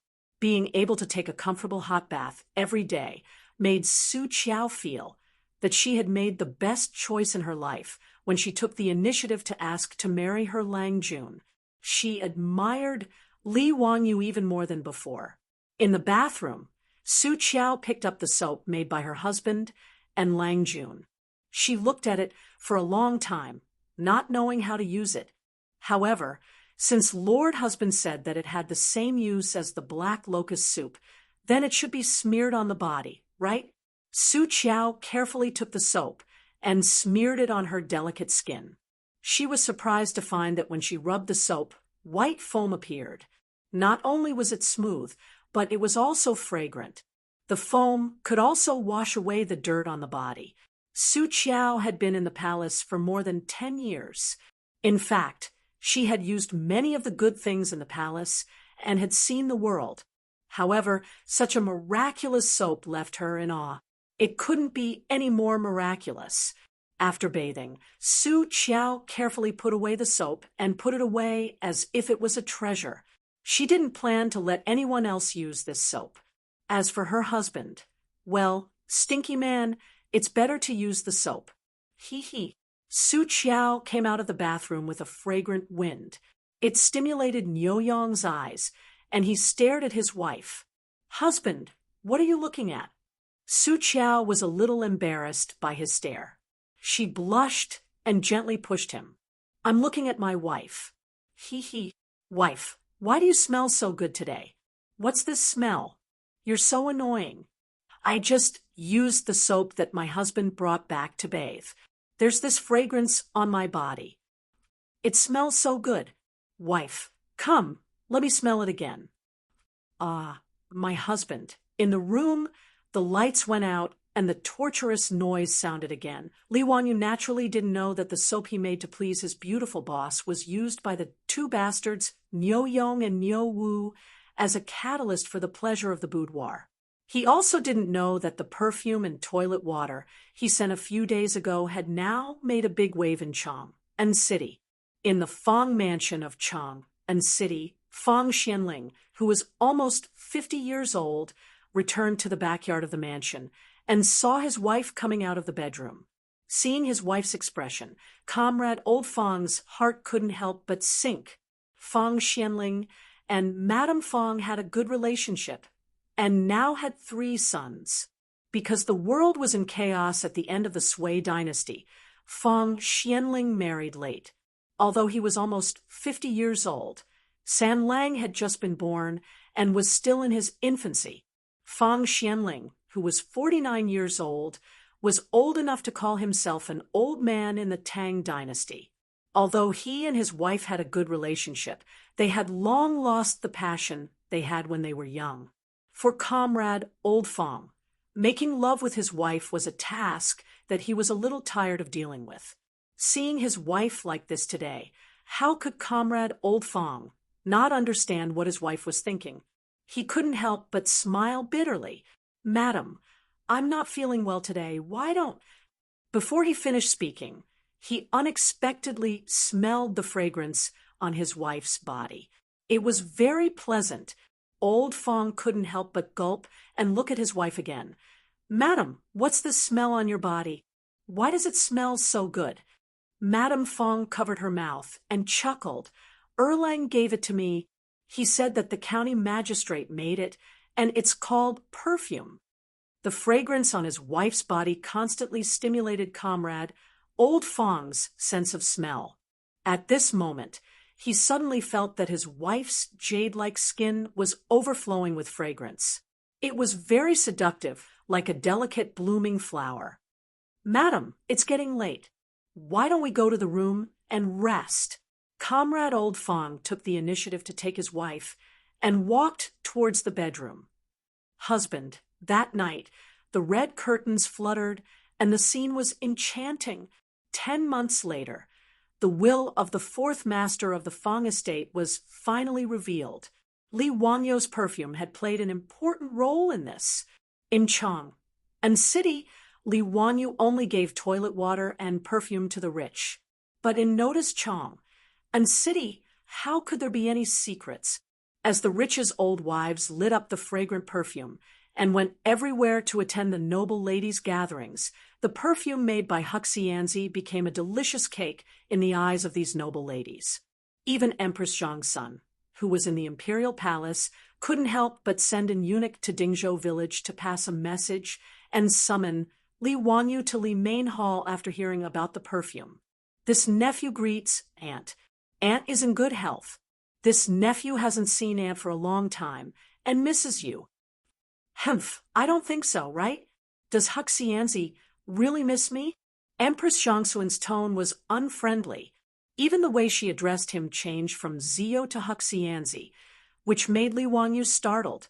His mind turned like lightning as he thought about how he had offended the empress of the Tang dynasty. However, after thinking for a long time, he felt that he hadn't done anything recently. So why was Empress Zhangsun so dissatisfied? This nephew is wrongly accused. This nephew doesn't know what Anne is referring to? Li Wanyu carefully asked. Humph, this empress is asking you, why did you give perfume to others and not to me? Empress Zhangxuan's words made Li Wanyu feel as if he was struck by lightning and stood there in a daze. Damn, it was actually the perfume that caused the trouble. Chapter 395. Faced with Empress Zhangxuan's censure, Li Wanyu reacted rather quickly. His eyes spun as he hurriedly defended himself. Aunt, you really have wronged me. It's not that I don't want to give you this perfume. It's just that you can't use it now, so how could I dare to give it to you? Oh, why is that? Empress Zhangsun couldn't help but frown in confusion. Auntie, you're pregnant now. It's fine to use this perfume normally, but it's not appropriate to use it when you are pregnant. I'm thinking of Uncle's third prince. How could I dare to give this perfume to you? Li Wanyu's sincere words left Empress Zhangsun speechless. If it wasn't appropriate for pregnant women to use it, then he naturally couldn't be blamed. In reality, Li Wanyu's words were purely to fool Empress Zhangsun. If it was a perfume from the future, pregnant women naturally couldn't use it, because most perfume contained musk, and musk could cause pregnant women to miscarry. It was naturally not appropriate to use it. However, the petal perfume he made was only made from alcohol and didn't contain any chemicals. If pregnant women wanted to use it, it wouldn't be much of a problem. This fellow had purely forgotten to send toilet water and perfume to the palace. Hearing that she couldn't use the perfume, Empress Zhangsun couldn't help but feel regret. Even though she was the empress above everyone else, she was still a woman. Perfume naturally had enough allure for her. Fortunately, Li Wanyu still had a way to make up for his mistake. He hurriedly took out an item from his sleeve and presented it with both hands, asking a palace maid to present it to Empress Zhangsun. Aunt, this is soap that I personally made for you. It can be used for bathing, and is several times better than soap soup. After bathing, your body will have a natural fragrance. Please accept it as a token of my sincerity. Li Wanyu was very shameless. Without blushing or skipping a beat, he said that the soap was specially made for Empress Zhangsun. Now his skin was getting thicker and thicker, and this kind of nonsense came out of his mouth. Even the soap that he took out was a sample that he had on him. He had originally planned to go to the eastern and western cities after leaving the palace and find a shop that specialized in making boxes. He wanted to buy some boxes to store soap so that he could use them as gifts. How could Empress Zhangsun know about these twists and turns? She really thought that Li Wanyu was thinking about her. She hurriedly had a palace maid present the soap. The emerald green soap, together with the pattern printed by the mold, looked very pleasing. Zio, thank you for your thoughtfulness. This consort really likes this soap. Empress Zhongsun smelled the light and elegant fragrance of the soap and was very satisfied. Her face, that was as cold as ice, immediately became as warm as spring flowers blooming. The speed at which Empress Zhongsun changed her face made Li Wanyu almost want to ask her if this was the unique skill of face changing in Sichuan opera. She was Hu Xinzi when she didn't give him perfume, and Zio when she gave him soap. What happened to being the mother of the world? What happened to being gentle, kind, and virtuous? Li Wanyu secretly wiped the cold sweat off his forehead. Damn, this woman is too crazy. Even Empress Zhongsun could change her face like this for a bottle of perfume. Her image was really collapsing. However, he also knew that Empress Zhongsun's behavior was that she didn't treat him as an outsider, but as a nephew. Otherwise, who would have heard of Empress Zhongsun asking for things from a subject? How could Empress Zhongsun, who could write principles for women and leave behind a great reputation as an empress in history, be the kind of woman who loved vanity? Empress Zhongsun's behavior just now was actually to tease Li Wanyu. She had the chamberlain summon Li Wanyu into the palace not just to ask for perfume, although that was also one of her goals. Zio, you are now 16 years old, and that Taiyuan Wang clan has broken off the engagement with you. Do you have any thoughts about your marriage? Do you have a young lady that you like? Although your family's adults have all passed away, your aunt will make the decision for you. Empress Zhongsun suddenly changed the topic and talked about Li Wanyu's marriage, which made him very surprised. Why did she talk about his marriage out of the blue? What young lady could he fancy? Of course, it was his beautiful female boss. Not to mention that Su Chongqing was the goddess in his heart. Even if she wasn't, was there any other woman in the Tang dynasty who could be his soul mate? Apart from his beautiful female boss, he wouldn't consider his wife for anyone else. Of course, if his beautiful female boss didn't object, he wouldn't mind accepting Aphrodite as a concubine. Ahem, and my family's adults have only passed away a year ago, and I still need 2 more years to recover. So this matter isn't urgent. Your nephew is still young and isn't in a hurry to get engaged. Li Wanyu casually said. He was well aware that his beautiful female boss was already 24 years old, while his current body was only 16 years old. The age difference between the two was too great, not to mention that his beautiful female boss's current status was unclear. If he directly told Empress Zhongsun that he wouldn't marry anyone other than his beautiful female boss, he was afraid that it would cause a storm. Since ancient times, marriage in China had been about matching in social status. In the eyes of others, he and his beautiful female boss naturally couldn't be said to be a match. Not to mention the age gap between the two of them. Even their status was a huge gap.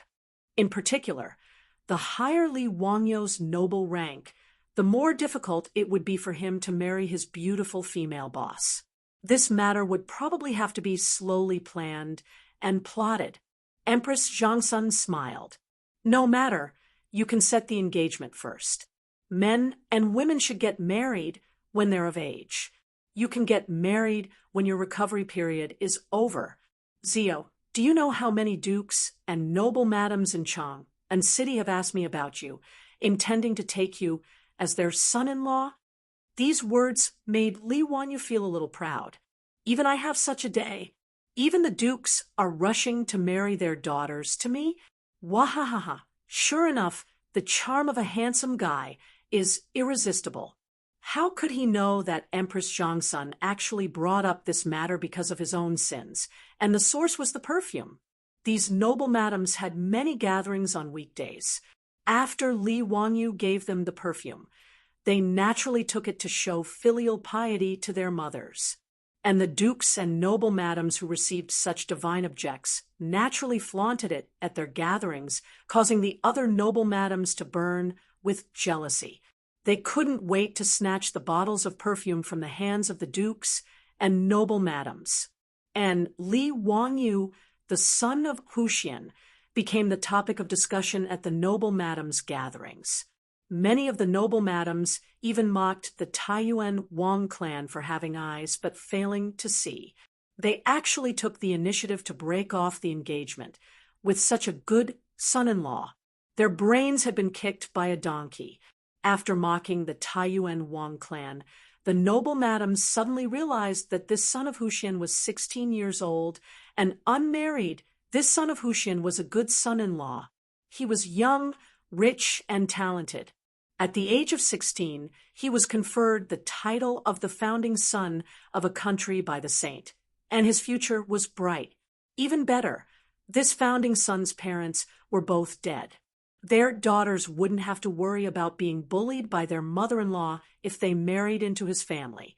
And if this son of Huxian became their son-in-law, would they have to worry about not having enough perfume? Filial piety couldn't be lacking from the mother-in-law, right?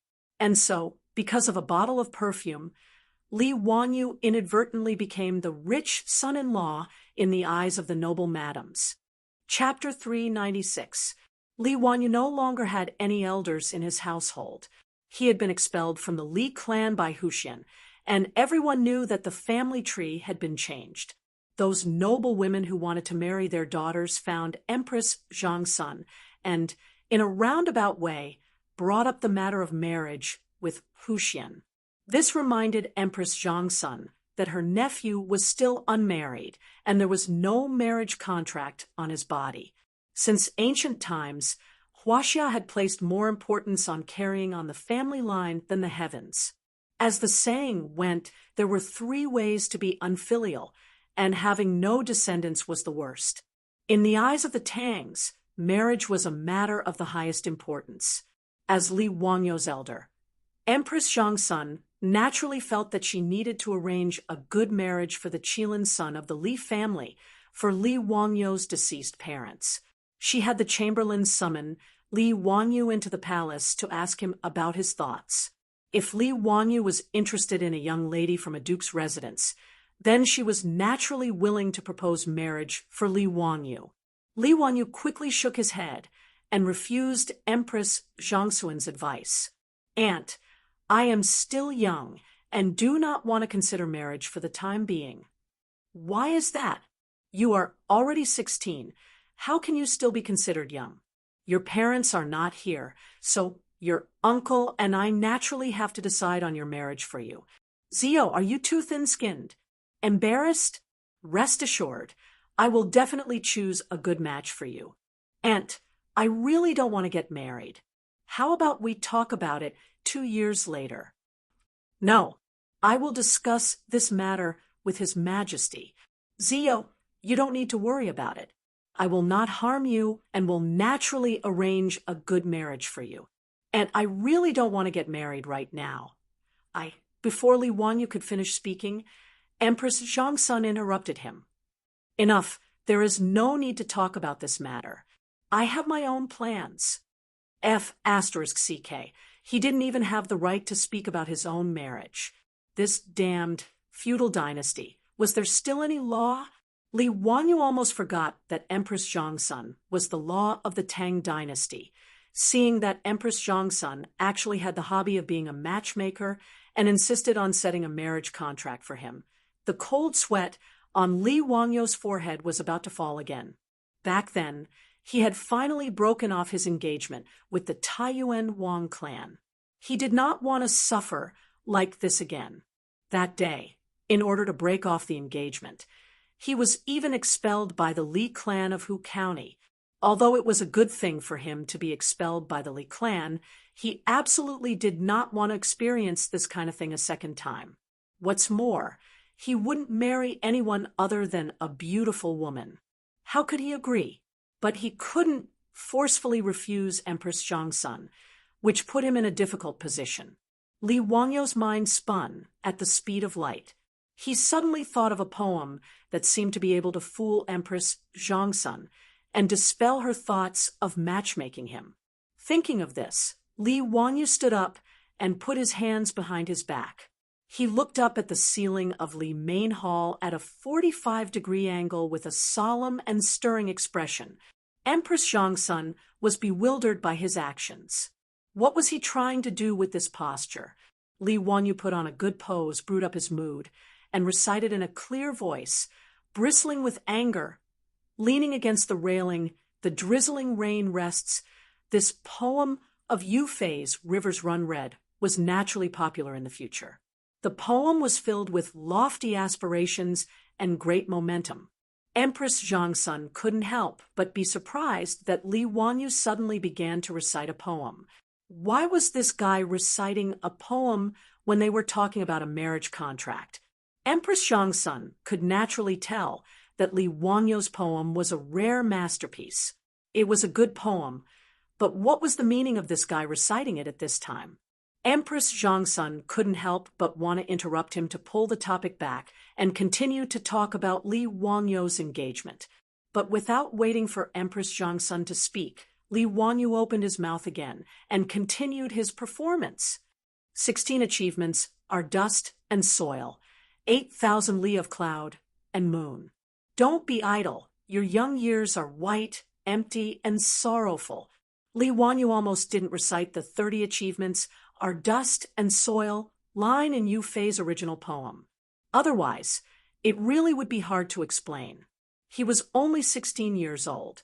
If he recited 30 achievements are dust and soil, how would he explain?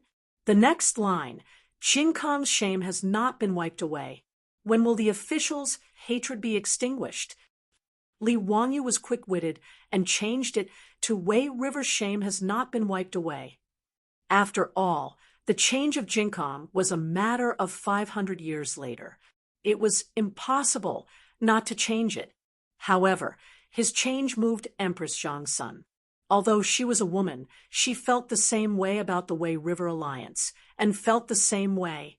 Although the Wei River Alliance gave the Tang dynasty a chance to breathe, to be forced to sign the alliance at their doorstep was a disgrace, whether it was Pai Lupi or the officials in the court. When Li Wanyu was reciting the poem, he was also secretly looking at Empress Zhongsun's reaction. Seeing her serious face, he knew that he should be able to smoothly get away and not let Empress Zhongsun continue to pester him about the engagement. Li Wanyu continued to recite, riding a long carriage, trampling the Helan Mountains, aspiring to eat barbarians' meat, laughing and drinking Xiongnu's blood, waiting to clean up the old mountains and rivers from scratch, facing the heavens. After the Rivers Run Red was recited, Li Main Hall was silent. Empress Zhongsun did not know what to say. As for the palace maids and servants, their faces were filled with emotions as they looked at Li Wanyu. Li Wanyu looked at Empress Zhongsun seriously and bowed. He suddenly raised his voice. Your Highness, the Turks have not been wiped out, so how can we have a family? This was a famous line by Hua Zubing. The Xiongnu have not been wiped out, so how can we have a family? However, Li Wanyu directly changed it to Turks, which was quite appropriate. As soon as he said, the Turks have not been exterminated, how can we establish our home? Someone outside the hall applauded. Good. What a good. The Turks have not been wiped out. So how can we have a family? Zio, if the men of our Tang dynasty were all like you, why would we worry about the Turks being treated unfairly? The one who spoke was Li Er. After he had left court, he had heard the eunuch report that Empress Zhongsun had summoned Hu Xianzi for an audience. He knew that it was his wife who had said that she was going to talk about marriage for Li Wanyu. Pai Lupi had nothing to do, so he wanted to join in the fun. He wanted to discuss with Empress Zhongsun to see which duke's wife was suitable for Li Wanyu. When he arrived at Li Main Hall, without waiting for the eunuch to announce his arrival, he heard Li Wanyu reciting poetry in the hall. Pai Lupi quickly stopped the servant from speaking while he stood outside the hall, to eavesdrop. When he heard Li Wanyu say, "The shame of the Wei River has not been washed away," Pai Lupi could not help but clench his fists and frown. After Li Wanyu finished reciting "Rivers Run Red," Pai Lupi was stunned.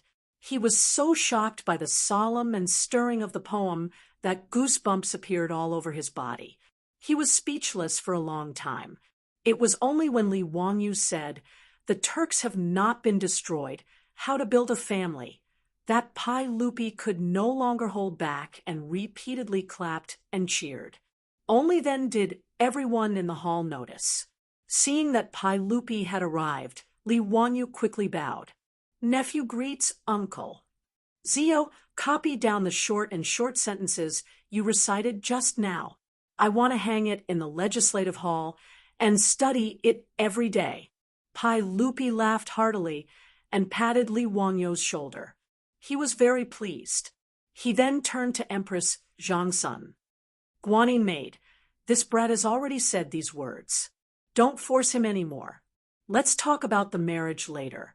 Since Pai Lupi had already said this, Empress Zhangsun could only nod helplessly. Chapter 397. Li Wanyu heaved a sigh of relief when he saw that his performance had finally used the feelings of family and country to fool Empress Zhangsun, as long as she didn't force him to get married. However, Li Wanyu began to worry in his heart again. His marriage was always a hidden danger. Even if it didn't explode now, what excuse could he use to fool Empress Zhangsun in 2 years? In history, in the 4th year of Zhengguan, the Tang dynasty had conquered the Turks, and Pai Lupi was respectfully called Heaven Khan by the chiefs of various tribes in the northwest. At that time, could he still talk nonsense about the shame of the Wei River has not been washed away? Moreover, he still had to give an explanation to his beautiful boss. He couldn't keep delaying it like this. Li Wanyu was also well aware that this was the reason why his beautiful boss was neither close nor distant to him. The two of them had never had an intimate relationship. Pai Lupi and Empress Zhangsun would certainly not agree to him marrying his beautiful boss. Now, both Li Wanyu and his beautiful boss were very clear about this point. It was just that Li Wanyu had been pretending not to see before, thinking that this matter was still very far away. Until today, when Empress Zhangsun mentioned marriage, he finally had a glimmer of understanding. It turned out that he had been pretending to be an ostrich, burying his head in the sand. He thought that there would always be a solution to the matter between him and his beautiful boss, and they would cross the bridge naturally. But now it seemed that he was just deceiving himself. For a moment, Li Wanyu couldn't help but ask himself if one day Pai Lupi and Empress Zhangsun really forced him to marry another woman, what would he do? Would he compromise for the sake of glory and wealth, or give up everything and simply leave Chang and city Dingzhou village and elope with his beautiful boss? It seemed that the only answer was, as long as Li Wanyu thought about marrying another woman and causing his beautiful boss to leave him heartbroken, he faintly felt a tearing pain in his heart. Would he be willing to let go of Su Chongqing? No, absolutely not. Since that was the case, what else did he have to worry about? In the worst-case scenario, he would be roaming the world with his beautiful boss. Li Wanyu suddenly felt that he was really a pig. It was such a simple matter, yet he was confused by it. He was really stupid to the extreme. What *T founding county? What *T noble title? Did he care for that? Having thought this through, Li Wanyu almost laughed out loud in the Li Main Hall. He couldn't wait to rush back to Dingzhou village and loudly tell his beautiful boss that he loved her. *CK, the founding county. If he had to make a choice, there was only one choice in his heart. Understanding this, the stone that had been pressing down on Li Wanyu's heart because of Empress Zhangsun's words fell to the ground. He immediately felt like the clouds had been lifted and the sun had been seen. Li Wanyu grinned foolishly. After exchanging a few words with Pai Lupi and Empress Zhongsun, he asked to leave the palace. Outside the Taiji Palace, Niu Wu was waiting for him. Seeing his Lang Jun grinning foolishly, he was also confused. Why did he suddenly become hysterical all of a sudden? How could Li Wanyu care about what Niu Wu thought at this time? Without saying much, he directly called Niu Wu back to the residence. The two galloped back to Dingzhou village. Seeing that his beautiful boss hadn't returned yet, Li Wanyu chased everyone in the residence, including Aphrodite and Perrin, out of the backyard. He made it clear that apart from his beautiful boss, no one else was allowed to enter the backyard without his orders. In response, Perrin pouted so hard that an oil bottle could be hung from her mouth. She looked at her Lang Jun with an aggrieved expression.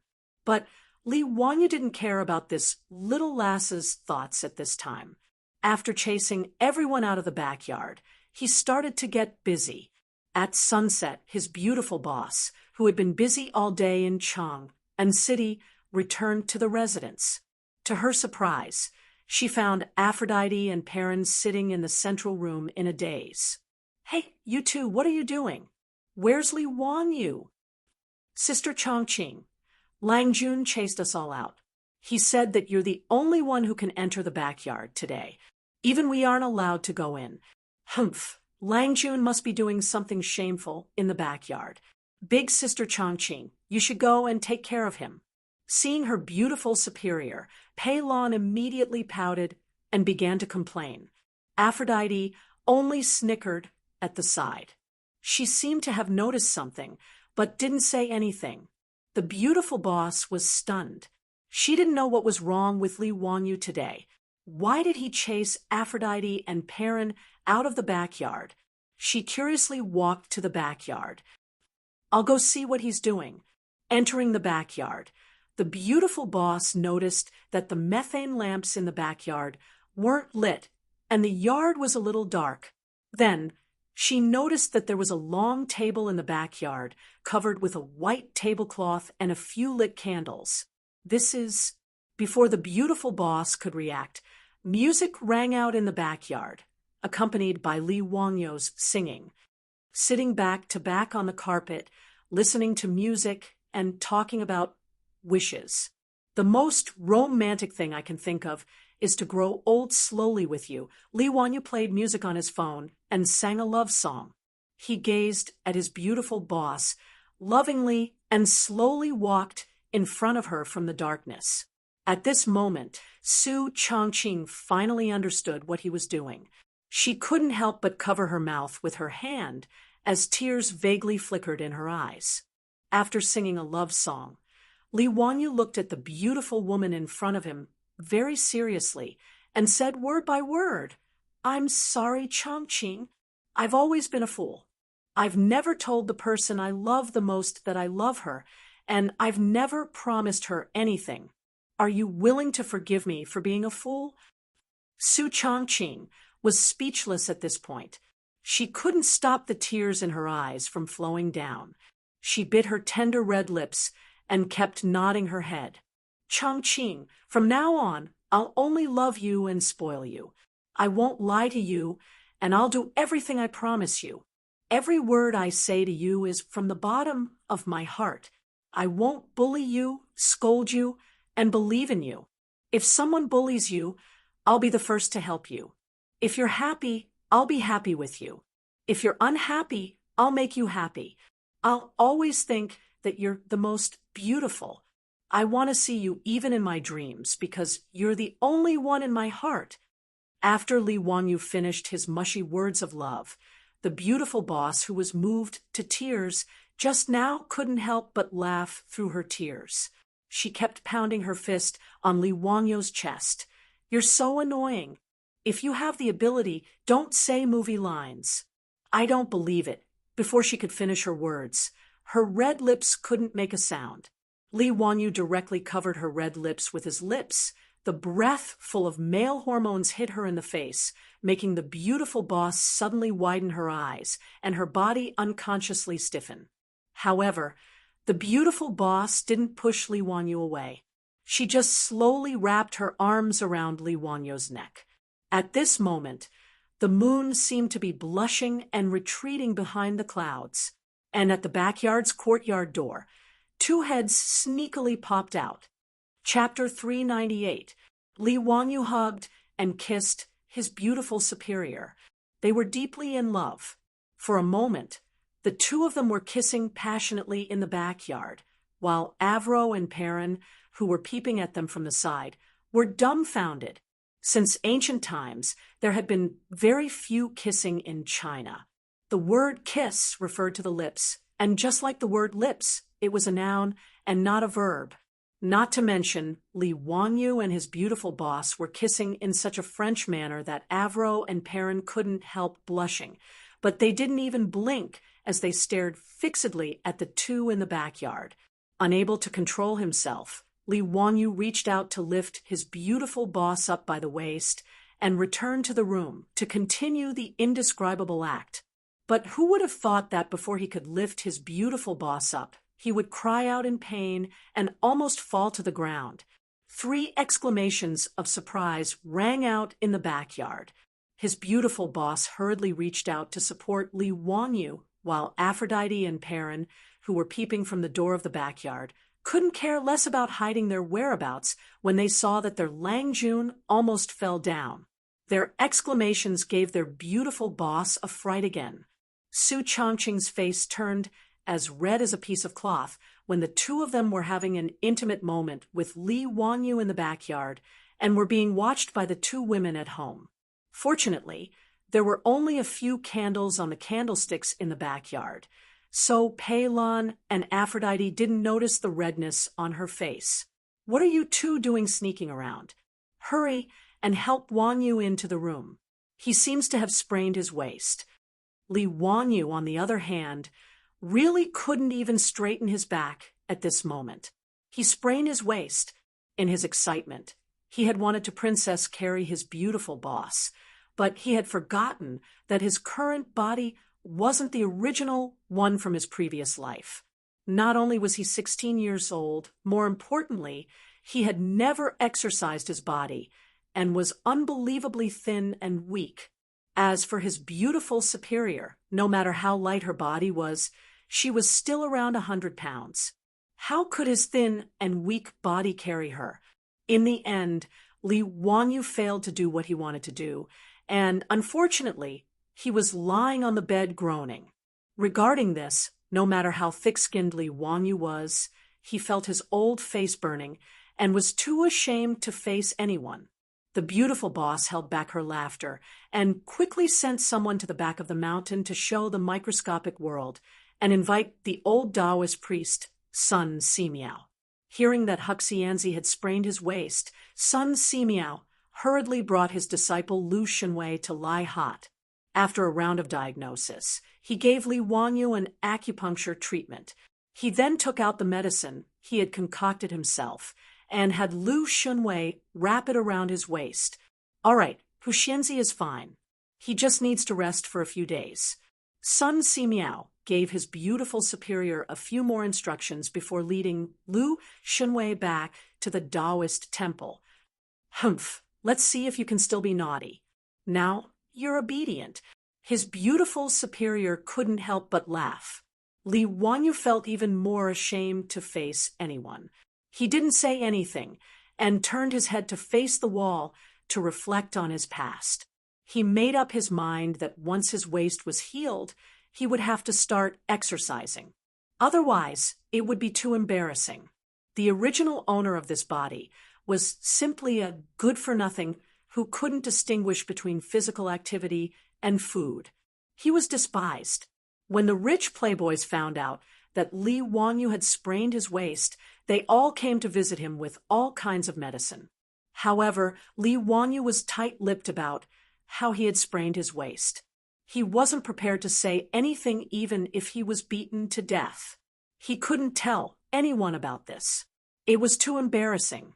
If this group of bastards knew the truth, he wouldn't need to mingle in Chang and any more. It would be better if he just took his beautiful superior and wandered the world. Fortunately, the old Taoist priest Sun Simiao's medical skills were superb. In just a few days, Li Wangyo's waist was mostly healed, and he could move freely. After breaking through the layer of window paper with his beautiful superior, they were now in love with each other. From time to time, they would receive some benefits. However, if he wanted to do something indescribable with his beautiful superior, it would always lack some atmosphere. This made Li Wangyu very depressed. After his waist was healed, Li Wangyu prepared to go to the palace. He had already finished writing the Rivers Run Red that Li Er wanted. In the past few days, he had also planned to send the perfumes and floral water that had been produced in the manor into the palace to be presented to Li Er's imperial concubines. Little nephew greets uncle. This is the Rivers Run Red that little nephew wrote.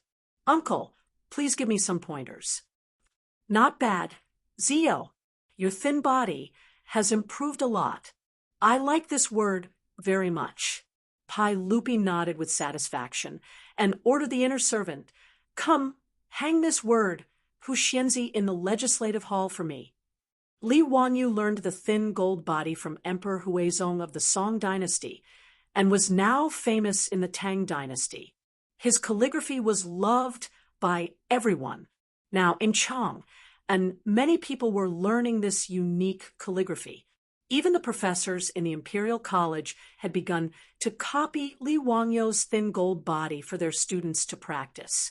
Ever since he transmigrated to the Tang dynasty, he was forced to pick up the brush again because there was no computer to type. After a few months, especially after copying the Romance of the Three Kingdoms, his calligraphy was indeed much better than before. Uncle, you flatter me. Little nephew's calligraphy is far inferior to uncle's flying white. Little nephew would like to ask uncle to give little nephew a few words so that little nephew can study them day and night at home. Li Wangyu shamelessly flattered Pai Lupi, which made Pai Lupi laugh with satisfaction. Ha! Zio, if you like my calligraphy, I'll give you a few. Li Wangyu hurriedly offered the perfume and toilet water he made. Now, he was a little regretful. Why did he show off this thing for no reason? If he had known, he would not have taken them out as gifts. After the perfume became popular in Chang, and everyone who was familiar with Li Wangyu would ask about it in a roundabout way. It was very annoying. It was not easy to make perfume, and it was not like the air conditioning window, which could be given out freely. In Chang, and there were so many nobles and officials, it was troublesome to decide who to give the perfume to. If he did not do it well, he might offend others. That would not be good. For example, Pai Lupi had so many concubines in his harem. The few bottles of perfume in his hands were just a drop in the bucket. Therefore, Li Wangyu wisely offered all the perfume and toilet water he had to Pai Lupi. You have so many women. How should you distribute them? Go figure it out yourself. He did not want to get involved. Pai Lupi still did not know what kind of trouble these bottles of perfume would cause in his harem. He did not think much of it and had the eunuchs accept them. Seeing Pai Lupi accept the perfume, Li Wangyu also let out a sigh of relief. He chatted with Pai Lupi for a bit more and planned to leave the palace. Before he could speak, he saw an eunuch stumble in from outside the Hall of Government. He knelt on the ground and panted as he said, "Sir, everyone, His Highness the Crown Prince suddenly has an unbearable pain in his abdomen. Everyone, quickly go take a look." When Pai Lupi heard this, he jumped up and even knocked the brush and inkstone on the table in front of him to the ground. "What did you say? What happened to Chengqian? Why does his abdomen hurt? Quickly call for a doctor from the Shangyao Bureau. I've already sent someone to the Shangyao Bureau to recruit a doctor into the palace. Her Highness the Empress has already gone to the Eastern Palace."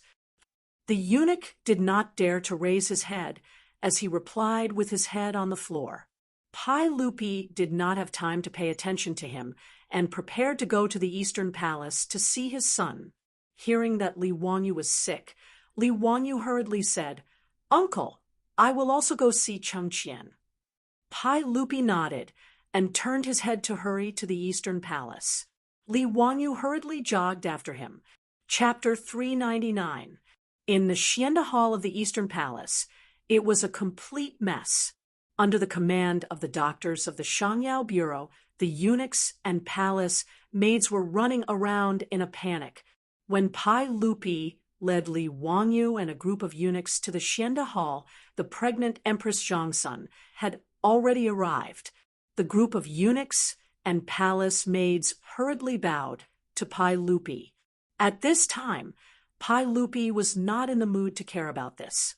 He impatiently waved his hand at the crowd, and then looked at Empress Zhongsun. "Guanin's servant, how is Chengqian? Why does his stomach hurt all of a sudden?" Chengqian also does not know.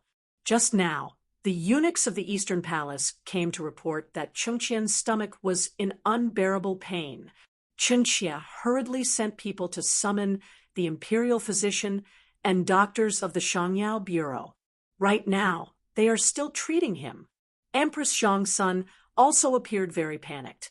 She had been 7 or 8 months pregnant, and her body was not well. Now that she suddenly heard the news of her son's illness, her face paled, and she appeared very haggard. Pai Lupi felt sorry for his wife. Seeing Empress Zhongsun like this, he hurriedly called for palace maids to help Empress Zhongsun sit down. "Guanin's servant, it is very inconvenient for you to be pregnant. Why don't you return to Li Main Hall to rest? With me here, you do not need to worry." "No, Chengqian will not leave. Chengqian's illness is unknown. How can Chengqian leave?" Empress Zhongsun naturally did not want to leave. Even though she had already given birth to 2 sons and a daughter, and was pregnant herself, Li Chengqian, the eldest son, was still her favorite. Seeing Empress Zhongsun say this, Pai Lupi could only compromise. All right, Guanin's servant, do not panic. Chengqian will be fine. Maybe he just ate something bad. It is not a big problem." Li Wanyu also comforted her. "Aunt, do not worry. Chengqian is blessed by the heavens. Also, I know a bit about physiognomy. Chengqian does not have the physiognomy of an unlucky life. Nothing will happen." He dared to say this because in history, Li Chengqian had lived well. Although Li Wanyu didn't live for long, only 26 years old, Li Chengqian was only 9 years old now. Li Wanyu naturally didn't think that his life was in any danger. There were many reasons for a child's abdominal pain, but Li Wanyu thought that it was probably the same as Pai Lupi's guess. It was probably just a stomachache. Recalling history, it seemed that Li Chengqian would fall seriously ill in a few years. It was recorded in the old book of Tang. Chengqian was first afflicted with foot problems, making travel difficult. At this time, Li Chengqian's 4 limbs were healthy, and there was no problem with his legs. Li Wanyu looked at the historical analysis of the later generations and guessed that Li Chengqian might have fallen sick in the 7th year of Zhengguan, causing his legs to be unable to move. In any case, Li Chengqian lived until Zhengguan's 18th year, before he died of depression in Guizhou. Now that it was the 2nd year of Kai Zhenguan, Li Wanyu naturally dared to say such words. However, something that surprised Li Wanyu happened. The Shangyao Fenyu of the Shangyao Bureau had a bitter expression as he walked out of the hall and knelt down in front of Pai Lupi and Empress Zhongsun. "Reporting to Your Majesty, Your Highness, this subject has investigated the Crown Prince's illness. It is intestinal obstruction. This subject is incompetent. This illness is incurable." This Shangyao Fenyu's name was Gung Hong, and he was in his 50s. He was the highest official in the Shangyao Bureau, a lower 5th rank official. The Shangyao Fenyu was normally appointed by the imperial family to be in charge of the imperial family's medical treatment. Gung Hong was also a famous doctor in the Tang dynasty. Although he couldn't compare to Sun Simiao, he was still quite famous. Hearing Geng Fengyu say that her son had intestinal obstruction, Empress Zhongxuan's face instantly lost all color, becoming as white as paper. Her body swayed a few times, and just as she was about to fall, Pai Lupi hurriedly reached out to support her. At this time, Pai Lupi's eyes were also filled with anger, as if he wanted to devour someone. "What did you say?" "Our crown prince even came to greet us today. So how did he get this intestinal abscess? We order you to quickly treat the crown prince. If there is even the slightest mistake, we will skin you alive. Your Majesty, this intestinal obstruction, this subject obeys the decree." Geng Fengyu still wanted to explain what intestinal obstruction was. However, seeing Pai Lupi's frightening appearance, he didn't dare to say anything else. He scrambled back into the hall to discuss with the other doctors of the Shangyao Bureau how to treat the crown prince. Empress Zhongxun cried out in pain. She broke free from Pai Lupi's arm and stumbled back into the hall. Pai Lupi was afraid that something would happen to her body, so he hurriedly chased after her. The group of eunuchs and palace maids behind him also followed like a swarm of bees. When Li Wangyu heard the Shangyao Fengyu's words, it was as if he was struck by lightning, and he stood there dumbfounded. What the hell? What happened? How could Li Chengqian have intestinal obstruction? There was no record of it in the history books. Intestinal obstruction was appendicitis, and in ancient times it was an incurable disease.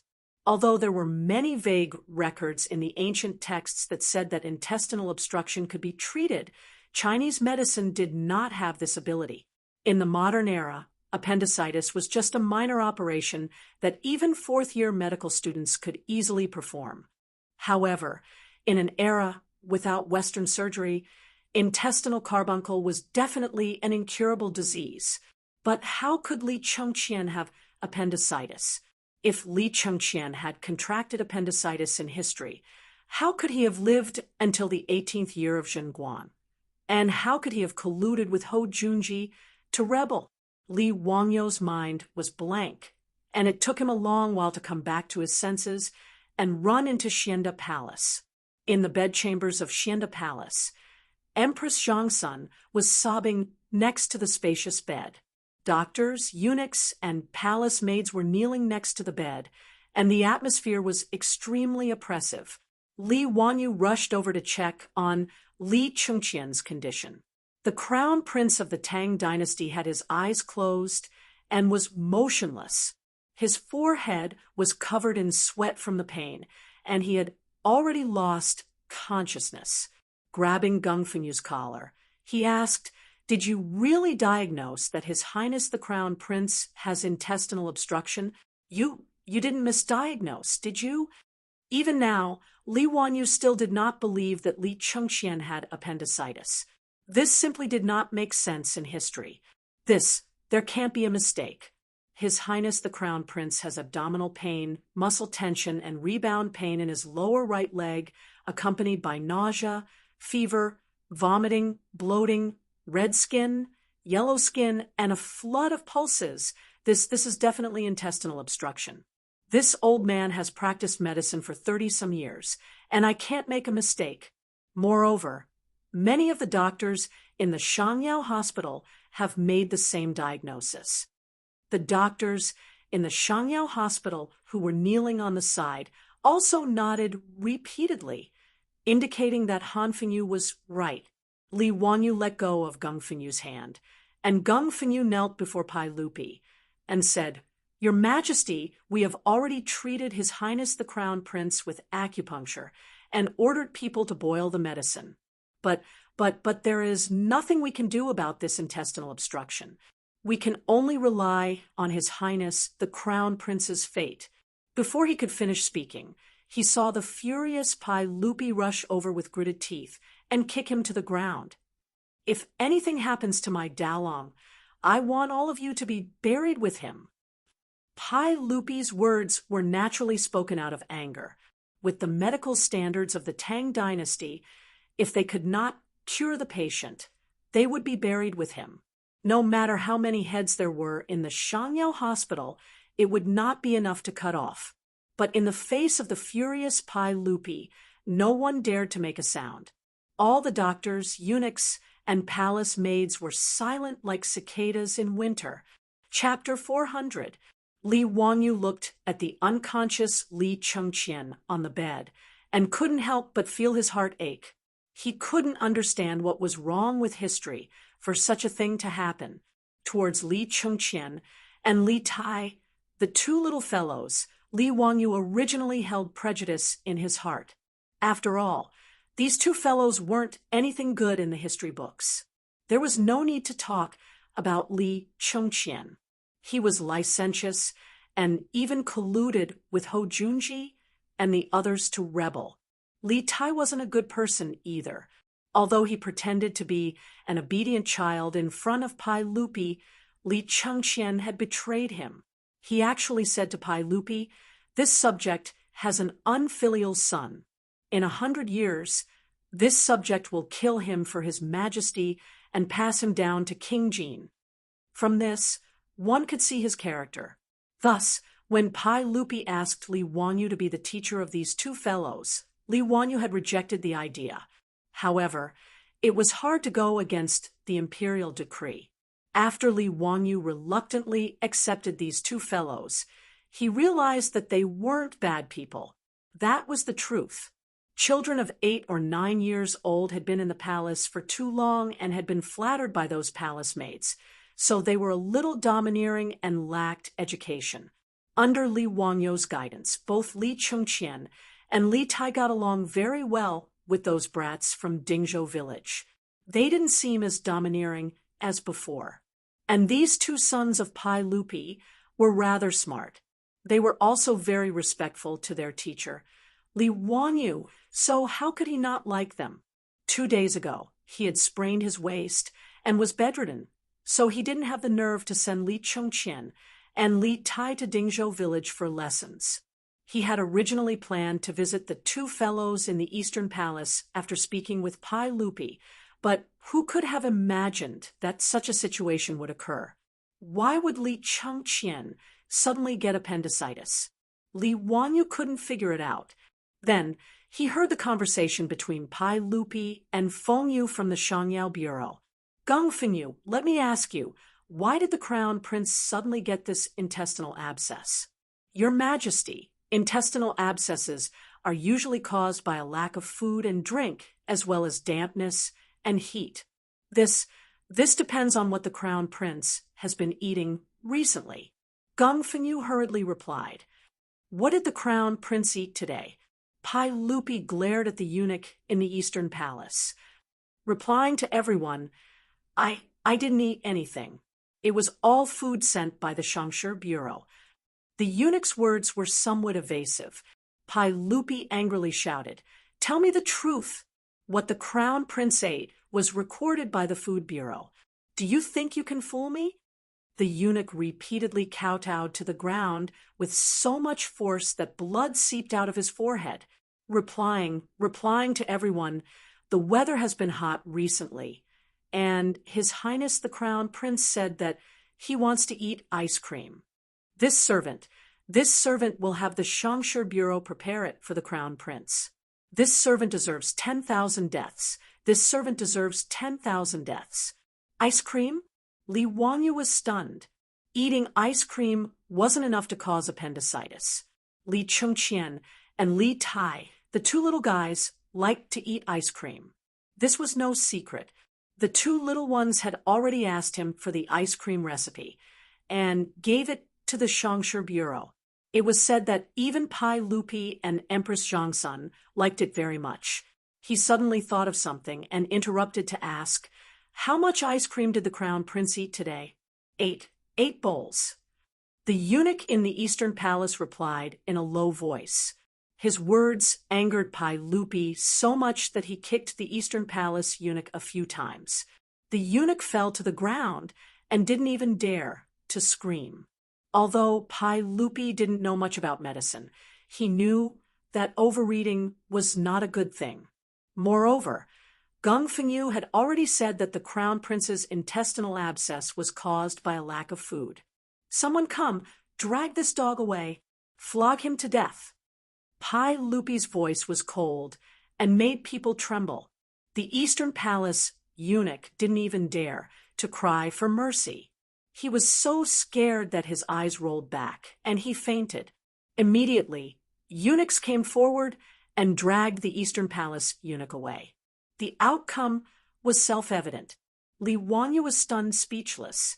Eating 8 bowls of ice cream in a row, it would be strange if he didn't get sick. This group of damned Eastern Palace eunuchs clearly flattered Li Chengqian. They actually allowed a 9-year-old child to eat so many cold drinks. Being beaten to death was not an injustice at all. He had a trace of understanding in his heart. Li Chengqian's sudden illness was different from history and seemed to have something to do with him. The ice cream he made was like the wings of a butterfly. With a light flap, it changed the original trajectory of history. There was no such delicious cold drink in history, so Li Chengqian naturally wouldn't overeat. Naturally, there was no sudden appendicitis. With all these twists and turns of karma, it seemed that the responsibility for Li Chengqian's appendicitis was on Li Wanyu. When Li Wanyu understood this point, his expression became rather ugly. Empress Zhongsun looked at the unconscious Li Chengqian beside the bed and cried bitterly. This made Pai Lupi even more anxious. Empress Zhongsun was currently pregnant. If something happened to her due to excessive grief, that would be even more unfortunate. Guanyin maid, return to Li Main Hall first. I can stay here with Chengqian. No, I won't leave. How could Empress Zhongsun listen to Pai Lupi at this time? Pai Lupi didn't dare let her stay in Xinna Hall any longer. If it was as Fengyu of the Shangyao Bureau had said, there was no cure for this intestinal blockage. If he let Empress Zhongsun watch Li Chengqian die prematurely, who knew what would happen? Come, escort the Empress back to Li Main Hall. Serve her carefully, but if there are any mistakes, we will skin you alive. Geng Fengyu, have some doctors from the Shangyao Bureau go to Li Main Hall to examine the Empress' body. Yes, Empress Zhongsun was helpless. She was carefully supported by a group of palace maids and eunuchs back to Li Main Hall in tears. At this time, Li Wanyu was extremely conflicted. Looking at Li Chengqian's current situation, it was clear that Fengyu and the doctor's diagnosis was correct. It should be because he suddenly ate too many cold drinks that caused acute appendicitis. He vaguely remembered that he had once seen a report saying that a certain hospital had treated more than 20 patients with acute appendicitis in a short 2 months. Most of them were youths between 5 and 15 years old. The reason was because they ate too many cold drinks during the summer. So the public was reminded not to give children too many cold drinks during the summer. In the modern world, acute appendicitis required surgery, but this was the Tang dynasty, who could operate on Li Chengqian. Li Wanyu admitted that he didn't have this ability. He had seen some time-traveling TV dramas where the main character didn't care about the consequences and would cut open someone's stomach and use a knife. He felt that it was incomparably absurd. If it was so easy to save someone, would there be a need to study clinical medicine for 5 years? If Li Wanyu was given a scalpel and had him go to the operating table, then it would be better to directly inform the patient's family and arrange a funeral. However, if he didn't do the surgery, Li Chengqian's chances of survival were extremely slim. If he didn't do anything and just watched Li Chengqian die, Li Wanyu was afraid that his conscience wouldn't be at ease for the rest of his life. This was neither right nor left. Li Wanyu was so aggrieved that he almost wanted to bang his head against a pillar. Just as he was feeling conflicted, his hand suddenly inadvertently touched the dagger at his waist. The item inside reminded him. Li Wanyu's eyes couldn't help but light up. Chapter 401. Li Wanyu felt that there were a few pieces of crystals in the box. The Medicine King, Sun Simiao, had entrusted these crystals to him to help make microscopes. Today, Li Wanyu had brought them with him to Chang, and he planned to go to the eastern and western cities after leaving the palace to see if there were any shops that specialized in grinding crystals. When he felt the crystals, he thought of Sun Simiao. Although Sun Simiao didn't know how to perform appendicitis surgery, he knew that Sun Simiao had some surgical skills based on the fact that he had removed the rotten flesh from Niuyong's wound and stitched it up. Since Sun Simiao knew how to debridement, suture, and bandage a broken intestine, he could try to let Sun Simiao perform surgery on Li Chengqian. At least it was better than watching Li Chengqian die in pain in front of him. However, the risk of doing so was extremely high. If Sun Simiao's surgery failed, Pai Lupi would blame him. He couldn't afford to take the blame.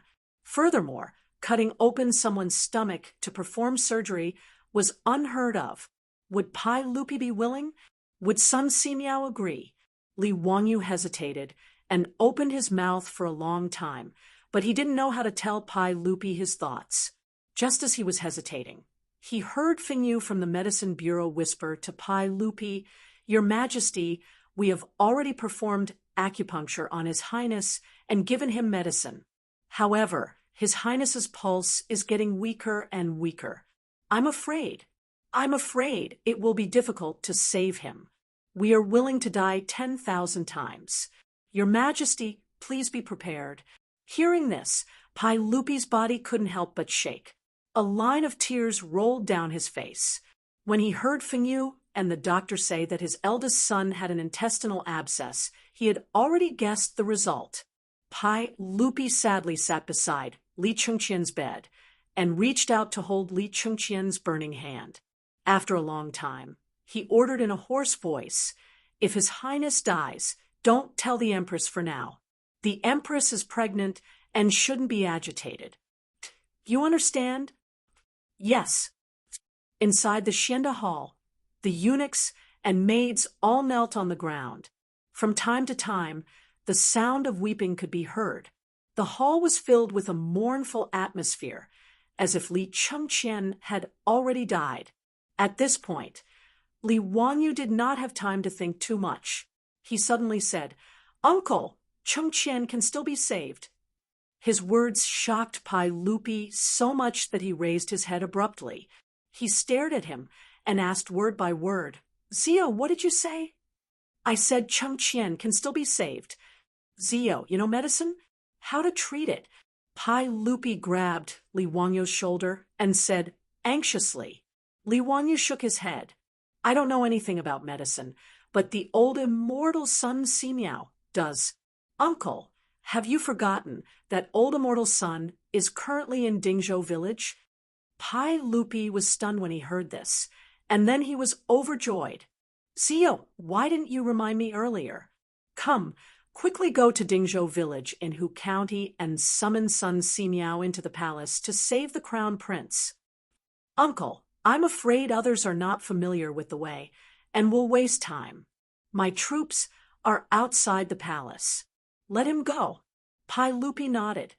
"I will have the palace guards and eunuchs go with him. They have to be quick. Let the horses from the palace gallop along Vermilion Bird Avenue." Li Wanyu nodded. "I still have some things that I need my troops to bring to save Chengqian." After he finished speaking, he pulled over an eunuch and asked for a brush and paper. He quickly wrote down some things he needed on the paper and handed it to the eunuch. Following Pai Lupi's order, the palace guards and eunuchs immediately rushed out of the palace gates. After meeting up with Niu Wu, a few strong horses galloped directly onto the wide imperial road in the middle of Vermilion Bird Avenue and galloped south. "Uncle, don't worry. Old immortal Sun will definitely be able to save Chengqian," Li Wanyu comforted. "I hope so, Sai." Pai Lupi sighed deeply. Even though Pai Lupi was the emperor of the Tang dynasty, he had no choice but to place his hopes on Sun Simiao. Inside Xianda Palace, Geng Fenyu's expression became a bit ugly after Li Wanyu mentioned Sun Simiao's name. As the highest-ranking official of the Shangyao Bureau and a lower fifth-rank official of the Tang dynasty, he did not have a good impression of Sun Simiao. On one hand, they were rivals in the same field, and Sun Simiao's reputation among the people was much higher than his. On the other hand, Sun Simiao had once threatened his position. In the 9th year of Wuda, Pai Lupi had once invited Sun Simiao into Chang, and he wanted to give Sun Simiao the title of nobility and give Sun Simiao the responsibility of the Shangyao Bureau, but Sun Simiao refused. Since then, Sun Simiao had become the name that Geng Fenyu did not want to hear the most. Now that the crown prince was critically ill and the Shangyao Bureau was helpless, Hu Xinzi had actually recommended Sun Simiao to Pai Lupi at this time. Geng Fenyu could not help but feel even more stifled. He could not help but say, "Your Majesty, forgive me for speaking so boldly, but even Sun Simiao might not be able to save His Highness the Crown Prince. This intestinal blockage is an incurable disease. Apart from the legendary Hua Tuo, who can cure intestinal blockages, no one has ever heard of anyone being able to save someone with intestinal blockages. The medical books have recorded Hua Tuo's divine prescription for intestinal blockages. We have already made medicine according to this prescription and fed it to His Highness the Crown Prince, but there was no effect. I'm afraid." Before he finished speaking, Li Wanyu could not help but interrupt. "Shut up. It's fine if you're useless, but what do you mean by saying that His Highness the Crown Prince is incurable?" Geng Fenyu had always been like a crow, saying that Li Chengqian was incurable. He had even told Pai Lupi to prepare for the funeral in advance. Li Wanyu had long since been annoyed by his words. Now that he had sent someone to invite Sun Simiao, he was blabbering on and on about how Sun Simiao could not cure Li Chengqian. It really made people want to beat him up. When Pai Lupi kicked Geng Fenyu, Li Wanyu felt that the old man did not have it easy. Now, he felt that Pai Lupi's kick was too light. How can you humiliate this old man like this? Hu Xinzi, this old man is also a fifth-rank official. I have practiced medicine for more than 30 years and have saved countless people. How can I be incompetent?" Geng Fenyu immediately exploded when he heard Li Wangyu's words. He then knelt before Pai Lupi and spoke in an aggrieved and tearful voice. "Your Majesty, please see clearly. Ever since this subject took over the Shangyao Bureau, I have not dared to slack off in the slightest. This subject naturally hopes that His Highness the Crown Prince will be healthy. However, this intestinal abscess is difficult to cure with medicine. This subject is not incompetent. Please see clearly, Your Majesty." Pai Lupi's mood was irritable. Even though he knew that intestinal abscess was incurable, as Li Chengqian's father, how could he not have a glimmer of hope in his heart? He naturally hoped that Li Wangyu's words would be true, and that Sun Simiao could save his eldest son. "All right, what's the point of saying all this now? Continue to treat the crown prince. Everything can be discussed after Sun Simiao arrives." Pai Lupi's words left Geng Fenyu speechless. He could only shut his mouth. However, his gaze towards Li Wanyu carried a bit of resentment. Li Wanyu naturally could not be bothered to pay attention to Geng Fenyu. He walked to the side and beckoned for an internal eunuch to come over. His words caused the internal eunuch's expression to become somewhat hesitant. However, when he saw the restless Pai Lupi, he did not dare to report. He could only comply and turn around to leave the hall. Chapter 402. While Pai Lupi and Li Wanyu waited anxiously, Sun Simiao finally arrived at Taiji Palace 3 hours later. Even though the old Taoist body was quite good, he was still an old man in his 90s. By the time he reached Taiji Palace, Sun Simiao was so tired that he almost fainted. With Pai Lupi's orders, Taiji Palace's imperial guards didn't dare stop Sun Simiao's group. They directly rushed to the Eastern Palace's Xianda Hall. Hearing that Sun Simiao had arrived, Pai Lupi and Li Wanyu immediately came out to welcome him. "Thank you for your trouble, Minister Sunday. The Crown Prince is critically ill. Please treat him quickly." Sun Simiao didn't bother with pleasantries. He casually cupped his hands toward Pai Lupi and quickly walked into the hall. Lu Shunwei followed closely behind with his medicine chest. At Sun Simiao's age, even in front of Pai Lupi, he could do as he pleased without any misgivings. Niu Wu also jumped off his horse and took off a backpack from his back. He handed it to Li Wanyu. "Lang Jun, everything you wanted is inside." "Good. Thank you for your trouble. You can return to the residence first. Tell Chongqing that I will be staying in the palace for a few days." Li Wanyu checked the things Niu Wu brought. After confirming that there were no mistakes, he patted Niu Wu's shoulder. "Yes." Li Wanyu didn't delay and turned to walk into the hall. The trouble hadn't started yet. The key was how to convince Sun Simiao and Pai Lupi to agree to operate on Li Chengqian. Inside the hall, Gung Hong saw Sun Simiao enter and couldn't help but snort coldly.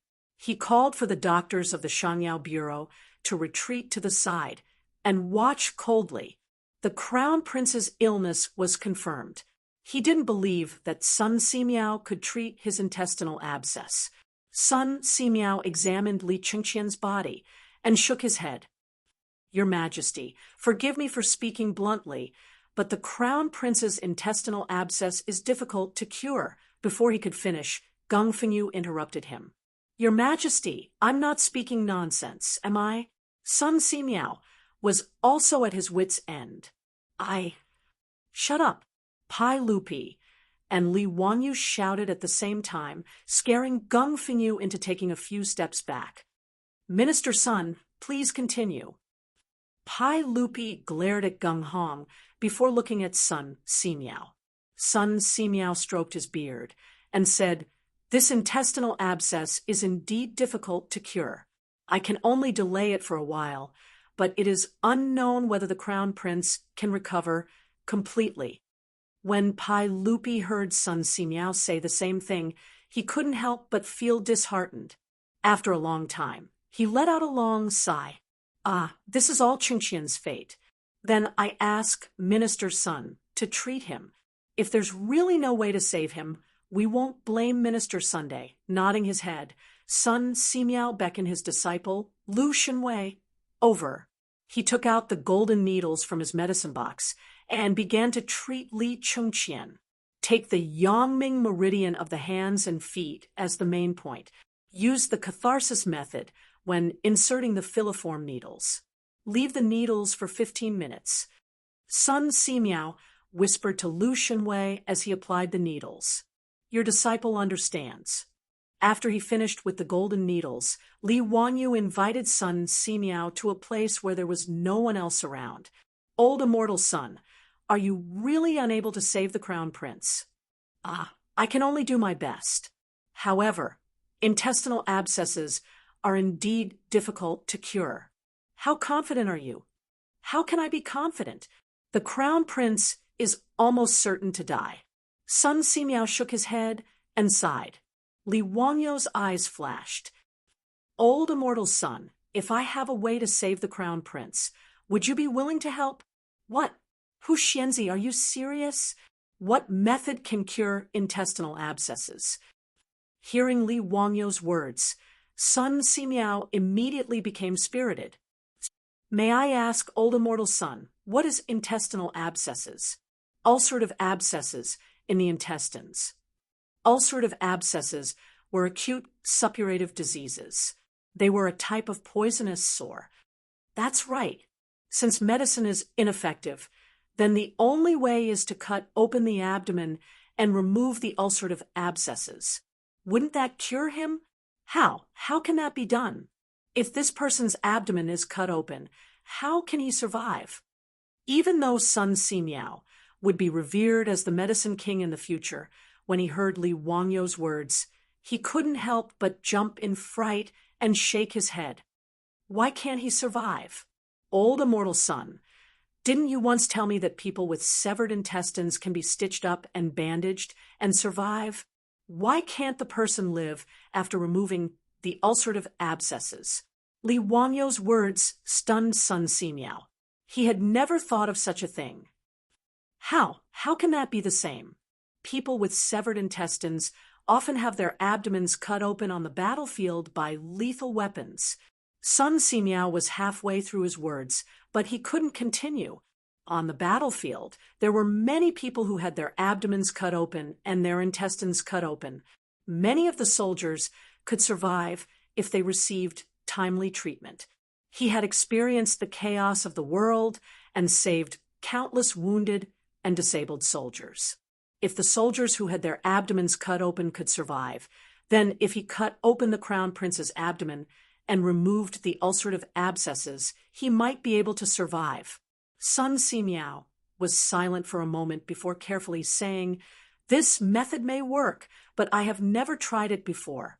It may not be able to save the crown prince's life. Furthermore, the saint may not agree. This is cutting open the crown prince's abdomen. As long as old immortal son is willing to help, I will explain it to the saint." Sun Simiao calculated the gains and losses in his heart for a long time before finally nodding gently. "As long as the saint agrees, I am willing to try." Seeing that he had convinced Sun Simiao, Li Wanyu didn't dare to delay. He walked in front of Pai Lupi and carefully asked, "Uncle, I do have an idea that may be able to save Chengqian." But hearing him say this, Pai Lupi was like a drowning person who had found a life-saving straw. He immediately asked, "But what?" "Zio, if you have an idea, just tell me. I will not blame you." "Uncle, do you know what the pathology of intestinal abscess is?" Hearing this, Pai Lupi couldn't help but frown. He only knew that intestinal abscess was an incurable disease, but he didn't know the pathology. Pai Lupi raised his eyes to look at Gung Hong, the Minister of Medicine, at the side. Gung Hong immediately answered, "Your Majesty, intestinal abscess is a carbuncle in the intestines." Li Wanyu glanced at Gung Hong and continued, "So, Uncle, the intestines are spoiled, and the medicinal stone can't do anything about it. There is only one way to cure the disease." Seeing Li Wanyu suddenly stop talking halfway, Pai Lupi couldn't help but panic. He quickly asked, "What is it?" "Zio, don't stutter. Tell me in detail." "Yes, Uncle. The intestines are spoiled, so there is only by cutting it out, the person will be fine." "Cut it out." Pai Lupi was surprised to hear this. He muttered to himself, "The intestines are in the abdomen. How do you cut it out?" "Naturally, you cut open the abdomen first." "Nonsense!" Hearing this, Pai Lupi jumped to his feet in fright.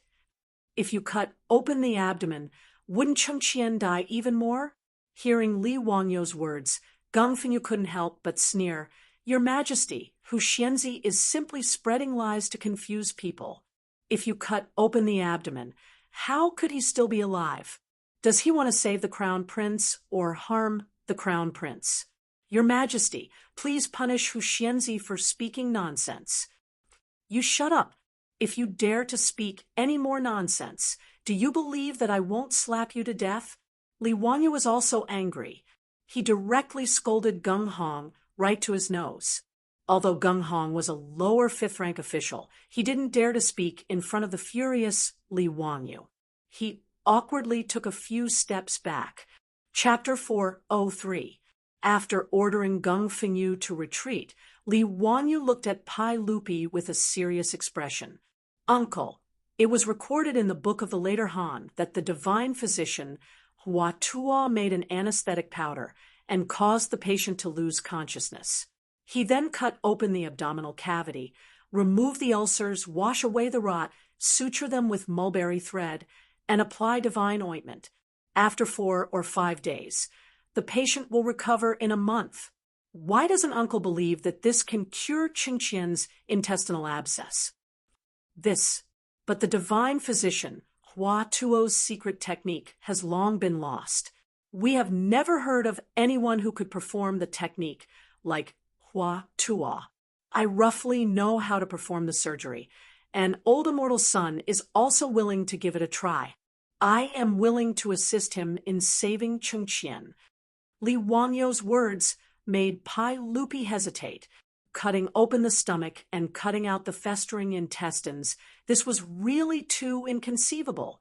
Li Er looked at the unconscious Li Chongqian on the bed and really couldn't make up his mind. Your Majesty, you must not do this. If His Highness, the Crown Prince, were to be cut open, what kind of scandal would that be? Wouldn't that be skinning the Crown Prince alive? County Magistrate Huxian is simply crazy. I have been a doctor for more than 30 years and have never heard of anyone saving people like this. The matter of Hua Tuo is only a legend. How could it be true? Seeing Pai Lupi hesitate, Gung Hong jumped out and knelt in front of Pai Lupi. He looked like a loyal and devoted servant as he complained tearfully. Before he could finish, he felt a huge pain in his back. Li Wanyu could not hold back any longer and kicked him. After Li Wanyu kicked him to the ground, he did not give up and kicked him a few more times, causing Gung Hong to wail, "Your Majesty, save me, save me. County Magistrate Huxian has gone crazy. Save me." All right, Zio, stop making a fuss. After Pai Lupi spoke, Li Wanyu kicked Gung Hong again to stop beating this county magistrate, Huxian. However, his actions frightened the doctors of the Shangyao Bureau quite a bit. They didn't dare to look at this young county magistrate who had founded the country, for fear that they would also be beaten up. Their own superior, a lower fifth-rank official of the Medicine Bureau, had been humiliated by Huxian Zi, but His Majesty had only reprimanded him. This allowed them to clearly see Huxian Zi's position in the saint's heart. "Uncle, please forgive your nephew for being rude. It's just that this dog official is too infuriating. Chengqian is my disciple. Why would I harm him?" As matters stood, this was the only way to save Chengqian. Could it be that Uncle has the heart to watch Chengqian pass away like this? His words moved Pai Lupi. He turned to look at Li Chengqian on the bed. "How confident are you?" 50%. Li Wanyu was very determined. "If something happens to Chengqian, Uncle, you only need to remove my title of nobility and demote me to a commoner." In reality, he didn't have much confidence. He didn't even have a 10% chance. He didn't even know where the appendix was or what it looked like. He didn't know how to operate or how to close the wound. All of this depended on son Simiao. However, if he didn't say this, why would Pai Lupi agree to operate on Li Chengqian? Li Wangyou's only weapons were alcohol and cephalosporin. Alcohol could disinfect, and cephalosporin could reduce inflammation. With these two things, his survival rate would increase by a lot. Otherwise, if he rashly operated on him, he really didn't know whether he was saving or hurting people. This was also what he had Niu Wu bring back from Dingzhou village. Li Wangyou's words made Pai Lupi silent for a long time. His heart was in a mess. Originally, the Medicine Bureau and Sun Simiao's diagnosis had both sentenced Li Chengqian to death. This had already made Pai Lupi heartbroken.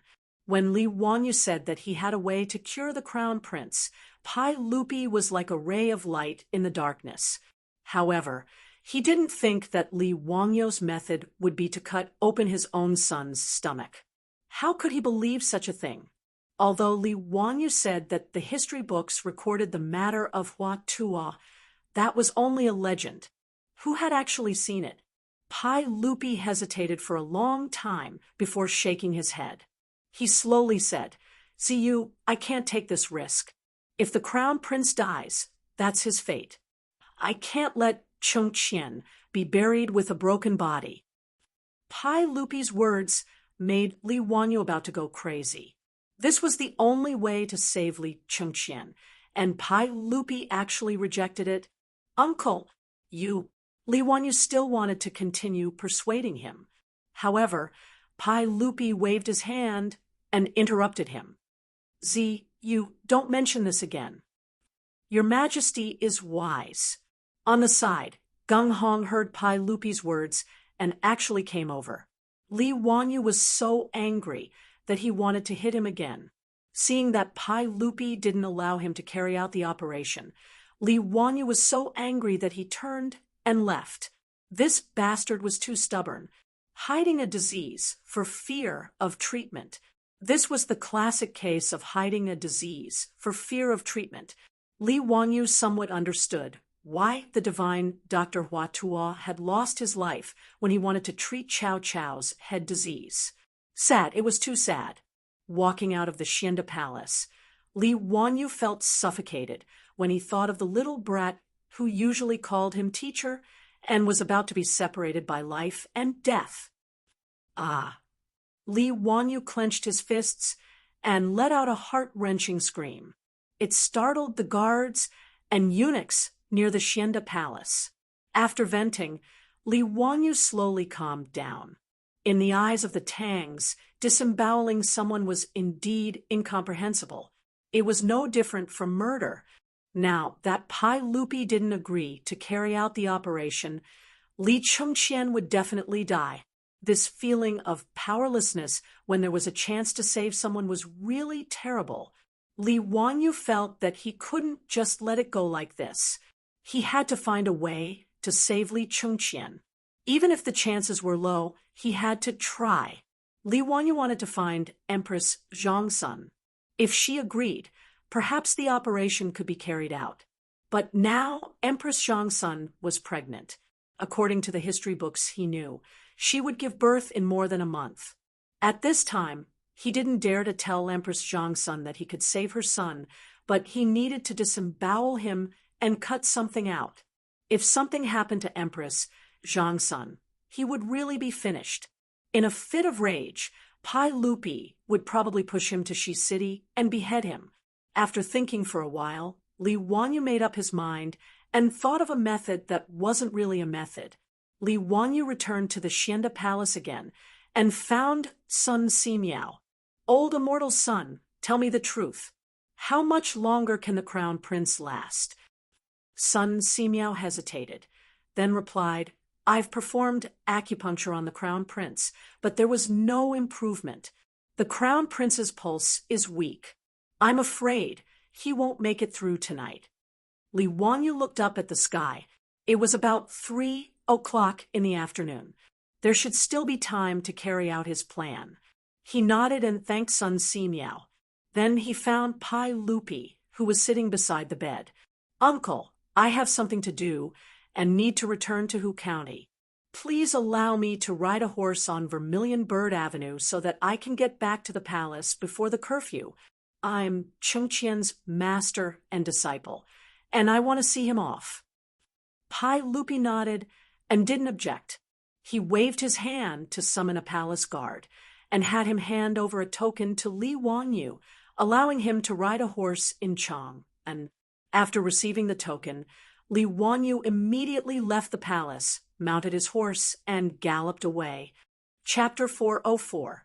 Li Wanyu galloped the entire way and returned to Dingzhou village in less than 2 hours. Lang Jun, why are you back? Didn't Niu Wu say that you were going to stay in the palace for a few days? Li Heng asked in surprise when he saw Li Wanyu return. Li Heng, don't say such nonsense. Hurry up and pack the valuables in the house.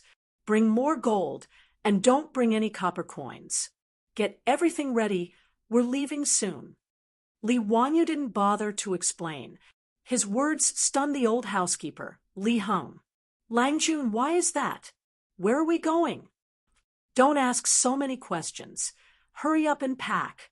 Where's Chongqing? Lady Su is in the backyard. Before Li Heng could finish, Li Wanyu had already run to the backyard. Li Heng was confused by Li Wanyu's actions. but he could only listen to him and hurry back to the residence to pack.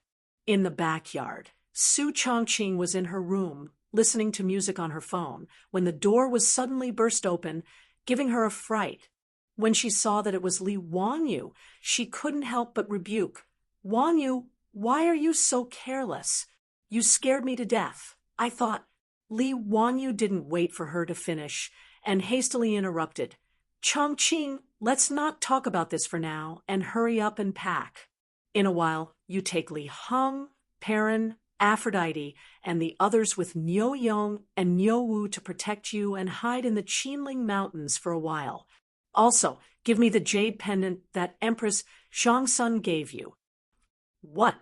Why are we going to the Qinling Mountains? What are we hiding from? Weren't you in Taiji Palace today?" Niu Wu came back and said that Li Chengqian was sick and asked me for the cephalosporin. What exactly happened? Tell me clearly. Li Wanyu still wanted to talk about other things, but after hemming and hawing for a long time, he only said that he had nothing to do and asked them to stay in the Qinling Mountains for a while. How could his words deceive his beautiful boss? Su Chongqing's pretty face stiffened. "Wanyu, speak clearly. What happened? If you don't make it clear, I'm not going anywhere." Li Wanyu said anxiously, "If we don't leave, are we going to wait for death? What if? What if what?" Seeing his beautiful superior being so stubborn, Li Wanyu knew that if he did not explain things clearly, she would definitely not leave.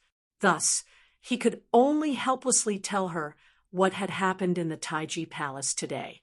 When she heard that Li Chengqian had contracted acute appendicitis due to overeating and eating too many cold drinks, and that his life was in danger, and he could die at any moment, the beautiful superior couldn't help but be shocked.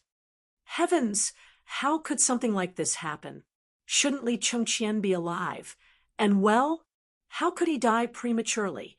He was only 9 years old. Wouldn't an appendicitis surgery do the trick? Why didn't he do the surgery immediately? Li Wanyu smiled bitterly. "Miss, this is the Tang dynasty. How could there be surgery? Appendicitis is an intestinal abscess. For the Tang people, it's an incurable disease." Hearing this, the beautiful superior was also stunned. She also liked Li Chengqian, Li Tai, and Li Lizzie very much. These 3 smart little guys.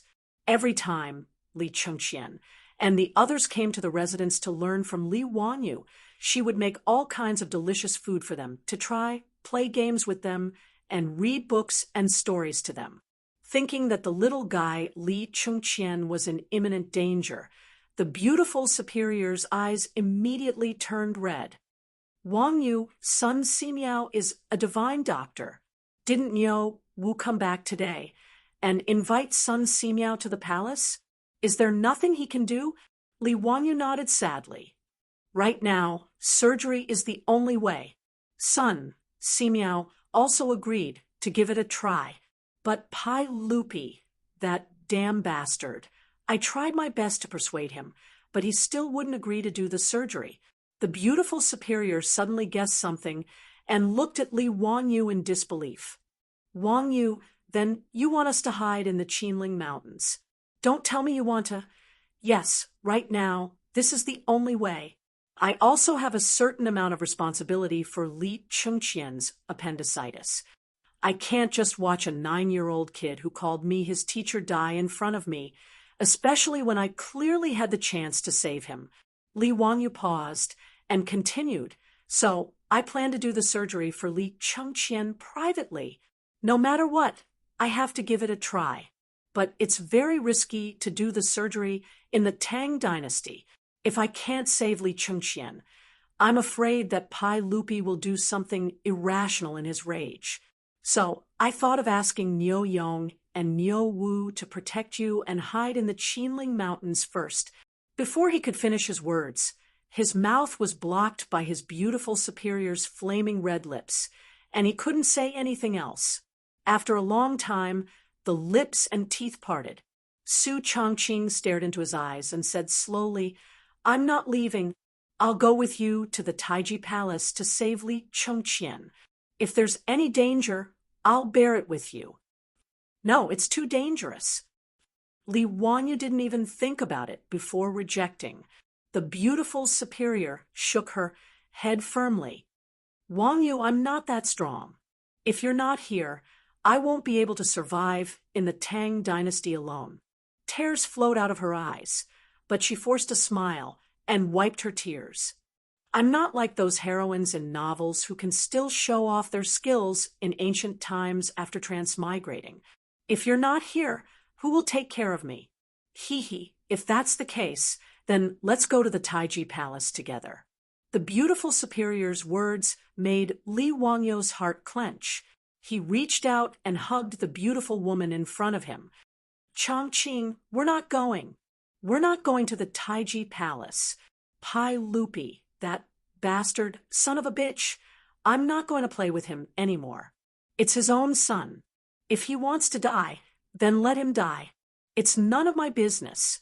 We're not going. We're not going. We're staying in Dingzhou village. We're not going anywhere. Li Wanyu was a little out of control by the beautiful superior's words.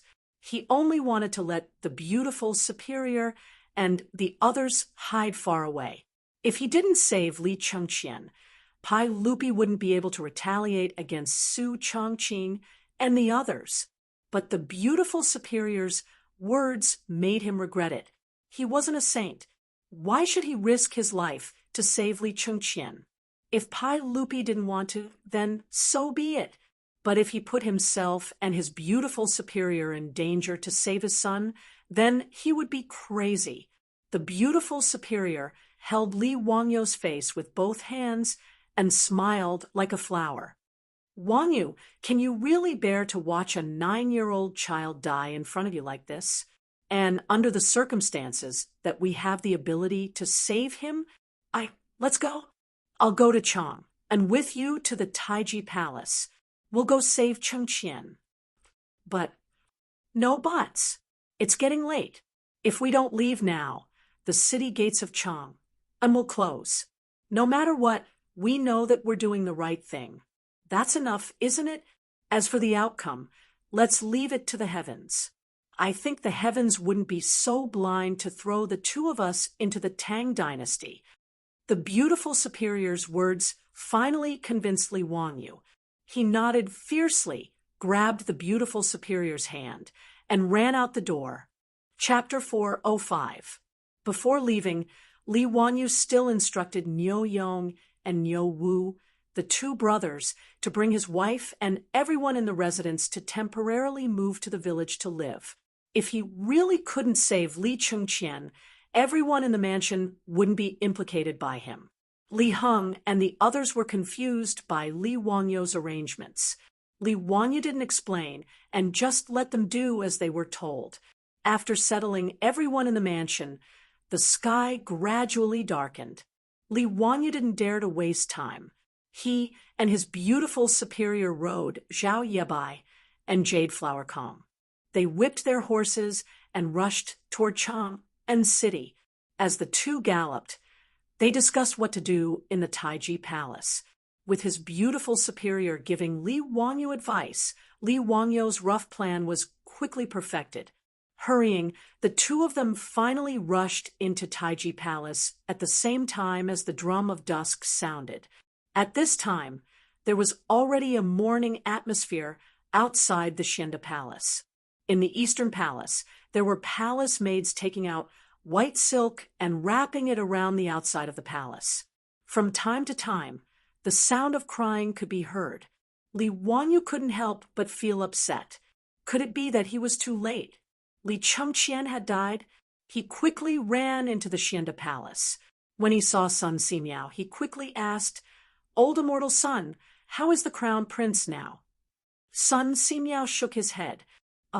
The crown prince's breathing is getting weaker and his pulse is weak. I'm afraid he won't be able to hold on much longer. Just now, His Majesty has already arranged for everyone in the Eastern Palace to prepare for the crown prince's funeral under the advice of Fenyu of the Shangyao Bureau. Hearing that Li Chengqian was still alive, Li Wanyu was slightly relieved. Then he flew into a rage. Damn it, the crown prince wasn't dead yet, and he was already in a hurry to prepare for the funeral. This Gungfengyu, even if he was beaten to death, it wouldn't be an injustice. Li Wanyu was so angry that the roots of his teeth itched. He was so angry that he almost rushed in and beat that damned old man again. However, saving Li Chengqian was more important now. Li Wanyu didn't have the time to find trouble with Gungfengyu. He stretched out his hand to summon a palace attendant and asked where Li Tai, the king of Yu, was. As Li Tai was still young, he lived in the Chongren Palace. Chongren Hall was adjacent to Lijin Hall, where Empress Zhongsun lived. Today, Crown Prince Li Chengqian was critically ill. Li Tai obediently stayed in Lijin Hall to accompany his mother. After asking about Li Wanyu's whereabouts, Li Wanyu and his beautiful superior hurried over to Li Main Hall. Most of the imperial guards and eunuchs in the Eastern Palace knew Li Wanyu and knew that he was the crown prince's imperial tutor. Naturally, they wouldn't stop him. As for his beautiful superior, she often went to the Li Main Hall, so the imperial guards in the palace were even more familiar with her. The two of them had a smooth journey and arrived at Lijin Hall to seek an audience with Empress Zhongsun. "Greetings, Auntie." "Greetings, Your Highness." At this time, Empress Zhongsun's face was full of worry, and her eyes had lost their usual vigor. She weakly nodded towards Li Wanyu and her beautiful superior. "Ziyu, Chongqing, have you gone to see Chengqian? How is he now? Is there any improvement? I want to go see Chengqian, but Erlang won't agree no matter what." "Auntie, don't worry. Nothing will happen to Chengqian." Li Wanyu could only comfort her like this. "Ah, thank you for your auspicious words. I hope the Taoist ancestor blesses Chengqian so that he can successfully survive this disaster." Li Wanyu and his beautiful superior comforted Empress Zhongsun for a bit, and then used the excuse that Pai Lupi wanted to summon Li Tai to Xianda Hall. Empress Zhongsun didn't suspect anything and nodded for Li Tai to follow Li Wanyu. After leaving Lijin Hall, Li Wanyu stopped the little fatty Li Tai. "Qingke, right now, your brother is critically ill. Do you want to save him?" "Teacher, of course I want to save brother." "Is brother's illness very serious?" "Teacher, you can save brother, right?" The little fatty nodded and immediately asked. At this time, Li Tai and Li Chengqian naturally wouldn't turn against each other like they did when they became adults and fought for the throne. In addition to Li Wangyu's education of the two little ones, Li Chengqian and Li Tai could be said to be brothers who respected each other and were as close as real brothers. The little fatty didn't know what illness his brother had. He only knew that his mother had hugged him and cried the entire time today. The intelligent Li Tai also faintly had some bad guesses in his heart. Li Wanyu didn't immediately answer Li Tai's question.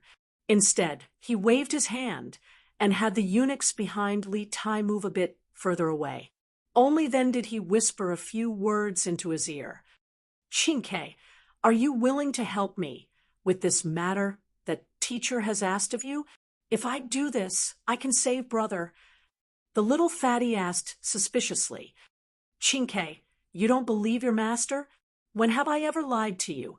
Li Wanyu said with a stern expression. Li Tai tilted his head and thought for a while. "Last time, teacher said that children who play with fire will wet the bed. Later, brother and I played with fire when we returned to the palace, but we didn't wet the bed. You lied to us. Also, you said that you would take us swimming after we memorized the incantation for mental abacus. You still haven't fulfilled that promise. Also," Li Wangyu's face darkened, and he hurriedly stopped the little fatty who was counting on his fingers and counting the number of times Li Wanyu had lied to them. "Those were just jokes. Cough, cough. Today's matter concerns your brother's life and death. I won't lie to you. Li Tai's face was full of suspicion as he raised his eyes to look at his beautiful superior. Only when his beautiful superior nodded, indicating that Li Wanyu wasn't wrong, did little fatty Li Tai finally nod in agreement. His reaction almost angered Li Wanyu to death. What kind of disciple was this? He actually didn't believe his words. If it weren't for the fact that they were in a hurry to save Li Chengqian, he would definitely teach this little fatty what it meant to respect one's teacher. After dealing with little fatty Li Tai, the group continued their journey to Xianda Palace. By the time they arrived at Xianda Palace, the sky had already darkened and the lights in the Eastern Palace had already been lit.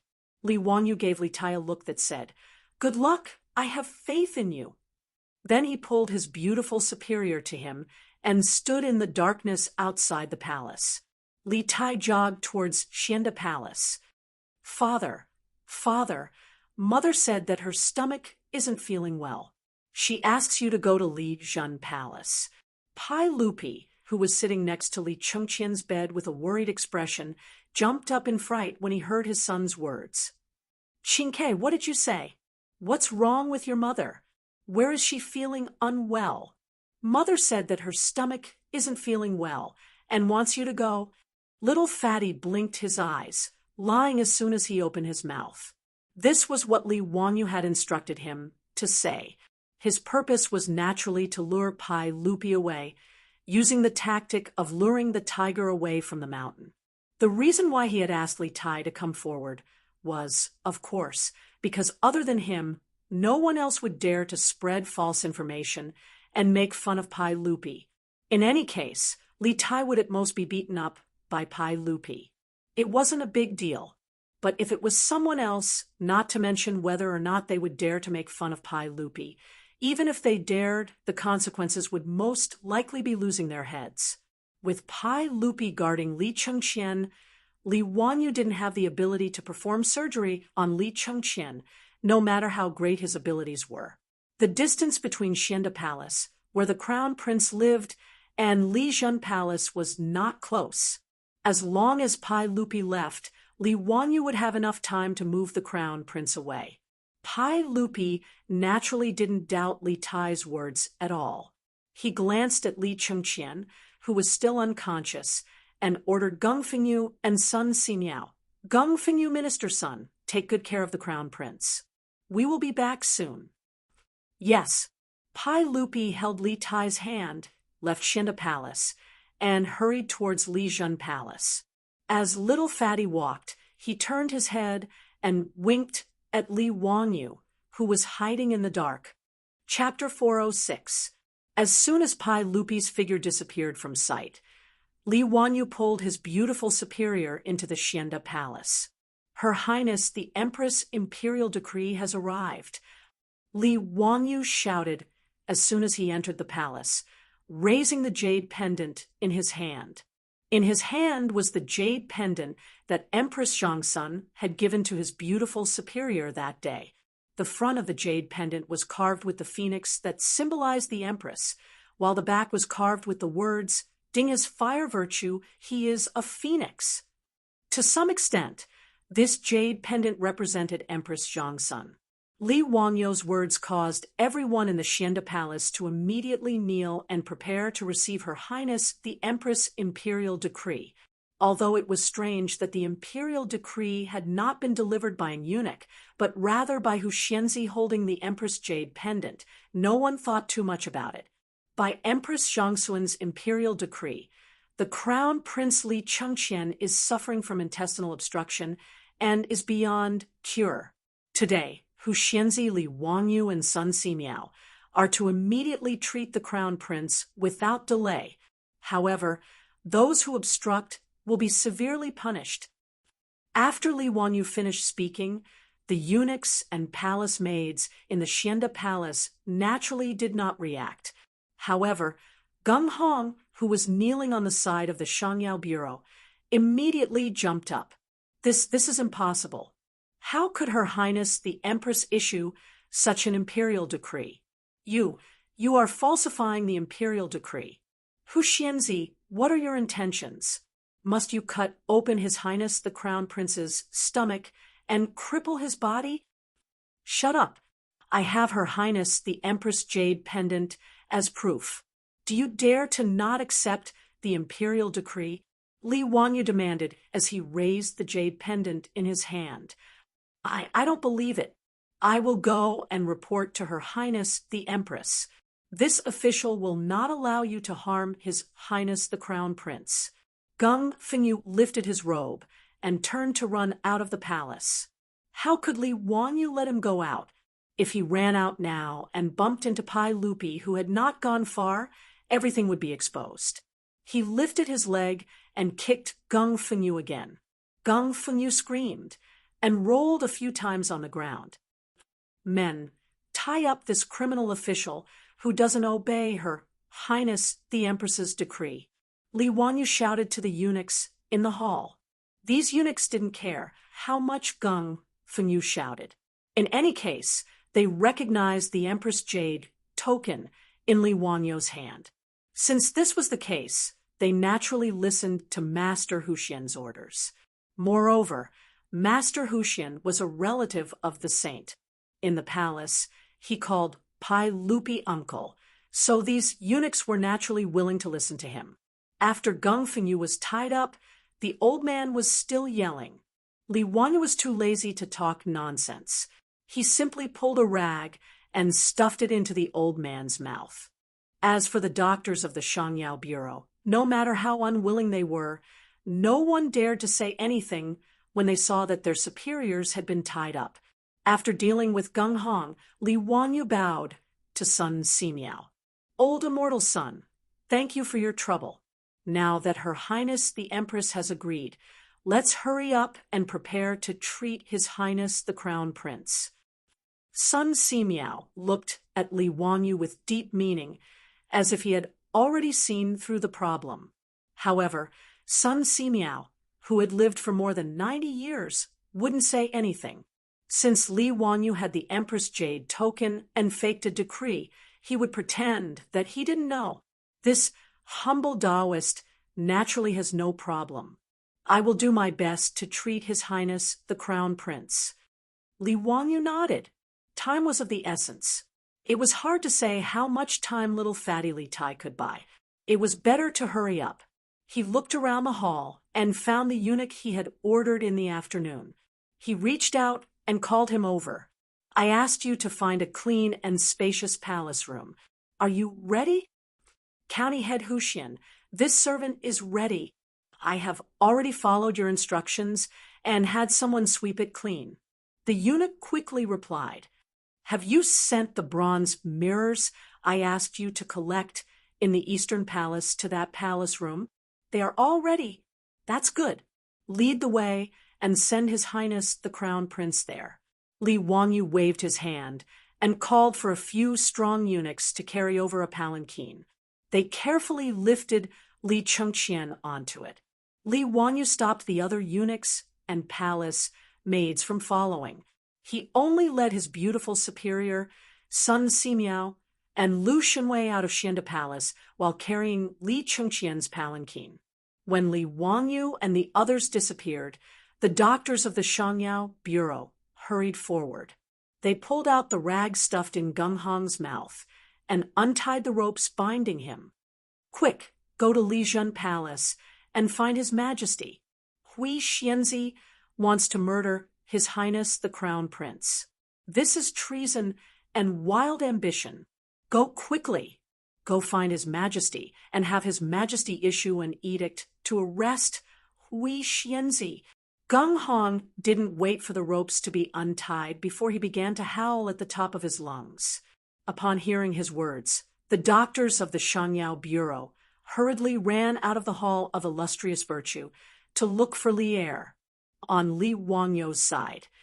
The eunuchs led him through many twists and turns in the Eastern Palace until they arrived at another palace.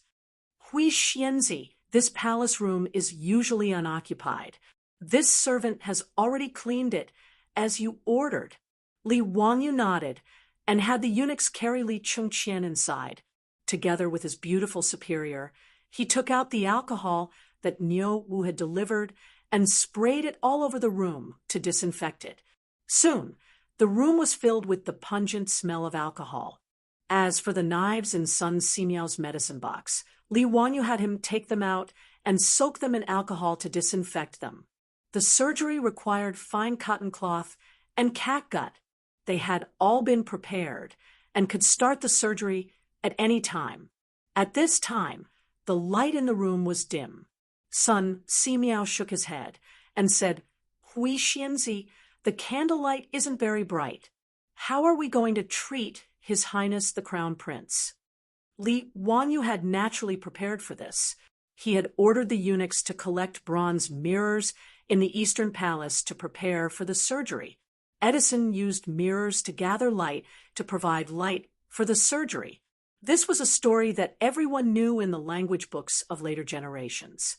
Although the Tang dynasty didn't have glass mirrors, they could use bronze mirrors to refract light and gather light. Li Wanyu and his beautiful superior busied themselves. They lit candles around Li Chengqian and placed bronze mirrors behind him. They constantly adjusted the angles of the mirror's refraction. Soon, Li Chengqian's body was abnormally bright under the candlelight. It had the effect of shadowless lights in the operating room. After everything was ready, Li Wanyu sent the eunuchs next door. His beautiful superior turned around and prepared to leave the room. "Wanyu, just do what you need to do. If His Majesty comes, I will do my best to stop him." She paused for a moment before continuing. "If there are any consequences, I will bear them with you." The beautiful superior spoke very casually. In fact, her whole body was trembling. She was just trying to calm her tone. Whether or not the surgery in the Tang dynasty could succeed depended purely on the person's character. Even Li Wanyu wasn't confident. Li Wanyu didn't care about shocking the world. He stepped forward and hugged Su Chongqing tightly. Neither of them spoke. After a long time, they silently looked at each other and separated. Seeing his beautiful superior walk out of the room, Li Wanyu took a deep breath and turned to look at Sun Simiao and Lu Shunwei. "Old immortal son, Brother Lu, let's begin." Chapter 407. On the temporary operating table, Li Chengqian's clothes were removed. Li Wanyu picked up the alcohol and disinfected Li Chengqian's body. Sun Simiao had been observing Li Wanyu's actions from the side. At this moment, he couldn't help asking, "Hu Xianzi, what did you pour in the room?" "Alcohol." "What's alcohol?" It's the essence of wine." "What's its use?" "Sterilization." "Sterilization? Is it like what Hu Xianzi told me, that bacteria can only be seen with a microscope?" Sun Simiao asked curiously. Li Wanyu was speechless. "Sir, this isn't the time to ask questions. If we don't hurry up and perform the surgery, Li Chengqian won't be able to live. If you have any questions, can you ask them later?" Fortunately, Sun Simiao also reacted. Now wasn't the time to ask questions, so he no longer spoke and instructed his disciple, Lu Shunwei, to get the lancet. The lancet was similar to the scalpel in the modern world. It was used for surgery. Since Sun Simiao was too old and Lu Shunwei was in his prime, they decided to have Lu Shunwei as the chief surgeon for safety reasons. Sun Simiao and Li Wanyu would assist from the side. Although Lu Shunwei had been in the medical field for many years, he had never done such a thing before. Hence, his hand trembled as he held the lancet. "Hu Xianzi, where do you start?" Li Wanyu rolled his eyes. "You're asking me? How the hell would I know?" "Brother Lu, do as you see fit. How long should the incision be?" Let's leave it to fate." Li Wangyu's words angered Lu Shunwei so much that he almost threw the lancet in his hand at Li Wanyu. Was this still something a human would say? "What do you mean by let fate? Why don't you let fate take a look?" Seeing Lu Shunwei glaring at him, Li Wanyu felt wronged. He wasn't a doctor, so why would he ask him? Fortunately, Sun Simiao was experienced. Although he had never performed surgery before, he still had a rough judgment. The intestinal abscess is in the lower right abdomen, so it should be there. My disciple, start from here. Don't cut it too long. Slide it 3 inches away, and take a look. Lu Shunwei nodded. Taking a deep breath, he tightly gripped his lancet and lightly pressed it against Li Wangyu's lower right abdomen. Just as he was about to slice down, he suddenly heard Li Wangyu shout, "Wait!" Lu Shunwei's hand trembled, and he almost dropped his saber. He felt as if 10,000 alpacas were galloping past him. He and Sun Simiao both looked up at Li Wangyu, wondering what he was shouting about. Li Wangyu couldn't help but wipe the sweat from his forehead. He was also nervous. "Old immortal son, I forgot something." "What is it?" "Anesthesia. We haven't given the crown prince any anesthetic yet." Li Wangyu's words made Sun Simiao and Lu Shunwei look at each other in dismay. Sun Simiao couldn't help but let out a dry cough to hide his embarrassment. How embarrassing! Both the master and disciple had completely forgotten about this matter. The main reason was that they were going to cut open someone's abdomen for the first time, and the patient was the crown prince of the Tang dynasty. Even the old Taoist Sun Simiao was a bit nervous. In addition, Li Chengqian had been unconscious all this time. In a moment of panic, the master and disciple had completely forgotten about this matter. Sun Simiao smiled embarrassedly. "How can we decoct anesthetic now? But it's not a problem. This humble Taoist will still use the golden needles to pierce the acupoints to reduce the crown prince's pain." That day in Dingzhou village, Sun Simiao had cut off the rotten meat for Niu Yong. Li Wangyu knew how powerful Sun Simiao was, so he didn't say anything. Sun Simiao took out the golden needles and pierced them into the acupoints on Li Chengqian's abdomen. Only then did he let Lu Shunwei pick up the lancet and get ready to start the operation again. Lu Shunwei took a deep breath and gripped the lancet tightly. The muscles on his arm bulged. The incomparably sharp lancet instantly cut open Li Chengqian's skin on his abdomen. Blood immediately seeped out. At the side, Li Wangyu's heart almost jumped out of his throat when he saw this. After the incision was about 3 inches long, Lu Shunwei's forehead was already sweating. "Teacher, what should we do now?" Sun Simiao looked at Li Wangyu with an inquiring gaze. "County Head Huxian, what do you think?" "What do I think? I'll F***king use my own eyes to see." Li Wangyu was also about to faint. How would he know what to do next? He didn't even know what the inside of the abdominal cavity looked like, let alone what the appendix looked like. "Old immortal son, can you see if there's any lesion? If there's any ulcerated intestines, it should be enough to just cut it out." Li Wangyu, Sun Simiao, and Lu Shunwei were like bad students going to an examination hall. At this moment, they could only rely on their intuition to perform the operation on the crown prince of the Tang dynasty, Li Chengqian. At this time, before Pai Lupi and Li Tai arrived at Li Main Hall, someone hurried over from behind. The person was stopped by the palace guards and hurriedly shouted, "I'm a doctor from the Shangyao Bureau. I have something important to report to His Majesty. Let me pass." Pai Lupi couldn't help but frown when he heard the commotion behind him. He was in an extremely bad mood today. At this time, there were still people who didn't open their eyes and were making noise in the palace. This made him even more irritated. What's going on? Why is it so noisy? Replying to everyone, "It's a doctor from the Shangyao Bureau." He said that he has something important to report. The eunuch quickly replied, "Let him come over." Pai Lupi's heart thumped. He was afraid that the news of the crown prince's death had come. The doctor from the Shangyao Bureau was brought to Pai Lupi and hurriedly knelt down. "Your Majesty, just now, County Head Huxian went to the Xianda Palace with Her Majesty the Empress's jade pendant. He said that Her Majesty the Empress ordered him and Sun Simiao to immediately treat His Majesty the Crown Prince. We feel that this matter is strange and have come to ask Your Majesty, is this true? What? Say that again. Li Wanyu said that he was following the Empress's imperial decree. Pai Lupi asked in disbelief. Yes, Gung Fengyu wanted to stop him, but he was beaten by County Head Huxian. We were incompetent and couldn't stop County Head Huxian from acting recklessly. Pai Lupi suddenly turned his head and looked at the uneasily Tai. Qingke, does this matter have anything to do with you? Tell us honestly, did your mother really tell you to go to the Xianda Palace to find us?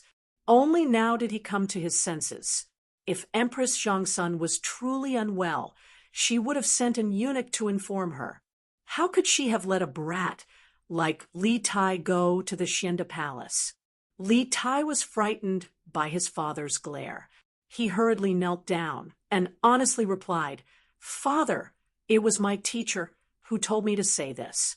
My teacher said that this was the only way to save elder brother.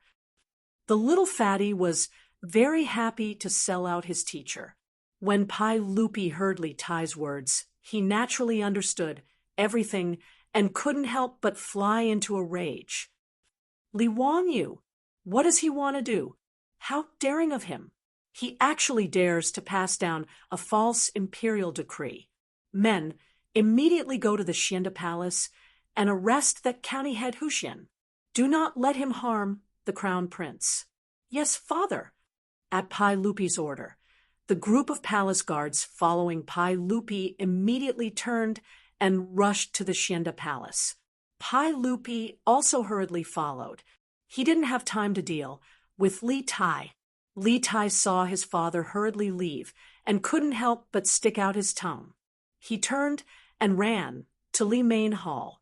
If his father wanted to beat him, he would have to ask his mother for protection. However, when the guards arrived at the Xianda Palace, Li Wanyu was nowhere to be seen. Even Crown Prince Li Chengqian had disappeared. Chapter 408. As soon as Gung Hong saw Pai Lupi arrive, he immediately went forward to complain. Your Majesty, that county's son is truly unscrupulous. I wanted to stop him from harming the Crown Prince, but he beat me up in public and tied me up. Pai Lupi's eyes were red as he angrily stared at Gung Hong. Where's the Crown Prince now? I don't know. After Li Wanyu tied me up, he found a few eunuchs to carry the Crown Prince away on a palanquin. He must be looking for a place to cut open the Crown Prince's stomach. Before Gung Hong could finish his sobbing words, another wave of pain came from his body.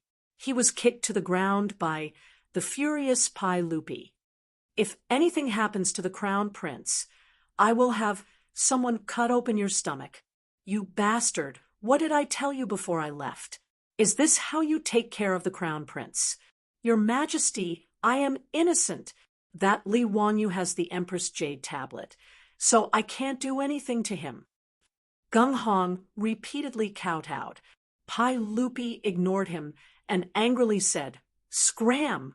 Men, search the area immediately. You must find the Crown Prince. Don't let that Li Wanyu hurt the Crown Prince. Following Pai Lupi's orders, the Eastern Palace was like a hornet's nest being poked. There were imperial guards and eunuchs carrying lanterns everywhere, searching for traces of Li Wanyu and the Crown Prince. There were only so many rooms in the Eastern Palace, and the room Li Wanyu was in wasn't a hidden place, so it was quickly discovered by the imperial guards.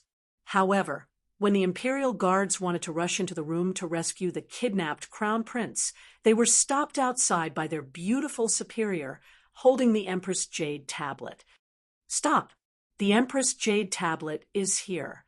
Whoever dares to take a step forward is disgraceful. The Crown Prince is currently being treated inside, so no one is allowed to enter. Do you want to kill the Crown Prince? His beautiful superior was like a mother hen protecting her chicks. She spread out her arms and blocked the entrance of the palace.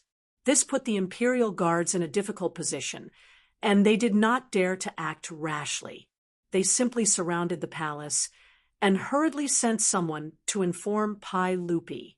Pai Lupi, who had received the news, was escorted by many palace guards and eunuchs to the outside of the palace where the surgery was taking place. "Lady Sue, get out of the way. You can't stop these guards. I don't want to hurt you.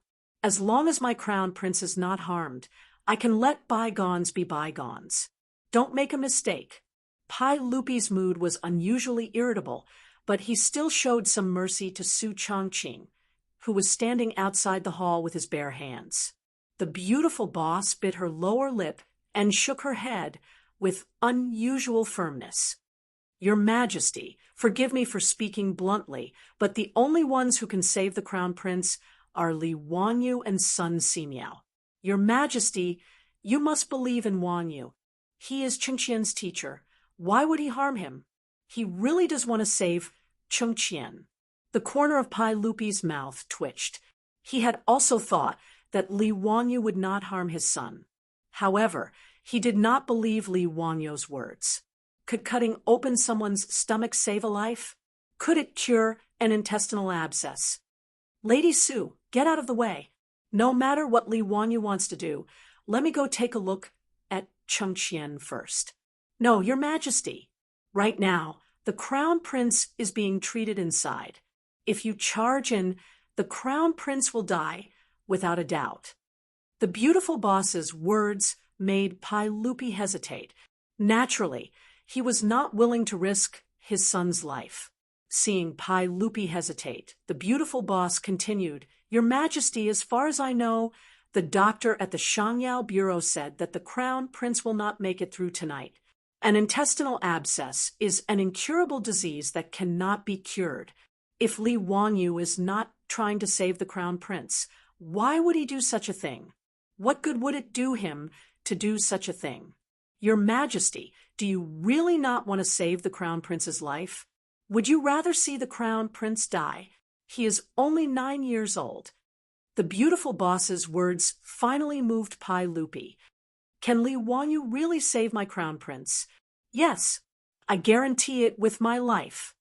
In reality, Su Chongqing did not have much confidence.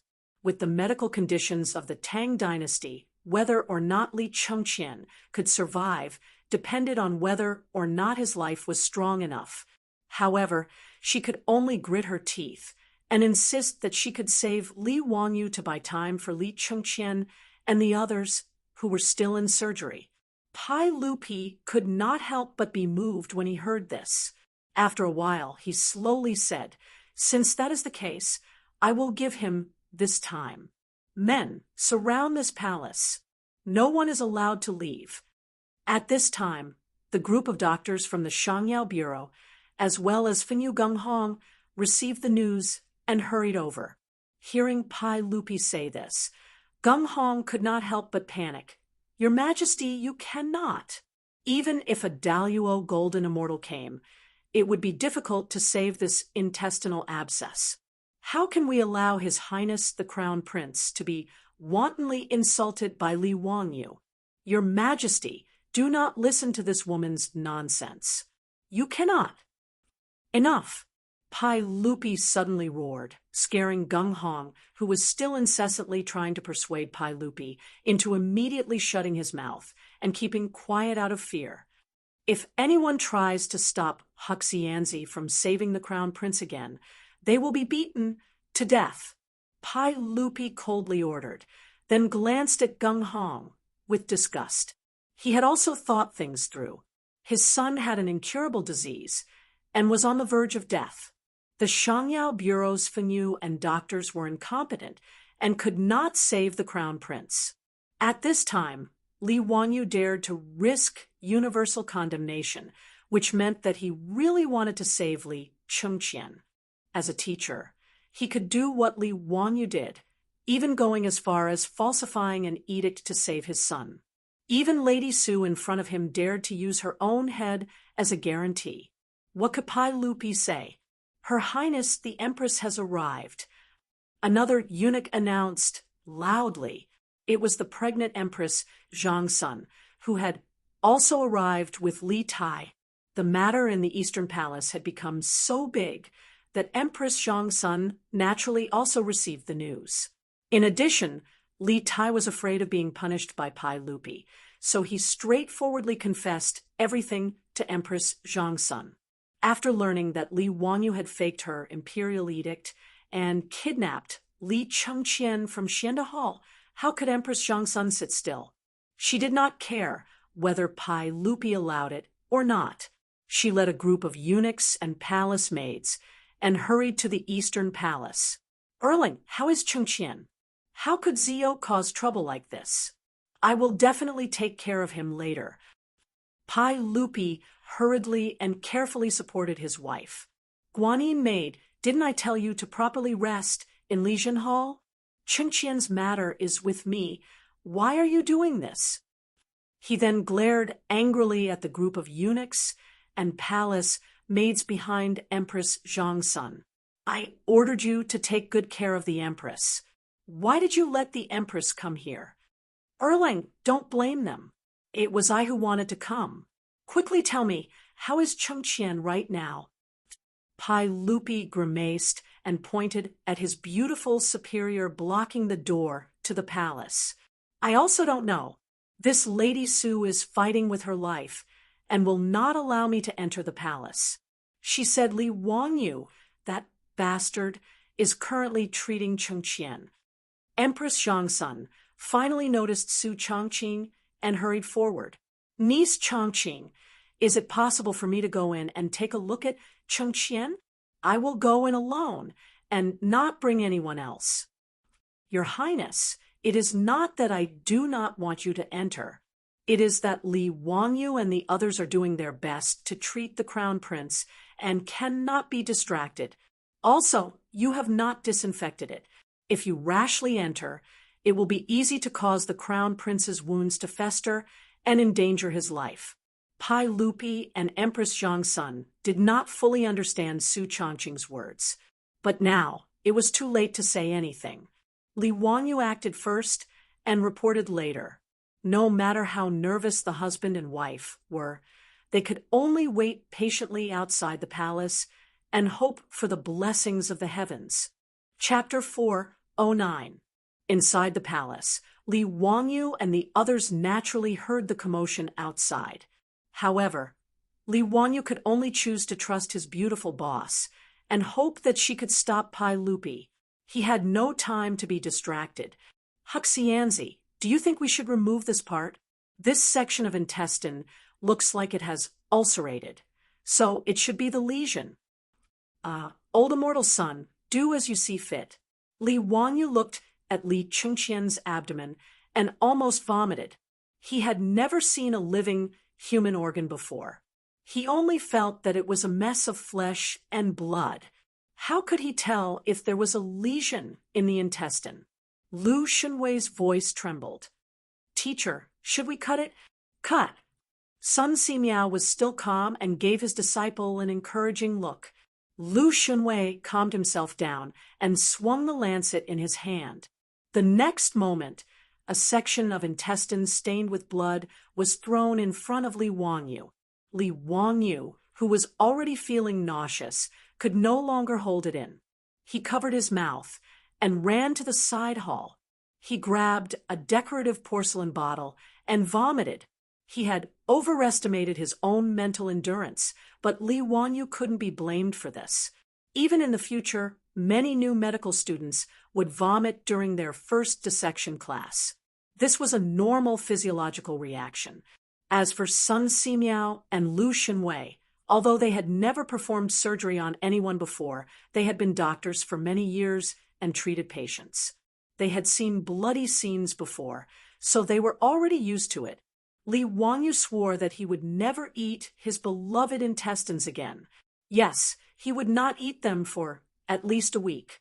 After vomiting for a long time, Li Wanyu wiped his mouth clean and rinsed his mouth with water before returning to the operating table. Sun Simiao smiled.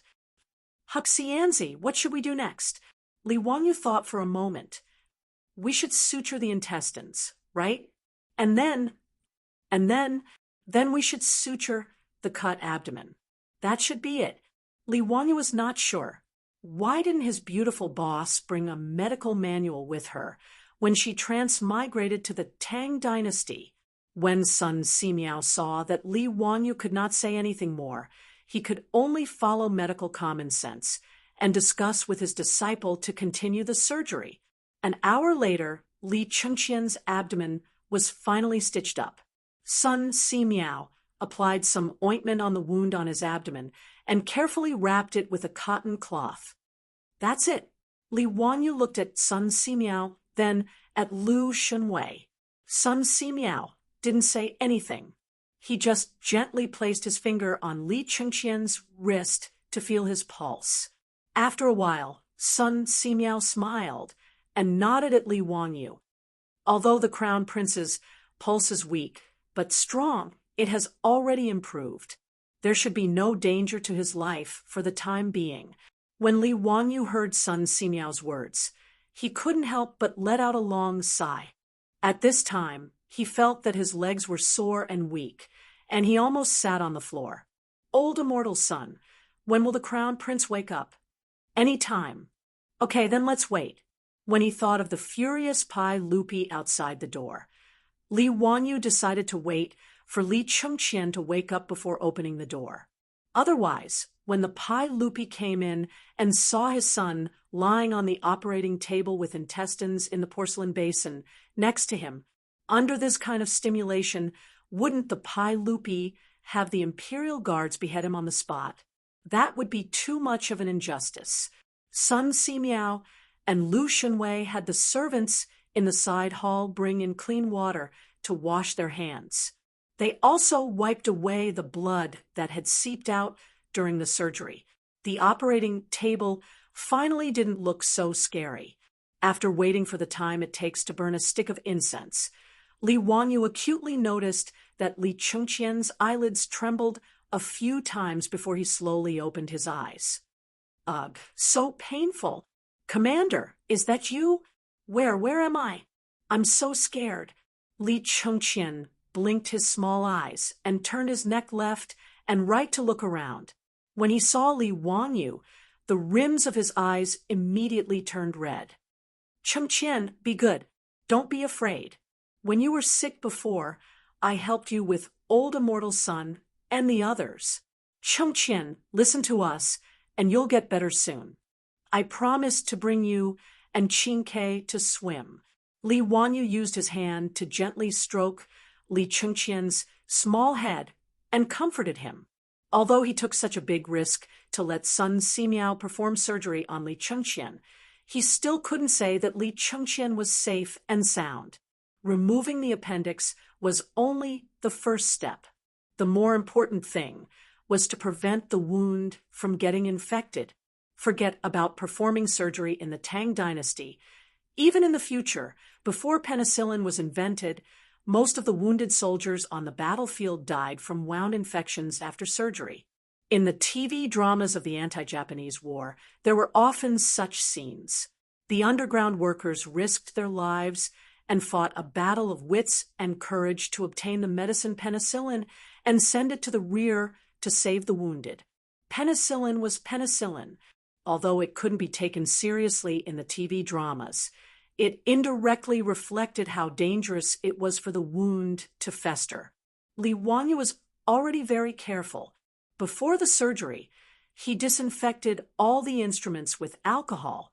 Because they didn't have rubber gloves, Li Wanyu not only let Lu Shunwei and Sun Simiao wash their hands several times, but also carefully wiped them with alcohol. In addition, he still had the remaining cephalosporin capsules. If Li Chengqian's wound still got infected, then he really couldn't do anything. Now, he could only do his best and leave it to fate. He hoped that God would bless him. After Li Chengqian woke up, Li Wanyu called the anxious servants in the side hall and asked them to carefully serve Li Chengqian. Li Wanyu walked to the door of the palace and pushed it open with a creak. The scene outside the door gave Li Wanyu a fright. The palace guards, clad in armor and holding torches, tightly surrounded the palace. Li Wanyu almost cried. Wasn't it just a surgery? Was there a need to make such a big fuss?